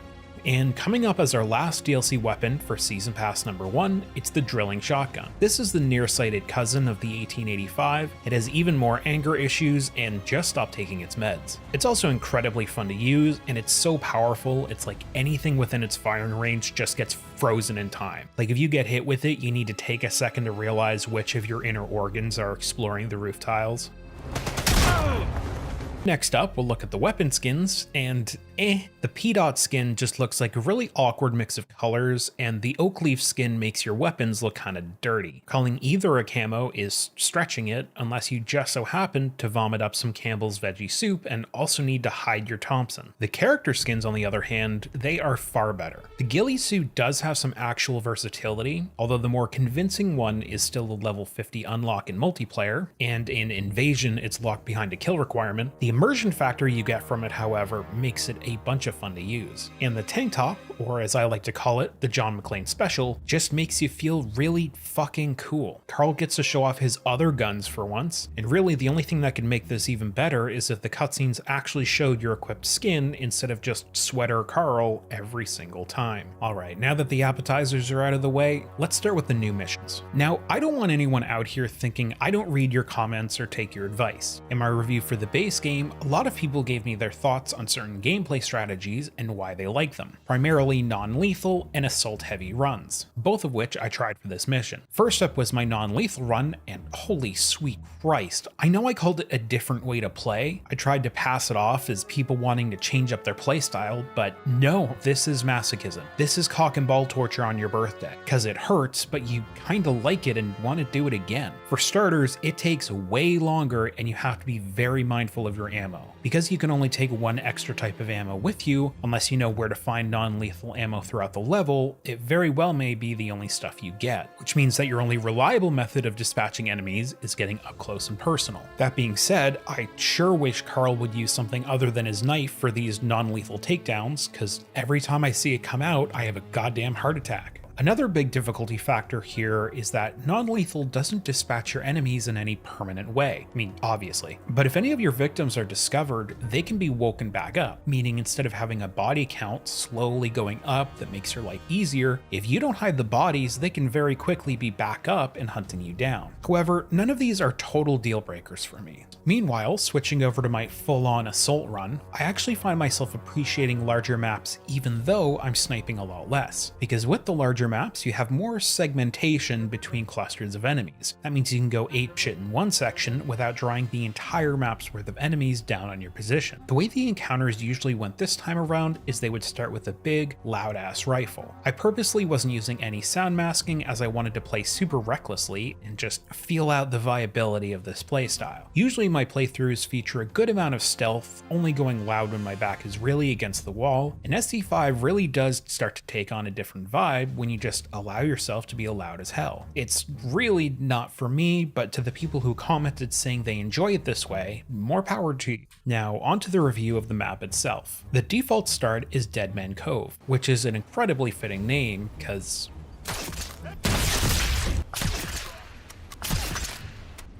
it gives you a great vantage point to check out some of your objectives and pick out some key sniping spots you might want to hit up next. It just goes to show you don't necessarily need elevation to have some great sightlines. Of course, the looming menace over this entire map is the fortress built into the cliff face here, and oh boy is it perilous. One of our two main objectives is to destroy or sabotage the gun battery on top. We can do this either by taking out the power to the turrets or feeding them some booby-trapped shells. A word of warning, never accept any craft dinner from me. The other main objective is to sabotage some radio equip, which is a classic. You can do this either by cutting the cables keeping it up or shooting the fuck out of the radio equipment. Not this radio gear though, or this stuff. This is the right stuff. For secondary objectives, we have a kill list target and a docked U-boat to destroy. For the U-boat, there's a few fun ways to take it out, but the best in my opinion is to sabotage the control, set these explosives swing out over top, and boom. For our kill list target, it's a man by the name of Herman Kraus, and the unique kill opportunity is to silence the sommelier with the bitter rat poison. I love that Sniper Elite lets us ring a bell when it's time to set up the kill, so we're not just sitting around waiting for our guy. Bottoms up.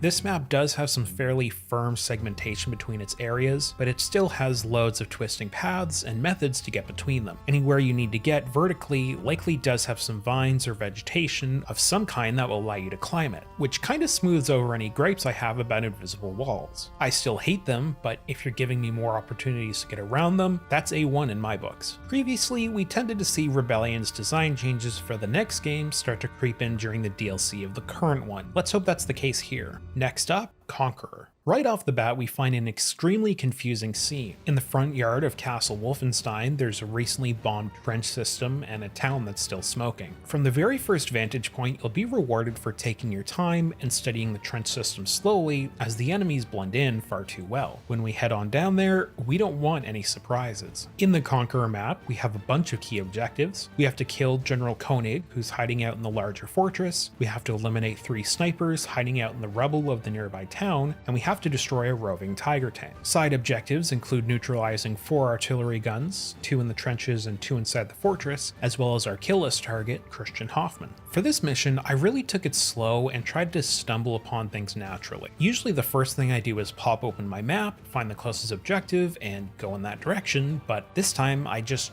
wandered down the road. Taking some guards out, I was able to sneak around to the back side of the castle where the Tiger tank is hiding, and I don't know if it was glitched or something, but the only way it would ever drive is forward and back. No matter how hard I tried to bait it closer, it would at no point turn and show me that bright red sweet spot. So I fed it a TNT sandwich to ground it in place, circled around back, and none of that mattered because I just shot it with a Panzerfaust. The theme with this review is that I'm really trying to play somewhat differently and go against my first instinct. Now, clearing the trench system to take out the AA guns on the other hand, that was textbook. I took my time, checked my corners, silenced the whole way, and set the longer timer on the satchel charge so I could bug out before everyone came down on my position. From here, I wound my way into town, and holy shit, does this feel like an OG Sniper Elite level. Hunting my way through the rubble to take out each of the 3 snipers was incredibly fun, and stepping out only to get hit by a scope glint and having to go, where the sweet fuck is this guy, was great. It's no secret that counter-sniping objectives are some of my favorite, and this one is no exception. The 3 snipers are spread out fairly well, and they're not all hidden in the obvious locations. I even stumbled upon one and was able to get a melee kill. I know I always get pumped when there's a ruined city section, but I really do think this is my favorite so far. This whole part of the map is a rat's maze, but with just enough landmarks to make me feel like orienting myself wasn't difficult, even if I did accidentally take out the kill list target with a mine. Target down. I mean, successfully hit him with a chandelier, of course. With everything completed outside the fortress perimeter, it's time to make our way inside, and despite Carl's warnings, the main gate's gonna be heavily guarded. I should try to find a way around it. I quite literally just walked through the front door. Now, inside the fort, it's not that grand. Like, if you look at the damage the bombing runs have done to this town, you won't be surprised to learn that the carpet bombing matches the drapes. Inside the 2 courtyards, we'll find a bunch of enemy soldiers milling about. I made the mistake of thinking the coast was clear after taking some shots with my unsuppressed rifle, but while I was mid-zip, they all started coming out of the woodworks.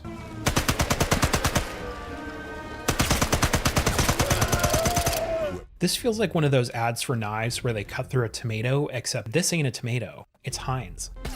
Getting inside the castle, we once again find a bunch of different pathways for how we could have gotten up here, which is always nice to see, but the coolest part is getting up to the little office area where the general is held up, being able to just dunk a grenade down on top of him. I'm very pleased to see there's an alternate option here if you didn't find the key or don't want to use a satchel charge. Overall, I really enjoyed this mission too. It's got a ton of stuff to get done, and it feels like a very well designed map. Now, to round out the first season pass, let's take a look at the latest installment of everyone's favorite, the Let's Kill Hitler mission. Target Führer takes us to Hitler's mountain residence, the Berghof, and getting the obvious out of the way, this map is incredible. The main compound, at least to my eye, matches up super well to the photos I could find. Aside from a few differing textures and some liberties taken with the scale of everything, I think Rebellion did a really great job recreating it. The real Berghof was demoed in the 50s, so it didn't turn into a tourist site or pilgrimage for neo-Nazis, so considering the fact they couldn't go view anything in real life, aside from the foundation maybe, the end result is pretty substantial. Where this level starts to lose me slightly is the objectives and the issue of timing. See, when you first load into this level, you start fairly far away from the main building, and it's basically 50-50 whether you'll go straight for the main objective or go explore this little section over to the left. If you do that, you get the secondary objective, which is to take out the radio antenna so that nobody can call for help. Completing that, you make your way down the mountain tunnel where you get to find a copy of Hitler's schedule. It'll tell you what order Hitler will be doing certain activities. The problem is there's no way to know how far through the daily schedule he's gotten by the time you get over to the main house. Regardless, at the end of the day, he'll go stand in his room, but you'd really only know that if you'd looked it up. That's of course with the assumption that he doesn't glitch out. I get with the variety of different kill methods we're encouraged to replay this level a bunch, but I think you want people to at least get to him before he passes all the checkpoints. This feels like a mission that would have really benefited from some sort of time-telling mechanic, but,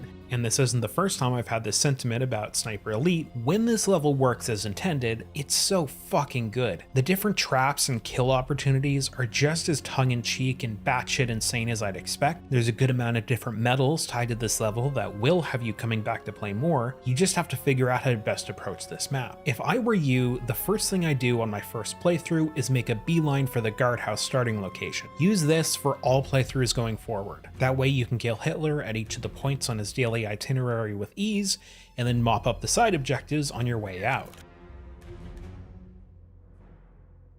And now that we've reached the halfway point, before we start into Season Pass number 2, if you like this kind of content and want to see more, please like and subscribe. It helps me out a ton, and I promise you're going to want to see what I've got coming up in the next couple months. And on to Season Pass 2, starting out once again with the weapon packs. First up, we have the prolific Soviet workhorse. You know it, you love it. The Mosin rifle is bolt action, has some great damage, but is very slow firing. You'd better make sure you kill whatever you just shot shot at, because a redo might take a couple seconds. The Shogun is another shotgun, albeit one with 5 shots and less stopping power. It's still good up close and is a bit more of an all-rounder. The Peterson rifle so far has the flattest stats of all the DLC weapons, and it doesn't actually come with a scope. It's extremely stable, and I found it to be quite a maneuverable weapon when used in more close quarter scenarios, like in different survival maps, but to get any long range use out of it, you're gonna want to scope it up. The Terror rifle, on the other hand, is very stable, easy to control, slightly more powerful, but at a much slower rate of fire. We also have the Grease gun. It's not too loud, decent control, absolutely zero stopping power.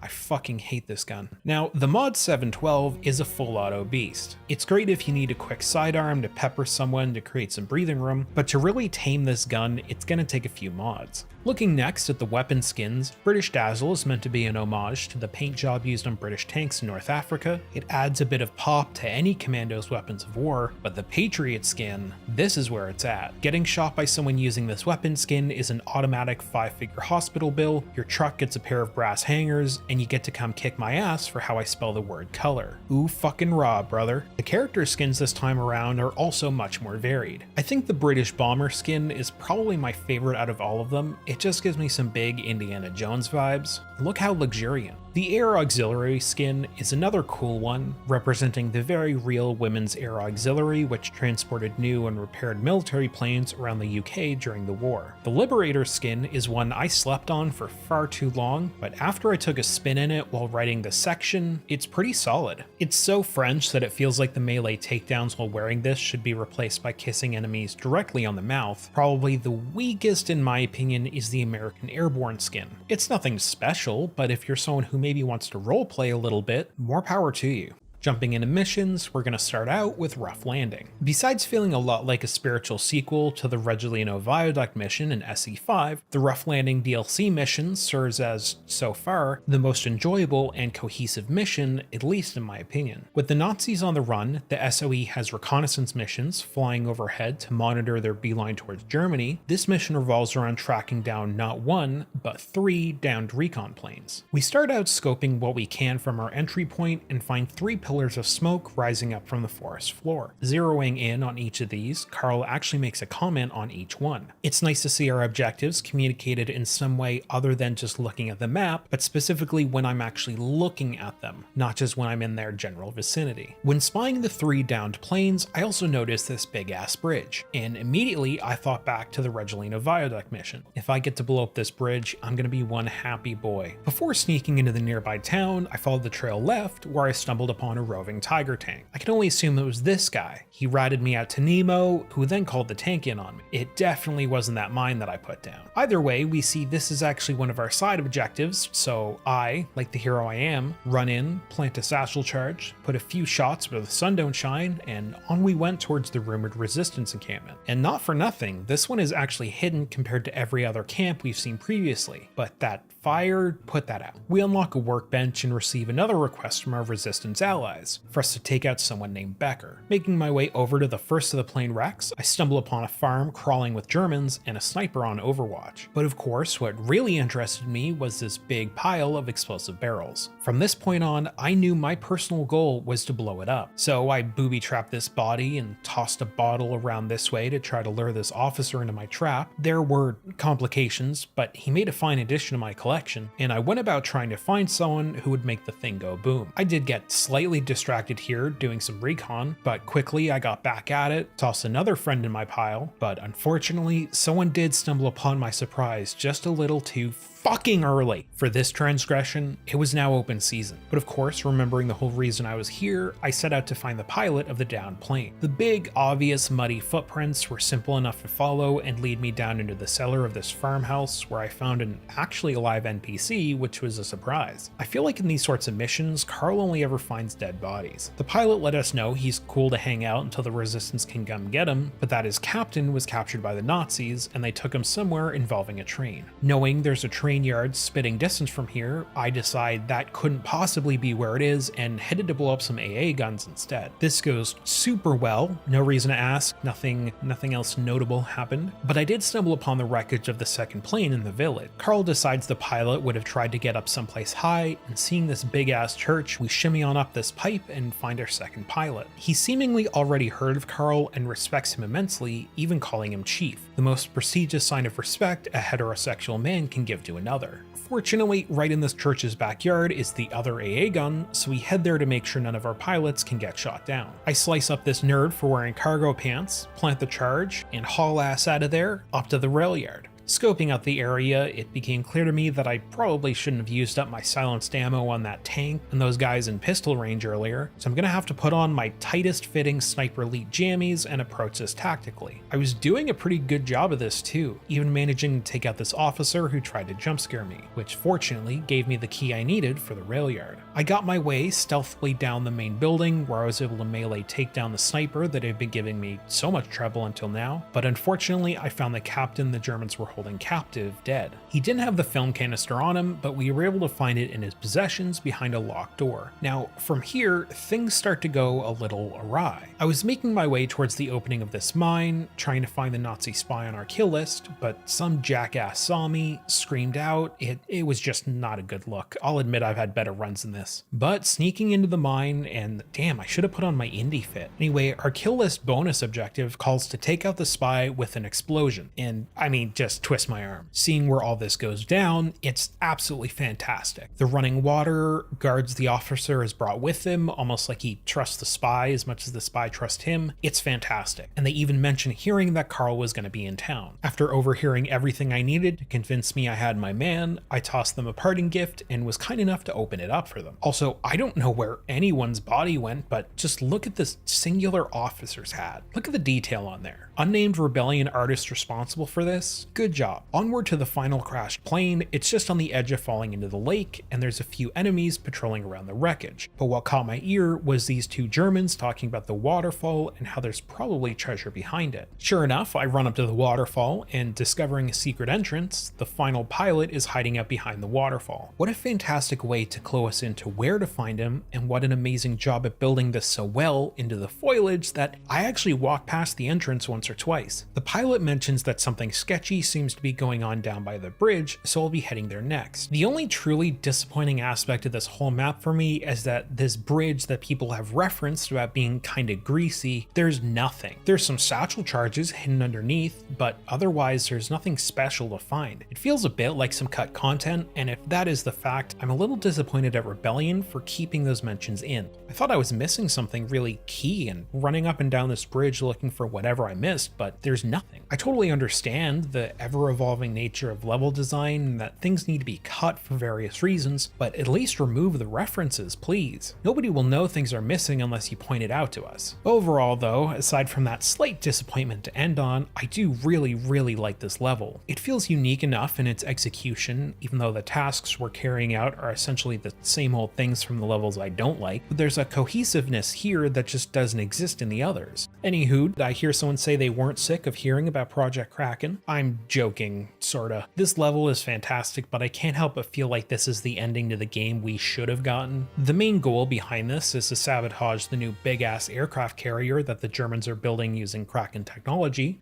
Two quick observations though. One, the name Kraken Awakes feels really wrong to say, and I think the level description is wrong. They have personal here, but what I think they mean is personnel. Sorry, I had to sneak that in there. I actually had a whole section I cut out of my video for the base game where I point out all the typos in the subtitles because it annoyed me to no end, but I'm done. This is a great level. It's a very typical fortress kind of setup. You know, like there's a main compound where your initial goal is to just get inside, then you can really get to work. In this scenario, you can either sneak through a side door or go straight through the front. I used the side door once, and every other time I went through the front, I definitely picked everyone off, but here's the thing. This is a hard fucking level. As soon as you get inside, there are snipers and personal everywhere. Staying hidden is extremely difficult, and more than once, I had to mass execute everyone in a particular radius. I did find taking some quieter weapons and picking up non-lethal ammo wherever I could find them helped a bunch. I can't remember for sure, but I believe non-lethal rounds are either totally silent or at least quieter than regular rounds. I also find they're more reliable at single shot takedowns, which is handy because most of the people you'll be facing in this level are Jaegers, which means their helmet almost always deflects the first shot if it's not armor piercing. I'd love to have a more customized loadout here, but if you'll remember, I'm pretty much just using DLC weapons.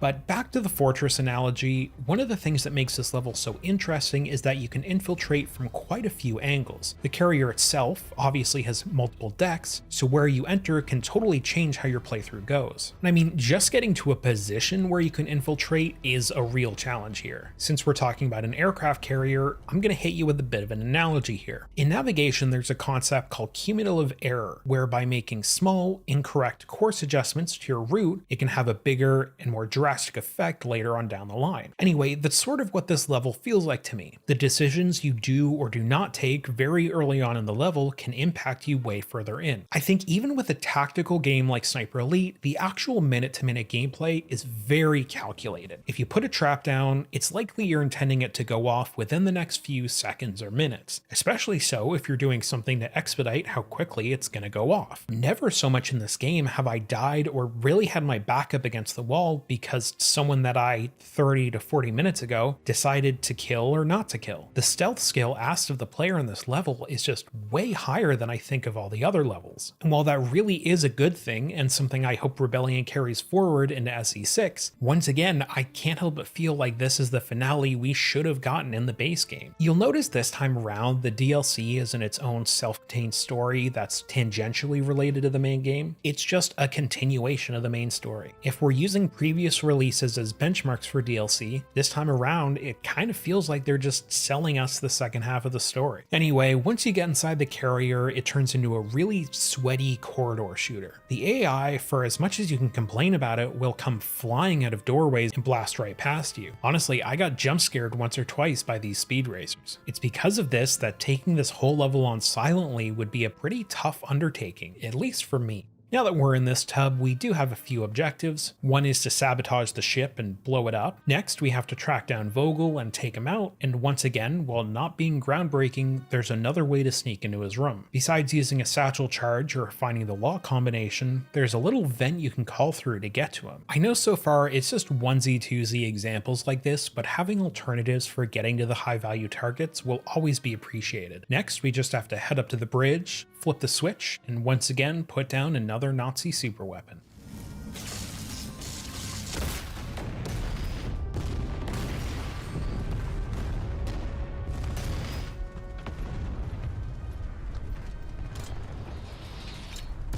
God, Carl's so fucking cool. Of course, before calling it quits, there are a few standalone weapon and cosmetic packs I should probably mention in the interest of completeness. The P1938 is a suppressed pistol that you got as a pre-order bonus, or if you buy the Mega Complete Edition, you can also buy it for a few bucks, but I couldn't bring myself to do so. I'm sure it's great. For Rebellion's 30th birthday, they dropped the Airborne Elite pack for free. This is a weapon and skin pack which gives us the Lee Enfield, probably my most used weapon in the game, as well as a Union Jack skin for the Welrod and a British Parachute Regiment skin for Carl. The Winter Weapon skin is another freebie, giving us an Arctic camo skin for all weapons. Of all the weapon skins that we've gotten thus far, this one is by far the most palatable. The Valentine's Weapon skin was a free drop release for Valentine's Day, I mean, obviously, and it gave us the Cherry Hunter skin for the 1911. It's a little frustrating, to be honest, that there are so many skins that are locked down to singular weapons. It's like Halo Infinite not having cross-core armor customization at launch. Yeah, did you think I wasn't going to sneak a Halo reference in here? Of course, for all the smack I've been talking about weapon skins and their viability as actual camo options, all of the criticism leaves my body when I see something that's pink or purple. Last on our list is the Trench Warfare pack. It gave us a whopping 3 weapons to top up the arsenal. These were the Carl Gustav SMG, the trench gun, and the double 1866 pistol. The Carl Gustav is a pretty fair SMG. The range feels a little shallow, so it wouldn't be my first choice. Now the trench gun, that's another story. It's essentially the drilling shotgun with more rounds, albeit with a slightly longer period between shots. And for the final DLC weapon of this video, we have the double 1866 pistol. Frankly, one of the most useless pistols in the game, but also the most fun to dick around with. In closing, I think we need to look at what we're getting here through 2 different lenses. because depending which one, my thoughts are going to be completely different. If we're judging the SE5 DLC purely on the merits of the levels and extra content we're getting, I'm very pleased. I think the levels we get give us some great variety, and there's some legitimate showpieces nestled in there. Plus, they can all be run in some pretty different ways. I think there's something here for everyone. But if we look at the DLC in terms of value, I think it's pretty rough. If I wasn't going to make this video, I probably would have waited much longer to pick them up. The first season pass is $45 and the second season pass is $39. That's a steep barrier to entry for all but the most enamored Sniper Elite fans. And I know this is sort of the state of gaming we're in. I'm entirely aware that most games are going to be launching with season passes that you can buy from day one. But that doesn't mean you can't criticize certain publishers for doing it just because everyone else is. I hope the simple fact that I've made multiple hours of content about their games shows that I do have an immense amount of respect for Rebellion. And it's because I respect them that I hold them to this higher standard. I don't know when or if we'll be seeing a Sniper Elite 6 on the horizon, but if we do, I hope there are at least a few lessons from SE5 that stuck. This has been an escape from my analog nightmare. Good luck in yours.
It's nighttime, in a kitchen just like yours. All is quiet. Or is it? The North American house hippo is found throughout Canada and the eastern United States. House hippos are very timid creatures and are rarely seen, but they will defend their territory if provoked. They come out at night to search for food, water, and materials for their nests. The favorite foods of the house hippo are chips, raisins, and the crumbs from peanut butter on toast. They build their nests in bedroom closets, using lost mittens, dryer lint, and bits of string. The nests have to be very soft and warm. House hippos sleep about 16 hours a day.